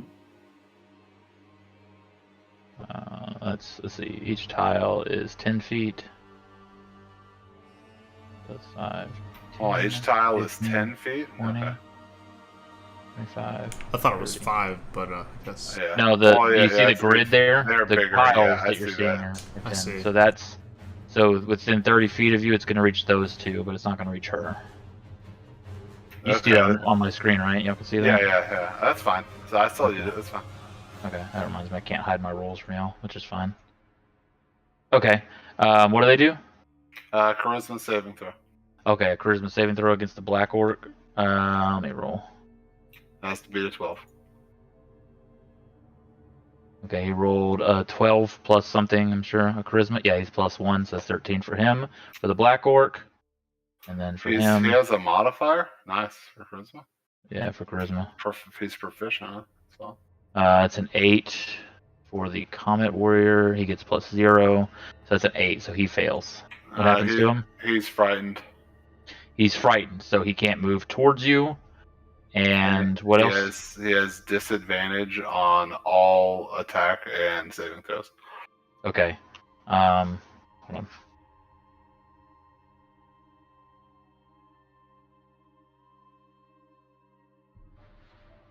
Okay, and then we said that Kruk was charmed. I'll say at the end of your turn. Ability checks and attack rolls while the source of damage or the source of the fear is within line of sight. Okay, all right. Charmed, you can use was it a wisdom saving throw, Kruk? At the end of your turn, you can do a wisdom saving throw to break out of the charm. Okay, do you want to move anywhere? No, I'm going to use my action to attack him.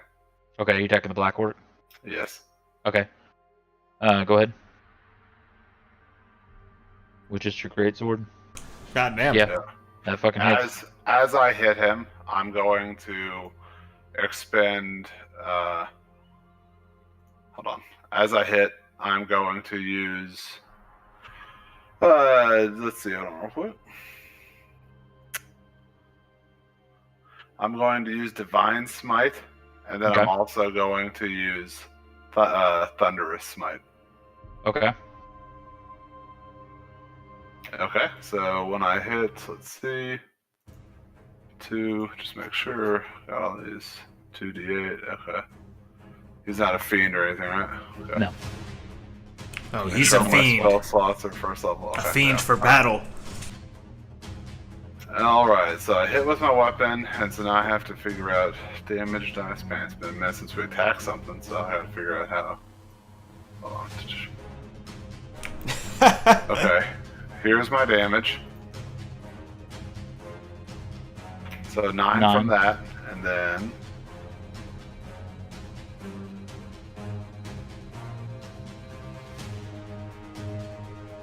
that's 3 plus 3 plus 3. Yep, I get it's 2d6 or whatever it was plus my strength modifier. Oh damn! I didn't realize your weapon was 2d6. Yeah, hold on, make sure. I'm just making sure. So 2d6 and 2d8. All right. And this is your Divine Smite, you said? Yeah, that's all the other 24. damage. It's 24 damage. 24 damage plus 9. So you can do at level 4. You can currently do like 30 fucking. Oh yeah, 3 damage. If I crit, I can do like 75 damage, but yeah. So as Thunderous Smite hits them, a red sound rings out 300 feet, and it's the sound of thunder, so it would fill the arena. Additionally, the targeted creature, they must succeed on a strength saving throw, or be pushed 10 feet away from you and knocked prone. Okay, 1 second. The crowd cheers. Yeah. Trying to double check them. Yeah, sorry.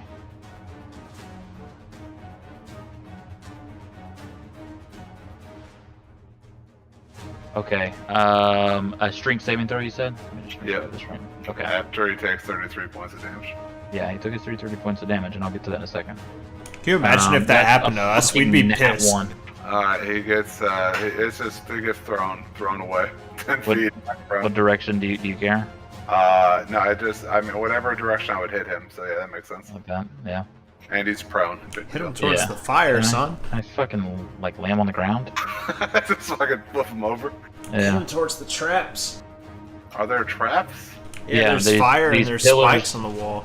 These pillars raise and lower right now. They are down in the ground, and then the spikes, well, they're actually blades spinning. Like I said, imagine battle bots. Oh, okay, yeah. So well, I can't knock him that far anyway. So. Yeah, it's fine though. The big Okay. thing though is also thunder is everywhere and it's awesome and everyone's fucking terrified. It's awesome. All right. Fantastic. The sponsor's freaking out because he knows he's about to lose his goddamn money. Oh, hold on. I may have no. I used. Yeah, no, I messed up. I'm sorry. Take back the. Can I see the roll? Let's see. Yeah, it was Chances- 6, 8, 5, and 5, and then 3, 3, 3. Does it tell you? So the two. Take back the 6 and the 8. I can't use Thunderous Smite. It's a bonus action. So it's just 10 damage? 10 plus 9. 10 plus 9, so it's only 19 damage. 19. Yes. So he also isn't knocked away. So it's 9 plus. Wait, no, it's just 19 in general, right? No, Yes. yeah, it's 19 in general. Okay. Hans Oh no! Norris, I'm holy. sorry. One more time. I'm sorry. We hadn't done this. Fuck in a me while. running. It is keep the 6 and the 8. Leave the 2 5s. Carry the one. Divine Smite does way more damage, so than the 5s, even though they rolled 5s, obviously. So keep 14 plus 9. So 23 damage.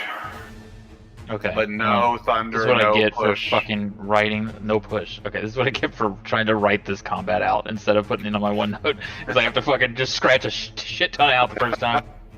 Yeah, sorry about that. Yes, that's. So I hit him, and I'm going to.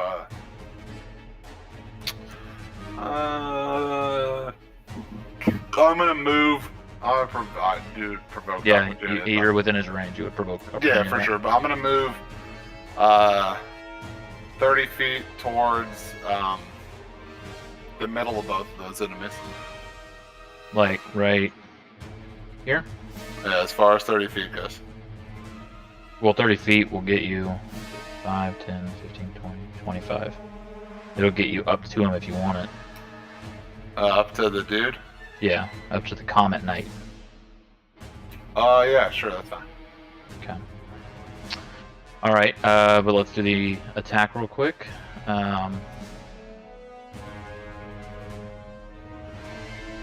That's a 10 plus 6, 16. That's what my armor class is. All right, so that hits. So he's gonna roll his 8. That's 4 plus 3. Right? Yeah, 4 plus 3. That's 7 damage to you. As you run away from him, he fucking sees the opportunity and just slices across your back and gouges you pretty good in the back. Y'all did roll your hit points and everything for level 4, right? Yeah. Yes. Okay, let's make sure.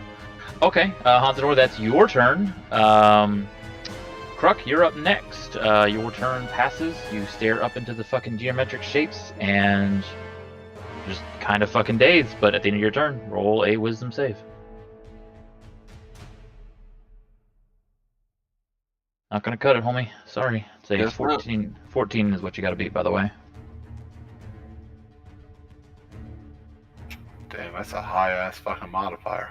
You can also be, without having to roll a check or anything, you can shake him out of it if you use an action. Just FYI, guys. If you want to just get him out of it. Okay. You'll have Next to up tell us is that for future reference. Well, I mean, he did But I tell us appreciate in the it. beginning. He's just reminding. we're all Yeah. new here. All right. there's a Yeah, lot. that's true. All right, Call, you're up next on the order. Can I shake him as a bonus action? It says it's an action on the spell. Sorry. Okay. Well, is there any kind of check or anything like that I have to do No. if I shake It's him? you just get him out of it. You slap him in the face and wake his ass up. Alright, I'd slap him in the face and be like, Croc, this is no time for games! All right. Yep. You are broken out of your stupor. You're And back to then, normal. as a bonus action, I'm gonna turn around and just fucking gut punch the black orc in front of me. With your Phantom Fist! Ooh. Yep. You have movement if you want to move. Like you could move. Basically, you don't leave his engagement, so you can move like right here, and punch him into the pillars. FYI, with the y'all know the speed of them. So every other round, they're going to be up and spew fire 5 feet out in all directions. So at the end of the round, they'll be up, and then for the next round, they'll be spewing fire. So, like, when the round, like, circles back, they... Yeah, like okay, they'll spew fire. when the brothel witch takes her turn, they will start spewing fire Dope. right before her turn. You want to do that, Call? Yeah, I'd like to get, if I'm not gonna provoke an attack of opportunity, I would like Yeah. to use that advantage, or not, strictly speaking, but I would like to use that angle. Yeah, no problem. You don't leave that range, his range, so you can move. You can fucking dance circles around him as a monk too. Alright, I cartwheel around him like some kind of fucking Alright. spastic child. And then with your bonus action, you're doing an unarmed attack with the Phantom Fist. Yeah. Okay. What did that say about how much did it add damage or whatever? Did it add damage? It adds 1d4 damage to my unarmed strike, and the way it's worded, it appears as though I can choose to push him 10 feet if I would like to. Yeah. I would. It's like an if it engagement hits. kind of thing. You turn it on and then you fucking hit him, and it doesn't. I don't think it even has charges, right? Nope. Yeah. So, all right, roll your attack. Does that, like, stack with your pointy claw? I didn't mean to It's do like a weapon thing? It does not. Okay. It's a glove, so I wouldn't say that it God uses claws. damn. That's a 12, homie. Sorry, doesn't hit. You go, but with all of your movement around him, he's keeping his eyes on you, trained on you with the only person he's engaged, and he's looking and he catches just right outside of it. You just barely miss him between his armor, and he just kind of scoffs at you. Alright. He's the only one right now that seems to be taking y'all seriously with how much was done to him. The Comment Knight, you can't really read his face because he doesn't fucking have one, but he seems pretty casual in his posture. And the Brothel Witch just kind of seems to be sneering off in the corner. Neither one of them seems very threatened, but the orc seems to be like, hey, fucking wake up, guys. We have to fight. Alright, well, as I was cartwheeling around him in circles, kind of like around him in a speedy fashion, I stopped and I punched and missed, and then I continued my cartwheels around him, almost like a... Do you want to go back? Wait, you did. So you no, did no, 5, I'm just 10, 15, 20. fucking talking shit. Okay. All right. Palos, It's almost like I'm preventing him from moving, but he could clearly get away if he wanted to. You can't get away from me! You can't get away from me! Yeah, just a continual cartwheel. Like, no one even knows how I'm keeping it up, but I am. I dig it. What you Alright, got there, Palos? so, a couple questions since I'm. Alright. Alright, so how much is a minute? Is it a full round? 10 rounds. Every round is 6 seconds. 10 rounds is 60 seconds, therefore a minute. So basically all of combat. If it says its duration is a minute, it's all of combat. Okay. If it's a minute, it also probably says it's concentration. Yeah, I have one that's a concentration, one that is. Oh, well, this was concentration. So concentration, if you take damage, you have to roll a d20, and if your d20 is half or more of the damage, then you maintain concentration. But if it's less, you break concentration and lose the spell. Okay. Right. And you can't cast another concentration spell while Correct, you're thank you. concentrating on that spell. Right. Yeah. Out of the two, I have one that I would much rather.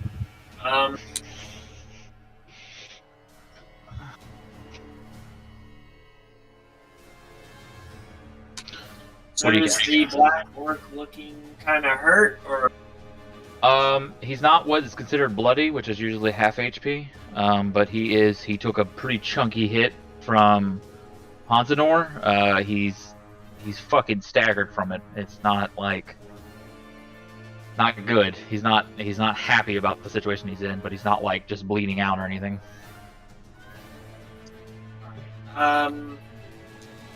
If I cast a concentration spell, I mean, obviously this turn I cannot cast anything else, but on my next turn, am I able to cast other spell? Yeah, you can cast non-concentration spells if you have a you just can't have 2 concentration-specific spells. Right. This turn I can only cast 1 spell period as an action. I don't get bonus actions or anything like that. Some of your spells will say that they're bonus actions, so just try to pay attention to that. The vast majority of spells are not bonus actions, though. Right, gotcha. Okay, so...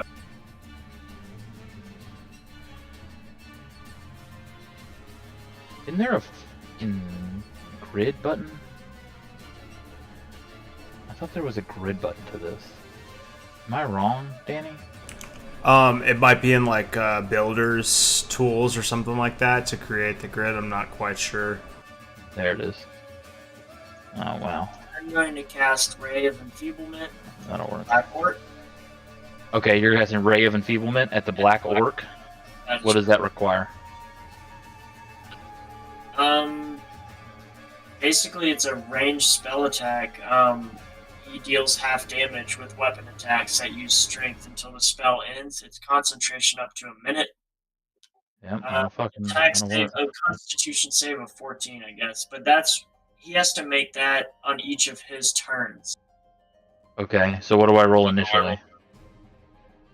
It just says at the end of each of the target's turns, it can make a Constitution saving throw against the spell. On its success, the spell ends. It's Constitution of 14. When it first starts, I just cast it and it sticks until his next turn. Okay, so it's a Constitution of 14. He rolls a 9 plus 3, that's 13. He fails. Well, that would be on his next turn anyway. I thought he rolled it when you cast it at him. No, because I just cast it and then it's... I guess he can roll to save out of it when he goes to attack because it's just a debuff basically on his attack. No, you make a ranged spell attack. That's what happens initially. Okay. Make a ranged spell attack against him, and then on a hit, the target only deals half damage. You have to hit first, and then he's affected by it. And at the end of his turn, he gets to make a save. I need to just roll d20. Do I add any modifiers to that? Yeah, your spell attack modifier. I can probably tell you what it is. Where's this fucking spell attack modifier? Where the hell does it have it? It doesn't matter. I rolled a natural one. Oof! Alright, yeah, you fucking flap your hands together, make a fucking finger gun, and then you aim it right at him. He's in point blank range, but at the last second he turns and sees it and just fucking matrix that shit, and it goes zooming past him and hits the pillars. I shouldn't have ordered that drink before this fight. Yep, you're just a little bit slow, so it misses him. Sorry to see that. Alright, coming back to the order. The last in these steps is the Comet Warrior. Since the big fuck has already engaged him, he will continue and go ahead and fight him. Let's see. He is going to make...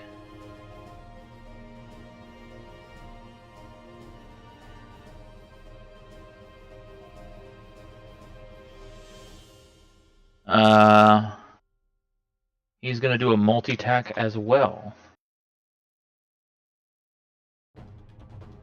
Jesus.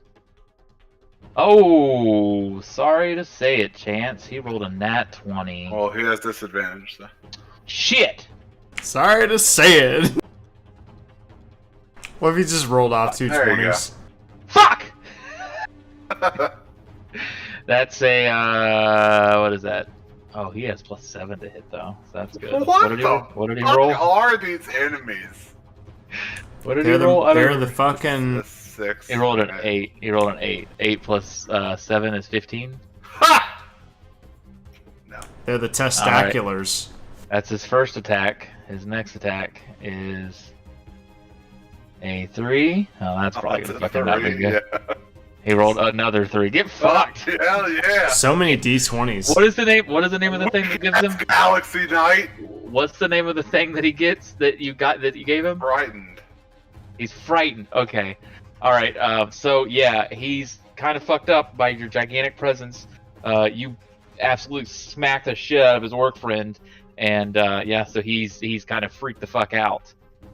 With that though, he's gonna run. Fuck. He's frightened, so he really should run away. I feel like he's gonna fucking dart. He's gonna break it and try to get away. What's his speed? 30. No, he's gonna go. You should roll the same dice, Andy. You've got like There you go. 8 d20s on the board right now. I do. I just keep rolling new ones. It's stupid. No. All right, make your opportunity attack. I did. It's terrible. What is it? That's bad. Fucking nat 1. What the hell is up with this fight? Oh god, this is so everybody sucks. We're all terrible combatants. Yeah, it's like- they're level fucking 7. You don't know what level they are. God, they're fucking high. I know that. they just are what they are. All right, don't you fucking worry The about it. crowd is just watching everybody swing and miss and fail, fall over. And, Yeah, the crowd is definitely booing at this point. It's yeah, not the been monk exciting. doing cartwheels. Fucking Oh my God, wizard fuck shoots that off a lightning bolt that hits some poor gnome kid in the head. Nah, it's a plexiglass and shit. It doesn't hit anybody. They're all safe. All right. Back to the top of the order. So the pillars are up and are fucking firing like crazy. We're back with the brothel witch again. She's gonna poke out, see old fucking Hansanor, and she's gonna cast.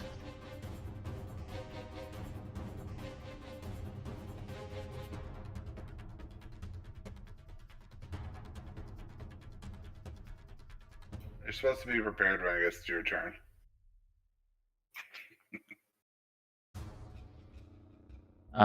She's gonna cast. Is it fucking color? No, we'll do Tasha's Hideous Laughter. Oh, a new spell in the next upcoming magic set. Tasha's Hideous Laughter. A creature of your choice you can see within range perceives everything as hilariously funny and falls into a fit of laughter if the spell affects it. The target must succeed a Wisdom saving throw or fall prone. You got to beat a 14 chance. You fall prone, become incapacitated, and unable to stand up for the duration. A creature with an intelligence score of 4 or less isn't affected. Oh, maybe this is the right one for you. A 15. Fuck off! Ha ha! So my fucking spells work. Alright, yeah, she These are shoots the out some best you shit, have to offer? and it doesn't fucking do anything. I don't think she has any bonus actions. Nah, she doesn't have any fucking good bonus actions. Lame. Alright, yeah, you fucking... She's angry. She's just looks frustrated and fucking just scoffs at you and then just kind of like sneers, trying to fucking like entice you to come closer. Next up is the Black Orc Pit Fighter. Alright. He's gonna try to actually do cool shit. First off, he is going to... Fucking missed that last time. He is going to do a multi-attack against Caw. He has advantage on this because you're engaged with his friend. And... But isn't he engaged with him? 10 plus 6, that's 16 to hit. Wait, hold on. and Why does he have an advantage? Because his friend's right here, you're right here, you're in between the two of them. They are engaged with you together. Oh, They're I see, flanking. I see. He's flanking you. 16 is the best he got on that first attack. I'm gonna use my luck fucking again. not, dude. Let somebody do something, you piece of shit. All right, that was a 10, is what he rolled. So your 20 has to be below a 10.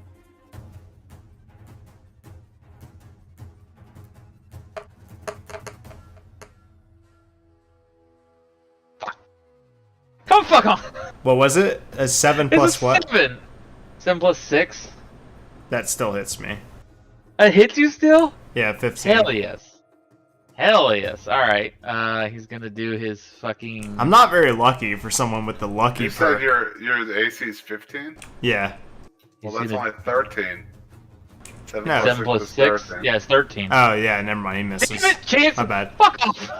Chance with the calculator coming in What's clutch. with the match? Shit! Alright, he's gonna do a second attack against you with advantage. That's an 18. That's a 16. That's 18 plus 6. Or 16 plus... Well, 18 plus 6 is his roll. Yeah, it hits. Alright, yeah, you're fucking right, it does. He's gonna do his Black Orc Fury. And charge his weapon to hit a little bit harder this time. And it's going to do... Ooh, 4 plus 3. That's 11 points of damage to you.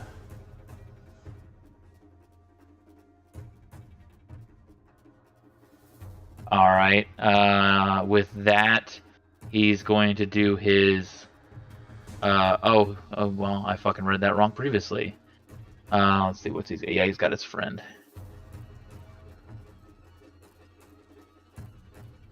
No, he's not gonna do that because it's not fucking useful right now. You're damn right Okay. he's not.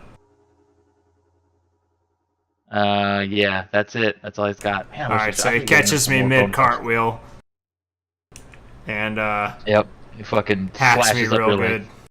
and fucking you land in a wince. Alright, next up is Hansi. Hansi Bonzies. What are you doing? Well, I'm going to.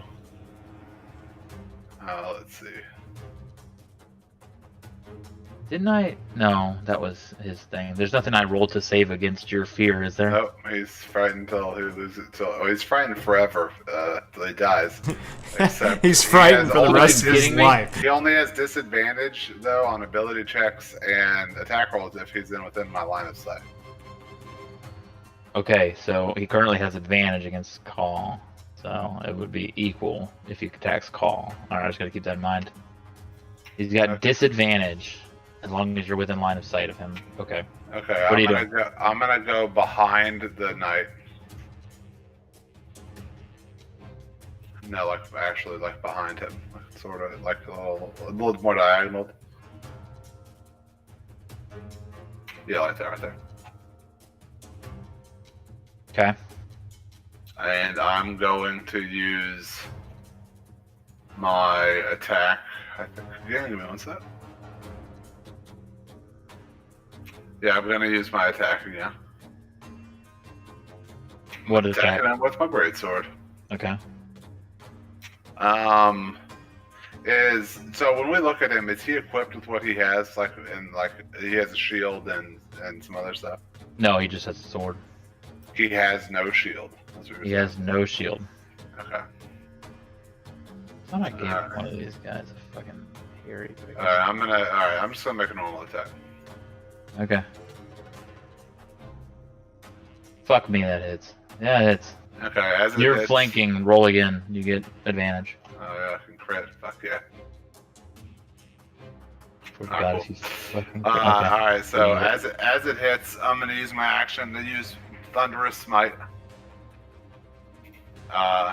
So I'll roll my damage and then I'll roll that damage. Okay. Jesus. So that damage is 8, and then Thunderous Smite.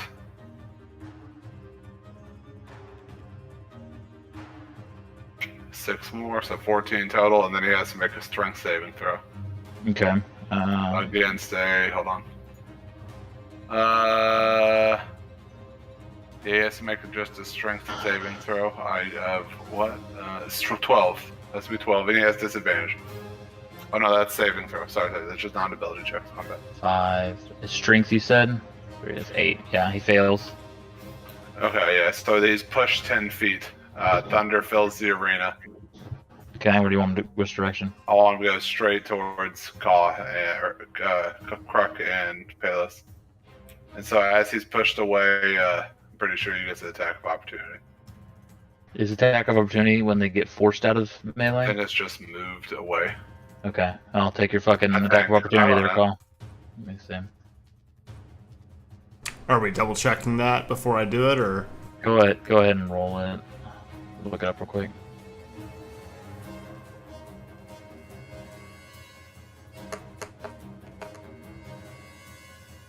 Yeah, just leaving adjacent without shifting or teleporting. So yeah. Without shifting? Well, he did shift. 21. No, Shift. shifting or like plane shifting. Okay. 21. Yeah, that hits. You can only use just a single attack, just to verify. Yeah. It's your reaction. Yeah, I got you. Attack with a quarterstaff. As he passes me, I just fucking reactive swing out my quarterstaff and just whack him over the head in his metal helmet. All right. Yeah, that fucked him up pretty good. He's fucked by that. He doesn't bleed, but you can see like you gashed his armor and he's also knocked prone right there. Jesus Christ! All right. He's fucking tinkering with one of these homemade classes a little bit. Anyways, yeah. All right. So yeah, that fucked him up pretty good. He doesn't look too happy from that. He doesn't look like anything at all. Hold on. Oh, So I would also get an attack of opportunity because he moves away from me. No, you knocked him out of your fucking thing. You don't get to go. You don't get to hit him and then also hit him while you're hitting him. I'm fucking ruling that one right now. Are you sure? No, No, I'm I'm 100% sure. Oh, okay. Yeah, you don't fucking what? That's psychotic. Moves out of my reach. I actually didn't know you got an attack of opportunity from pushing someone past somebody, but it does make sense. Yeah, yeah, and they're fucking. Especially in his situation, he is easily primed and ready to get hit. All right, so he's prone. So any melee attacks against him this round, if y'all recall that, because I probably won't have advantage. I'll already. remember. All right, that was Hansanor's turn. Do you want to do anything else? Yeah, I'm gonna move to the. I'm gonna move. Oh, so I moved. How much did I move before? You were 1, 5. You were here. 5, 10, 15. You used 15 of your feet.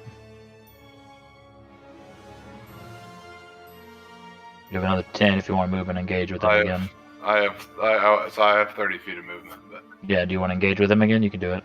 yes. Alright. Doesn't make any sense that I'd be facing that way, but okay. I just don't care. It's hard to. Put me in the fire! It There is you go. hard to face him the right way. Oh, okay, my bad. Alright. Yeah, so you put him in melee range of your wizard and your rogue. Good job. Okay, Kruk, you get to do shit. Alright, well, being the survivalist, I'm attacking the prone guy. Yeah, because you have advantage, which gives you your sneak attack. Correct. Go ahead. It's like multiple layers of advantage right here. It's a lot.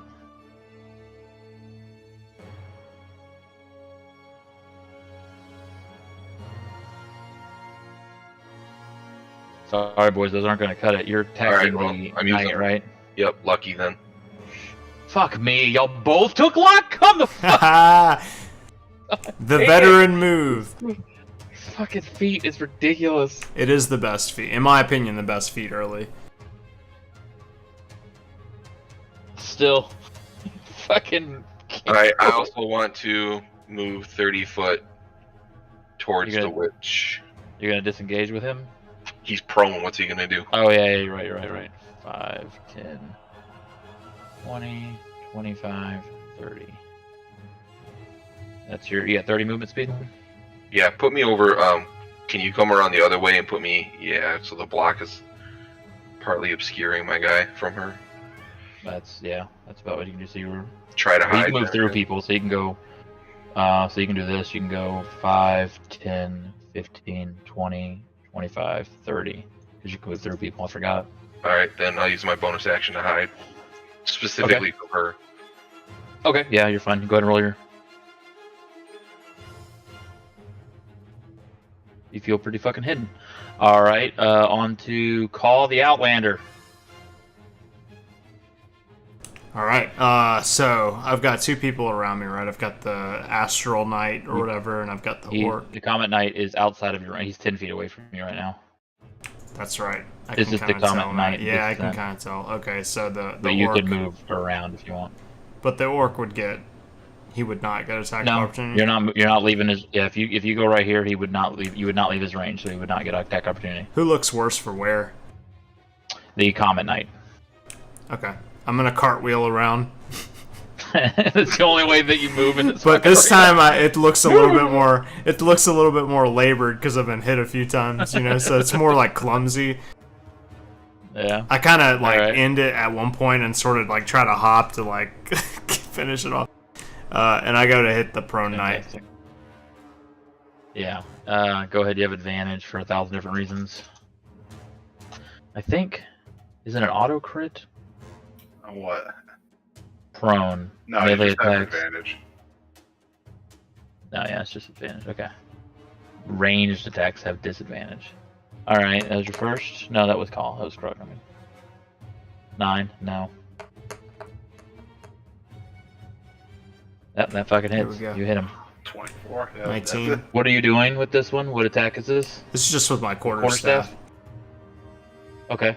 Sorry, I rolled the wrong dice. Ignore that one. Okay. 10. Yeah, he's fucking looking rougher than. While he's the down, I second. cheaply just fucking like you'd be beating a rabid animal, you know, on the ground. Just... All right, that's your first attack. All right, and I'm gonna do a flurry of blows. Poor fucking guy. All right. Those are unarmed attacks, aren't they? They are. And for I guess, how far away is he from the They all have fire? advantage. Yeah, you can move him in any direction. Currently, he is 5. Yeah, he's within range. You can move him 5 feet, and he'd be within range. Okay, I wanna hit him onto the. Is the fire currently going, or is the pillar submerged into Yes, the ground? yes. The rest of this All round, right, it's I'm going. gonna try to hit him into the flames. Okay. You have advantage on the attack. Well, you're trying to push him, so you're doing the Phantom Fist. Yeah, with my unarmed Okay. strike. We'll say, to make more sense here, we'll say you're over here, so that makes a little bit more sense. First roll Okay. was a 13. Second was a 22. Fucking, that hits. Alright, do your damage. Jesus Christ. Plus a D4. Hang on. Holy fuck, that's so much damage from an unarmed strike.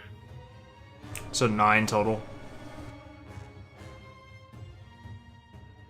Alright, he's looking really rough, and then you push him. And the fire catches. Do you have another attack? I do. I have another unarmed strike because I'm doing flurry of blows. Those happen in like succession real quick, don't they?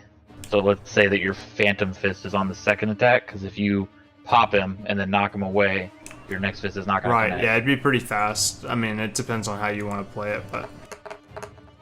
This is uncharted territory. Let me look up the flurry of blows real quick.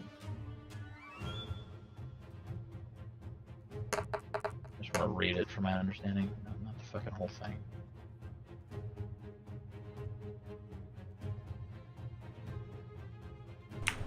If it doesn't, I mean, I would say for, like, you know... Yeah, I'll just say that it's reasonable. 2 attacks real fast, and you're just like, whoop, hap, you know, real fast. So yes, you'll get to make your second attack, and one of them will push them, whichever one. If they both connect, then the last one does. But... Next time I can say that's the second one, I'll apply it. But yeah, so the 17, I'm assuming hits. Yes. Barely, so don't fucking assume too much. He's in full ass armor, so. 7 damage. 7 damage. Okay. Fuck.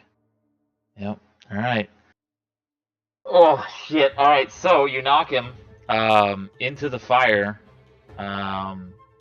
And what a couple of things happen. One, he crumbles to the ground unconscious. But 2, the fire does not seem to take hold. It heats up the middle of his plate, but his body, his form, doesn't catch fire at all. He's but flame retardant. Yeah, but he does fall unconscious. Immediately after that, though, a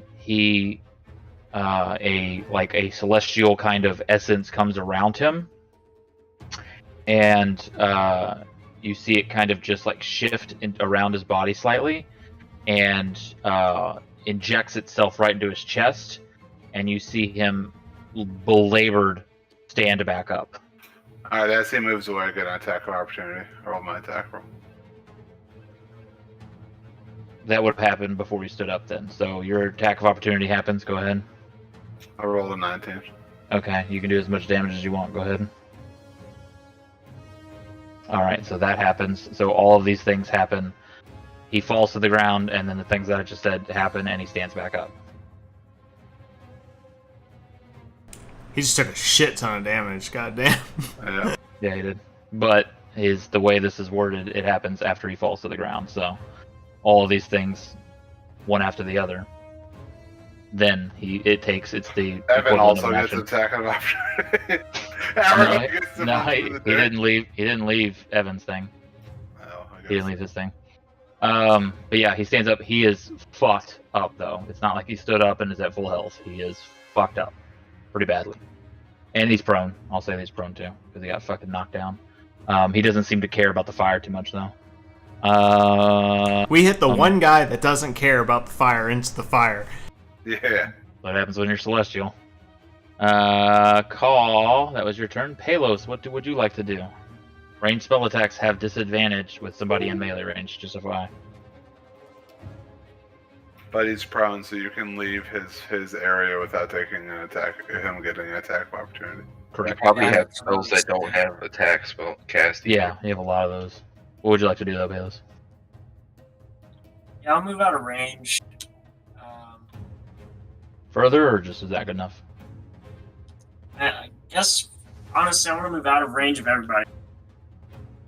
Just gonna move back here.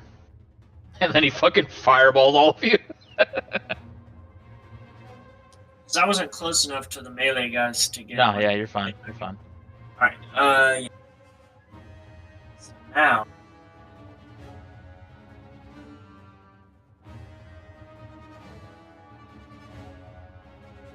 How's everybody look? All the bad guys. How are they looking? Obviously. He's super duper rough. The other guy hasn't been hit since the last time. All right, I'm gonna cast. Okay, let's just do magic missile. It's second level. Okay, against the orc. Yeah, I'm gonna start with the weakest. Oh, can you split That's those? celestial. Did we ever talk about that? Whether or not you can split the magic missiles? Yeah, you can. Yeah. Okay. Yeah. So your As first of start. right now, I'm just gonna. I don't know how close he is to dying, so I'm gonna cast everything. And then if he dies, and I No. Yeah, you're fine. He is barely holding on. You would know pretty well that he doesn't need much to go down, but you can also cast it, watch the first one hit, and then see the effect. So I'll let you split it. Is it at second level? Does that make it 3 or 4? The spell creates one more dart for each slot level above first. So basically, instead of 3, I would have 4. Okay, so it's 4. So roll 4 for me, and then I'm assuming the other 3 are going to go at the orc. That is correct. Okay. D4 are the worst dice. Roll the first one separate. Roll that one immediately so that you don't say, oh, the one went to him and the other ones went to the other guy. Okay, yeah. I hit a 4. Okay, so the 4 goes to the One, which is celestial. 5. Oh, they have +1 to them? Oh, they do, don't they? Okay, so the first one for 5 damage hits the celestial knight, or the comet knight, and he does crumple to the ground. The energy dissipates from him, and he is unconscious completely. The other 3? Alright, yep. Going straight at the orc. Yep. I'm gonna do 3 more. Yep, +1 for each one of them. Yep, so that's 3. I'm gonna roll 2 at the same time. Just tell me the full number, don't tell me the +1 or whatever. Tell me Alright. what it is at the end. That's a total of 8 damage. 8 damage total. Okay. He is now looking bloodied. Not bad. He's fucked up. As they just right into his fucking chest as he's trying to engage with everybody else. He sees his friend fall to the ground. The crowd seems to kind of be hushed as y'all are seemingly taking advantage of this fight a little bit more so than people expected. Yeah. Is the sponsor ripping up his ticket in the stands like No, he does look worried though. You see him stressing looking at this fucking fight right now.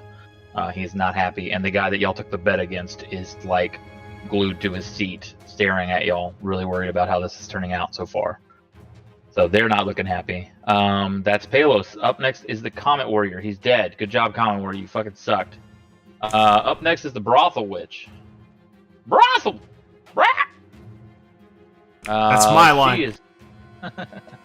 She is going to cast...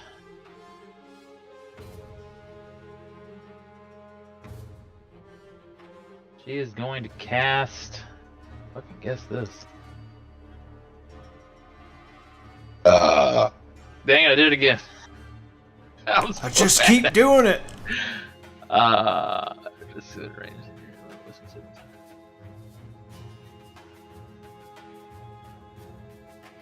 That's an interesting spell she just cast.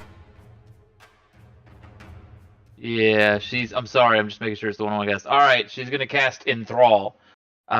You weave a distracted string of words, causing creatures of your choice that can see within range and that can hear you make a wisdom saving throw. Any creature that can't be charmed succeeds on this saving throw automatically, and if you or your companions are fighting a creature, it has advantage on the save. So everybody all 4 of you make wisdom saving throws with advantage. But she can't see me, right?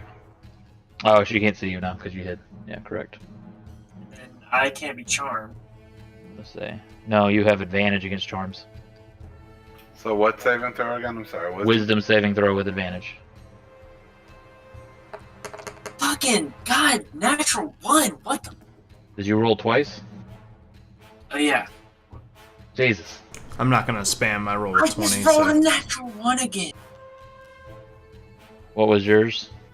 Anzanor got a fucking 15. Kaw got a 20. Yeah, 18 as well. Yeah, 15 saves. Fuck me running. Did you get 2 natural 1s? That is correct. Ah, your fucking dice suck. You need to lock those dice up, son. Put them Good somewhere. job. Gotta spend all that money on dice. Roll them away. Yeah. Alright, you fucking suck. You are super duper upset. So what happens to you is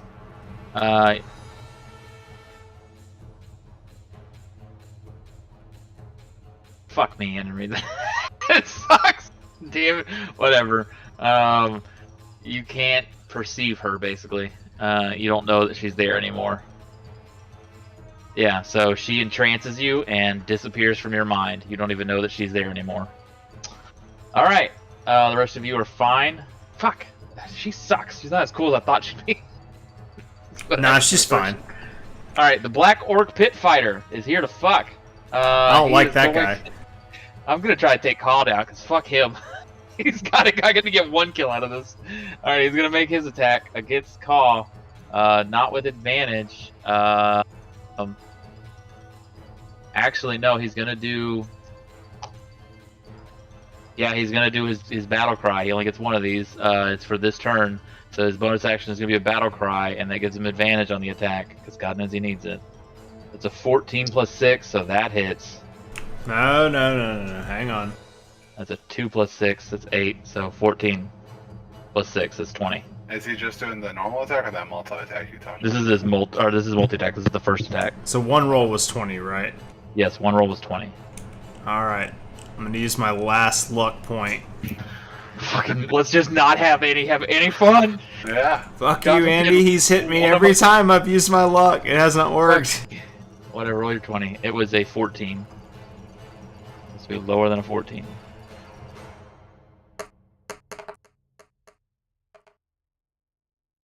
Haha! Alright, he's gonna do the second attack with advantage. That's a 10 plus 6, 16. That's a 19 plus 6. So that hits. Get fucked. Yes. Alright, he's doing his fucking 1d8. Yes! Oh 8 my plus 3. God. That's 11. And he's gonna do his extra 4 damage. That's 11. That's 15 points of damage to you, son of a bitch. I'm unconscious. Yes! Yes! First time in history the DM is actively rooting for his That's players to fucking- die. You guys Yeah. ruined all my fun. That's what he's doing right now. They're like, fucking dead. they're like, remember, as a DM, you're not trying to kill your players. And Andy's like, get fucked. Yeah. I just wanted to do something useful. I've fucked up this combat so much, and I have fucked up this combat so much. All right, you're unconscious. Get fucked. He's still standing there. He's not gonna do anything. Next up in the order is Hansanor. He's looking pretty bad though. He's pretty bloodied. He's not like Death's Door, but he's pretty bloodied. What do you do, Hansi? I look at him. Okay, good turn. All right, we're on to second Croc. I look at him. I call him pitiful, and then I attack him with my greatsword. Okay. We're gonna try to speed up combat since it's getting I late. don't So be do that thinking at about what you want to all. do. I look at him, call him pitiful, reach over, and put 20 HP back into my monk. All right, you fucking bastard! Took away my one happy moment. Wait, what happened? He I fucking lay on dumped hands his you. lay on hands you. All right, for 20. Yeah, you're back up to 20. That's your action, and that's all you do. You don't move or anything. That's my action, and then I will do bonus action of You're still prone, by the way. nothing Call. else.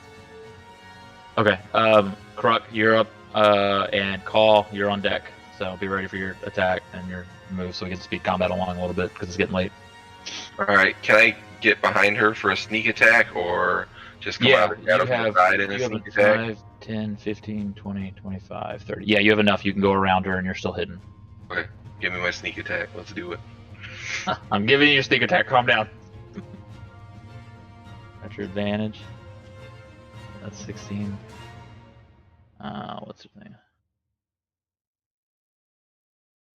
Oh, you get your sneak attack, right? You don't have to have advantage to get sneak attack if you did sneak and attack, right? Like if you were hidden. Okay, and so attack. here's the thing, and we need to hash this out. Sneak attack, I get sneak attack if I have advantage, but there's a difference between that and surprise. Yeah, so this would be more like surprise because And one that thing about her, since it's the first time y'all are actually attacking her, she has something called Enthralling Beauty. Any creature that can see the Brothel Witch has disadvantage on attack rolls against her.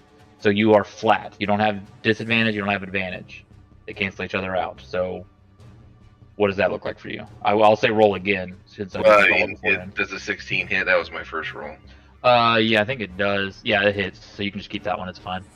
Okay, so my question to this is: she surprised by it? Because that's what assassin Yeah, says. Is I she would say so. surprised? Yeah, 100%. No. Surprise is something that happens before you engage in combat. That's how surprise is written. That's surprise round, but the No, idea that's of how surprise. being surprised is. You're in combat. You should not. I'm saying that he disappeared and came up from behind her and hit her in the back without her knowing he was there. Like, hold on, let me see. Let me just read this to you right here, because there's a key word in here that, like, I think stops the arguing.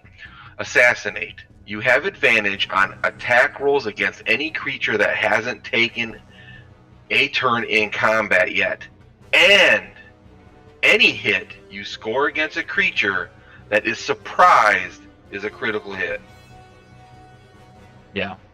So the DM determines who might be surprised. If neither side tries to be stealthy, they automatically notice each other. Otherwise, the DM compares the dexterity stealth checks of anyone hiding with the passive wisdom perception scores of each creature of the opposing side. Any character or monster that doesn't notice a threat is a surprise at the start of the encounter.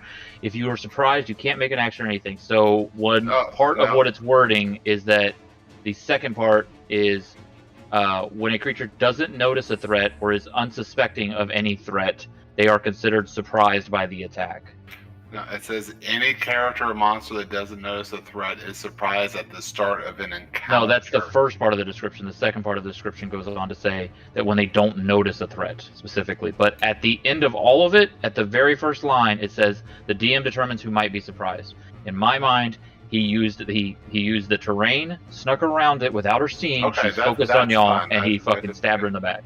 100% that sounds like surprise, but I can't give him advantage because he thinks she's hot. So he gets the hit. It hits. It connects. You get to do sneak attack damage with it.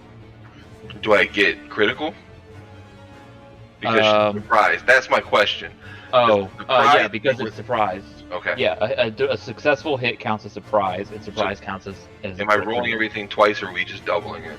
So You double the dice, I think, for you, right? just so we're aware, if any disadvantage is given, Doesn't matter how many advantages are given, they cancel out. Period. Right. That's the rule.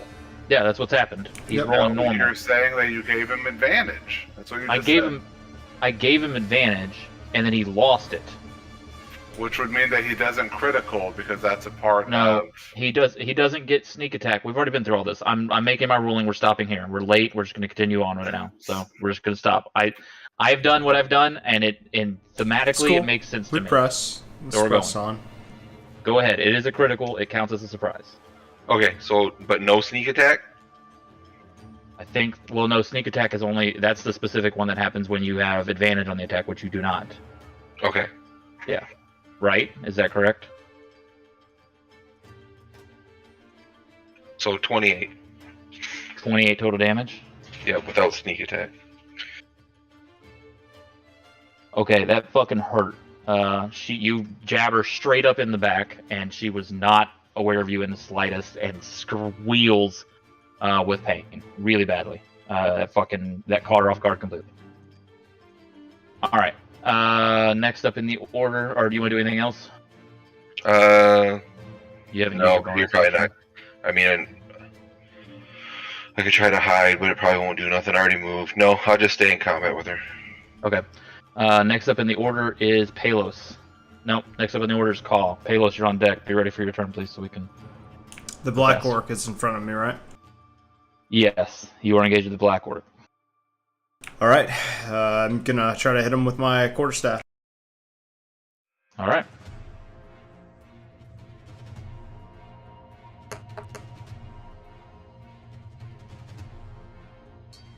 $19. Hold on, I see the roll. What happened? Where'd the roll go? Where did you roll? D&D Beyond. Rolled 19. 14 My plus fucking 5. shit just frozen? Oh, it was frozen. That's weird. Okay, yeah, you hit. That hits like a motherfucker. Okay, yeah, that hits. 5. Yep. Whack him real good. Yep. Let's see. I'm trying to decide. Flurry of blows again. You got plenty of key points. Yeah, I'm definitely going to use a key point in Flurry of Blows. I'm trying to think. So if I hit him away from chance, is he going to get attack of opportunity? Yeah, 100% he would. Okay. Chance doesn't use his reaction. For all intents and purposes, I will, I won't decide to push something away from me until my last attack. So if I don't get Okay. it, I don't get it. I just want to put that stipulation on myself. So Flurry Yeah, of I think Blows. that's fair. Well, that. Nope, that ain't gonna cut it. All right, second one. That will, There though. we go. All right. All right, so yeah, you do get to push him. And how Yeah, much 10 damage do you feet. do? 5 5. plus, hold on. 1d4 from the Phantom. So 9 Fucking total. Punch. Fuck me running. Okay. So I punch him straight in the chest with and you just see like a force push him I think back the 10 rules. feet. Does it say? It just says away from you, doesn't it? It says up to 10 feet. Let me give you the exact verbiage on the item. I think it's just away. So you can. I mean, you can decide to push him towards the fire still because he's within 10 feet of it. That's fine. Yeah. Or no, we're into the next round, so the fire's gone. But he'll be there, and he'll be there in case the fire comes up, which is pretty soon. Yeah. I mean, I'll punch him towards the fire. I would want to do that anyway. So Okay. 10 feet. Hans and Orn, you get your opportunity attack.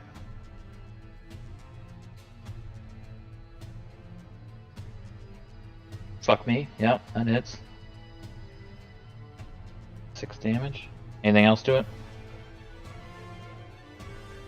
I think it's just 6 total, right? No, I'm sorry. Yes, yes, I forgot push talk. No, that's it. Yeah, 6. Okay, cool. Alright, yeah, he's looking fucked up. Real fucked up. So I'm like the pitcher and chance like the batter hit him. And you can see the column starting to rise, and you can see the little like flame in the back of it, and the gas. You can hear the gas pipes kind of coming up and hissing as that column is about to reach the top, and you know the flames are about to start igniting and spraying everywhere. He takes the hits from y'all and is looking fucking rough. Is holding himself from trying to stop bleeding in his chest, and he turns around and sees the flames right behind him as well, and he's fucking upset. All right, Palos, what do you do? Alright, I am going to do chill touch on him. Chill touch. I don't think you you're have to in be a range. melee. Yeah, you're too far away for that, I believe. Anything that says touch, Is you it? pretty much have to be within 5 feet, I think. It's a hand that reaches out and touches. Yeah, I think it's like a ghost hand. Range, Yeah, a range of 120 feet. it's very Okay. fucking misleading. Because I know poison. Create a ghostly skeletal hand, and that touches. Okay. Yep. All right. You make a spell attack against him, right? The work. Or are you going against her? Yeah, make a ranged Oh, you can't spell go attack, and then it does 1d8 necrotic damage. Make your attack. Roll 20 for attack, right? Yep. And you Oh had your my spell attack. Fucking That god. was a Is nice it another suck. one? Rolled a 2. Oh my god. Yeah, ain't gonna cut it, buddy. Sorry. You fucking something about it. The I tell you crowd what, I know what it is. boos. I know what it is. All right, so you reach it out. You kind of you do the incantation. You start it, and the hand starts to come out between yours and starts to fly towards him. But right as it gets to him, the flames kick on, and it just dissolves the hand and makes it just kind of evaporate into water right before it reaches him. And you give him a nice, fresh, misty spray. Anything else? You want to move anywhere? Boo, boo. Nah, I'm good. Okay. All right. The Comet Warrior was next. He's dead. We're back to the Brothel Witch. She's gonna see you behind her, Kruk. Very upset with what you did. For once, I'd like to fight enemies that aren't upset with us. Well, you should stop hitting them, and then they would. God, I fucking forgot what half of these are.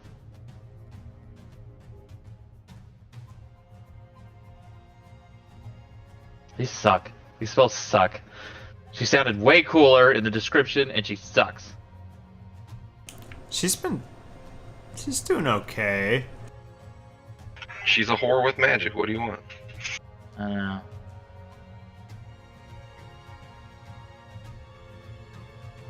Fuck me. Okay. She's gonna do, I guess, Charm Person. Sucks. She's in a fucking pickle.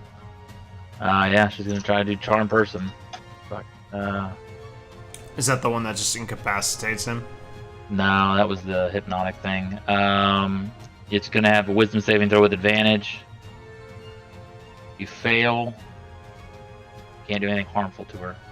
All right. Yeah, make your Wisdom saving throw with advantage.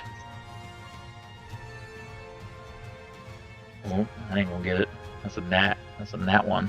12 ain't gonna get it either, boy. You like her. You like her a lot. She got them Lucky sexy this titties. up. She's got some sexy titties. He's gonna use his Alright. luck. Oh, you're gonna luck? Fuck! Shit! Yes. Luck be a lady tonight. Alright. Fucking. She shakes her fucking head out of frustration and is just like. And tries to flash her titties at you, and you're having none of it. And is just gonna stand there because she cannot risk moving out of your melee range, even though that doesn't make it any better. She just is in a rough situation. It's real bad for her. All right, that's her. It's the Black Pit Fighter.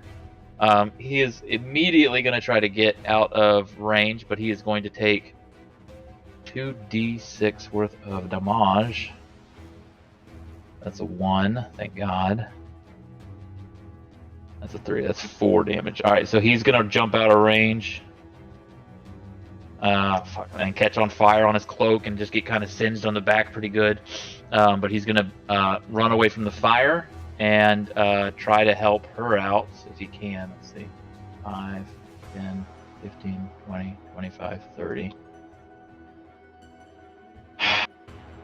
He doesn't have any weapons. They're ranged weapons. No, he does. Yeah, okay, so he's gonna run up to here where he can see you. And he's gonna chuck his spear at you. Plus 6. That's 11 to hit. Nah, that Who's he doesn't. chucking that spear at? You! God. Can you even see me? Yeah. See you. God. 11 definitely doesn't hit you though. No, it doesn't. Oh, God. Okay, he's gonna use the remainder of his movement. and try to finish his last attack against Hansanor with his fucking sword or his great axe. 7 plus 6. 13. Does that hit Hansanor? Yeah, it hits my armor and fucking bounces off into a little. God! He looks completely defeated. Donk. And at this point, he throws down his weapon, he looks over at her, and she puts her hands up. And they submit. Would that give me an attack with advantage? I knew he was gonna fucking attack. I cheer. Yes, you can attack. You can take an attack. Hold on, don't do God, Jesus Christ. Go ahead. I'm make not an gonna attack. attack. It's All right. I was gonna say because they're gonna be fucking pissed at you for that one. Fucking just jamming somebody in the back in honorable combat. Oh, what the fuck? How you like that? Oh, fucking okay. The crowd blows up in excitement. You have dethroned the first champion of Killtown, Murder Town. Sorry. You have dethroned Horanamus's Murder Town's first premier champion against all odds. You came in and swiftly beat the shit out of these people. The one chance you had at even looking like you were going to be pretty rough off, you immediately brought them back, rallied, and destroyed these guys. So, kudos to y'all. The crowd explodes. You see... I'm gonna try to make this quick because I know it's late. You see the guy that you made your bet with, or that sponsored y'all, is looking like he's trying to get out, like he's trying to walk away, and try to shuffle through the crowd. Let's close on him. Hold on, the guy that sponsored us or the guy that took our bet? I'm sorry, the guy that took your bet. I'm just gonna take. Let me see. How far away is he? Hold on, I'll do you a favor. Alright, that's this guy. So we'll say that he was watching from over here. Y'all see the crowd erupt. It's packed in here. And he's starting to make his way. When you notice him, he makes it to about right here. You can see him pushing past people, trying to get out, trying to get to the exit so that he can get out of there. People are not paying attention to him, so it's hard. He's pushing through the crowd as fast as he can now. Okay. Lasso him with the rope. If one of you is Net time. quicker, yeah, I mean, I have the net, but I'm trying. Tell me where y'all'd like to move. We'll say that combat has just ended. So I don't see your screen, Andy. Where exactly is he? Is he in like the stands? Yes, he's in the stands behind where they started. He was by right where this middle of the spikes were. And Okay. He can move. Oh, I see him now. Okay, Yeah. never mind. Yeah. You see him over here? All right. Yep. So we see him. So as he moves, we would immediately one of us would immediately move for sure. So. Okay, where y'all want to move to? I'll say that y'all get your round to start moving. Y'all can point the direction that you're gonna move. Are you gonna try to meet him at the exit? Where is the exit? Is it the gate? So we'll say don't pay attention to the way it looks, but this gate, you go straight out into the alley of the area, and everybody is kind of cheering. Nobody's leaving, and this area is cleared out for the most part. There's just a couple of people, a couple of the fighters from the next round that are getting prepped to head into the arena. But this whole area that he's in right here, this whole area is filled with gnomes. So you've got to beat him to the gate. The gate's already open for y'all. I'm gonna fly into the stands Okay. as much as I can, anyway. You're just gonna fly directly towards him. Yep. Okay. You're right here. 5, 10, 15, 20, 25, 30, 35, 40. 45, 50, 55, 60. Okay, that's your dash. I'm saying you're doing your dash. That's yours. Yes. What about the rest of y'all? Anything else? Yeah, okay, Eric, you can go ahead and do yours and Payless. Well, dash is dash double your movement speed? Yeah, that's why I gave you it's 60. And it's 70. your whole action. Oh, you have 40 flying or 35? 35. Yep. Okay. 35 movement period walking. Okay. What's your fly speed? Is it different? Fuck if I know. Probably pretty fast. No, I thought so too, but it's about the same. I think for most creatures. I'll head flying. towards this 50 feet. magic to scale that wall. Flying speed Yeah, 50 we'll feet. say I'm just gonna make this simpler for y'all because I wasn't expecting to do this. So let's just say these are stairs right here. So you want to make your way 5, 10, 15, 20, 25, 30. You want to be down here at the exit stairs from where he's trying to get out at? Yeah, that's fine. Okay. Okay, so those are the stairs he's going by. Okay. So we'll say you can Yeah. pose there. Same thing for you, Hansenor. No, I'm gonna climb. I'm gonna move forward 30 feet, and then would I see him line of sight, clear line of sight? Well, right now you see him pushing his way out. Remember, Alright. this is plexiglass, so you can see through all this. So move me 30 feet towards him, as far as Just I can directly go. towards him. No, sure. You move 60 feet. No, I don't want to dash. Okay. I want to move 30 feet towards him. That's sort of towards the exit too. I want to go close to him more. Right here. Yep. And then draw 60 feet from me. Is that he's within range, huh? That looks like he is. It's 13. Almost was about 13 tiles. So 13 times 5. Just 6, yeah, Or 6 times 10. 60 feet. So that's what I need. 5, 10, 15, 20, 25, 30, 35, 40. Okay. I use He's just command. within. He's just within. Okay. I use my last spell slot to cast command. He has to make a wisdom saving throw of 12. Okay. I'm just gonna say he's fucking not very wise. Oh, fucking failed. He's not making a so very good. wise decision. All right, I tell him to stop. All right. Yeah, it's just like a single word, isn't it? Yeah, halt. The target Okay. doesn't move and takes no actions. Yeah, that fucking works. That gives y'all a round. Palos, I'm assuming you're coming up with them to support them. I wasn't gonna cast Earthbind, and like when I was gonna twist that for my character instead of it being like earth grabbing, it could be like corpses that are under the ground. And since this is an arena, I'm assuming there's a lot of corpse material under the earth. So say like a undead arm could grapple his legs, but I don't What's the know if range it's- of that? I mean, yeah, he's held for this person. You see him. You see Hansenor hold his hand out and shoot kind of just a pulsating wave towards him, and it clearly takes effect of him. But you can also add your thing to it too. What's the range? It's 300 feet. It's Oh yeah, so you're definitely within range. God dang. What's the spell? What does he do? He has to succeed on a strength saving throw. He's definitely not good at that either. It's a second level spell slot. I don't think I'm gonna Oh. cast it. You're not gonna cast it? Just wasting No, everybody's time? no, That's fine. No, After that's my cool. rolls He's held. tonight, no, well, Well, he fucking failed, but it's alright. You said you're casting it. Alright, y'all have a full another round to move up. Y'all gonna move up and assail him, I'm assuming, that you have him held in Surround position. him, yeah. Okay, let's say that you can easily climb over the 10-foot tall glass, and the rest of y'all can get around him, and you successfully stop him from leaving. And he looks nervous as shit and says, I was gonna pay. I was totally gonna pay. I'm sorry. Here you go. And he opens up and dumps out his coin purse, and y'all get the full fucking amount of 6,000 6,000 gold. Fuck yeah. Woo! There you go. Rich. Only for Hansenor and Kruk, because... Or no. Palos gave some money too. I gave yeah. nothing. He didn't have anything. It wasn't. You would have gave. You just didn't have any. So That's it's You fine. get your money. You get your money. The other guy that bet against y'all is looking fucking very frustrated.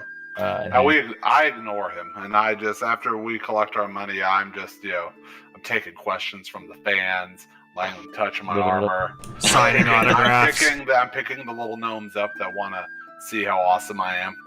Divvy out the money based on what the donation was from the party. Okay, Alright, I'll let y'all so- decide that. Just message each other how much you give each other, how much you give. All right, we will come to a stopping point there, though. Fucking destroyed that combat. I'm gonna have to get better at encounter building. I also got to do it with with more than 2 hours before stream. I mean, they dropped one of us. What were they? Level 6? No, they were mostly just challenge rating. I think all of them were challenge rating 4 or 3. The stupid encounter builder was like, "This is a super deadly encounter." I was like, "I feel like it's not."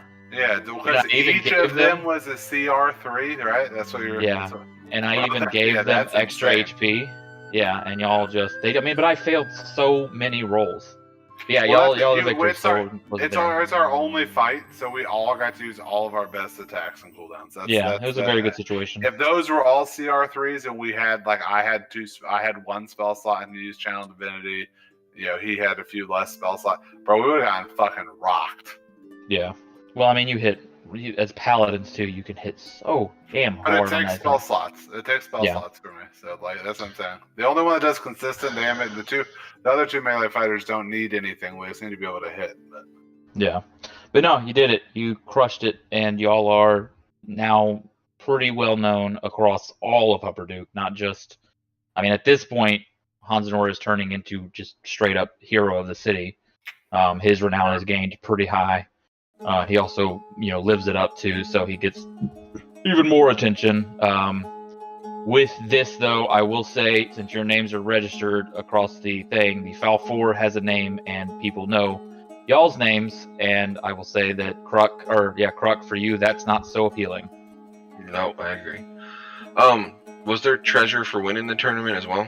Yes, do y'all want to pick it out? I forgot about that. Right now. Oh, it's so cool. All right, you can take your 1,000 gold, or you can pick one of these 3 items. I'm going to read them out to you because they're cool, and I like them. Collectively, is that what you're saying, right? Yes, just one. You'll just pick one. All right, the first one is called the Drill Spear. Not your average spear, this weapon's spearhead features a high-powered, high-stability pneumatic compensator motor, allowing it to function as a drill. If the target has armor, the wielder may forego damage instead to inflict a permanent armor decrease, reducing their AC by 1. Also, it can drill right through bricks, rocks, wood, and the like. And it comes with flathead, crosshead, and hexagonal bit attachments. Drill components take 10 minutes to charge daily, considered above average. It does 1d6 or 1d8 piercing plus 1 magic. And it can be thrown. Weapon. It can be thrown as well. These are all 3 going to be considered magical weapons. The second one is the Queen's Feather. A dark purple, small feathered jeweled dagger. Requires attunement. This dagger was forged from the feather of the Raven Queen and is twisted by the powers of the Shadowfell. A fitting blade for those who lurk in the dark. You have a +1 bonus to attack and damage rolls made with this magic weapon. This weapon contains 3 charges and regains 1d4 -1 at midnight. When you throw the dagger, you may expend a charge to teleport to it as a bonus action and have it in your possession once again. Additionally, whenever you are either in dim light or darkness, you can deal an extra 1d6 necrotic damage with every hit. Oh my god, that's insane. I will send these to you too, so you don't have to write them down. The last one is the electric arc staff. 2 generators hum to life with power. The staff ignites an electrical charge. 2 electromagnetic hollow cylinders hover in between, forming a place to grip the staff. The direct arc of electricity holds the staff in place between the 2 generators. Functionally exists as a magical +1 quarterstaff, which comes as no shock. And it does 1d8 +1 lightning damage and is a bolt of lightning, basically charged between 2 Bro, come on, man. That was a generators. perfect weapon for me. You could have attuned to a greatsword, son of a bitch. It was made for the monk boy. Sorry. That's cool. No weapons. This was before you went to the fuck. You have 6,000 fucking gold. I don't want to hear shit. 6,000 anything. If I'm being fair, the staff doesn't sound as alluring as the dagger for sure. I fucking love that drill spear though. But the drill spear sounds fucking sweet. I don't know, but none of us use spears. It's a thrown weapon. Right? No, you can attack with it too. It's a regular attack and a thrown weapon. But the thing about it that's cool too is that it has versatility. Like you can just keep it and just use it whenever. Yeah, we can just we need to get through this wall. Time to drill. All 3 of them, I will say, require attunement though, and there's a limit to how many items you can attune to yourself. I don't remember what it is. I think it's something to do with something. Alright, well, I vote for the drill spear for me as a secondary weapon because I have received 0 magical items on our adventure so far, and I am the most renowned of the group, and I will continue to build our renown. And get us more and more opportunities to make money in items. I forego my want for the staff, so you guys figure out what weapon you want more. I can already teleport spells, so I don't really. Not a big deal on that. So it sounds like I assume Kruk would be very excited about it, but he's got a +2 scimitar that sounds pretty sweet. But you dual wield too, don't you, Kruk? I don't right now, but I would with that, and I could teleport. And you fucking destroy everything I put up against you. And you do the most damage out of the group. The only downside is that if he's ever incapacitated, we lose all of that. But I agree, it would be a lot more damage. I don't need a weapon out of this. I'm good. Ah, All right, the drill spirit is you select your fucking prize. You're congratulated on your way out. That's it for us. If y'all have any feedback that you want to give or anything like that, obviously this part was a little bit crazy, throwing it together really fast, and also it ran late too. Dan, you want to close out the stream? We did get 1,000 gold apiece as a flat prize, though, right? Not a piece. No. The 1,000 gold was your choice between the weapon and it was just 1,000 gold. So 250 apiece. You would have gotten 250 apiece. Yeah, It was we chose either the weapon, instead. or the gold. my bad. Okay. All right. Well, yeah. I'll close out the stream. Thank you guys, those of you who watched the end. I know we went about an hour over again, but of course that's not a bad thing. Thank you all for watching. Thanks everyone who, we had 1 subscribe. We had gifted several subs, but yeah, if you guys like the stream, be sure to follow and subscribe, and get notified whenever we go live. We will be live 9 p.m. to 1 a.m. every Saturday, unless otherwise noted. Thank you guys so much for watching. It was awesome, and we will see you guys next Saturday.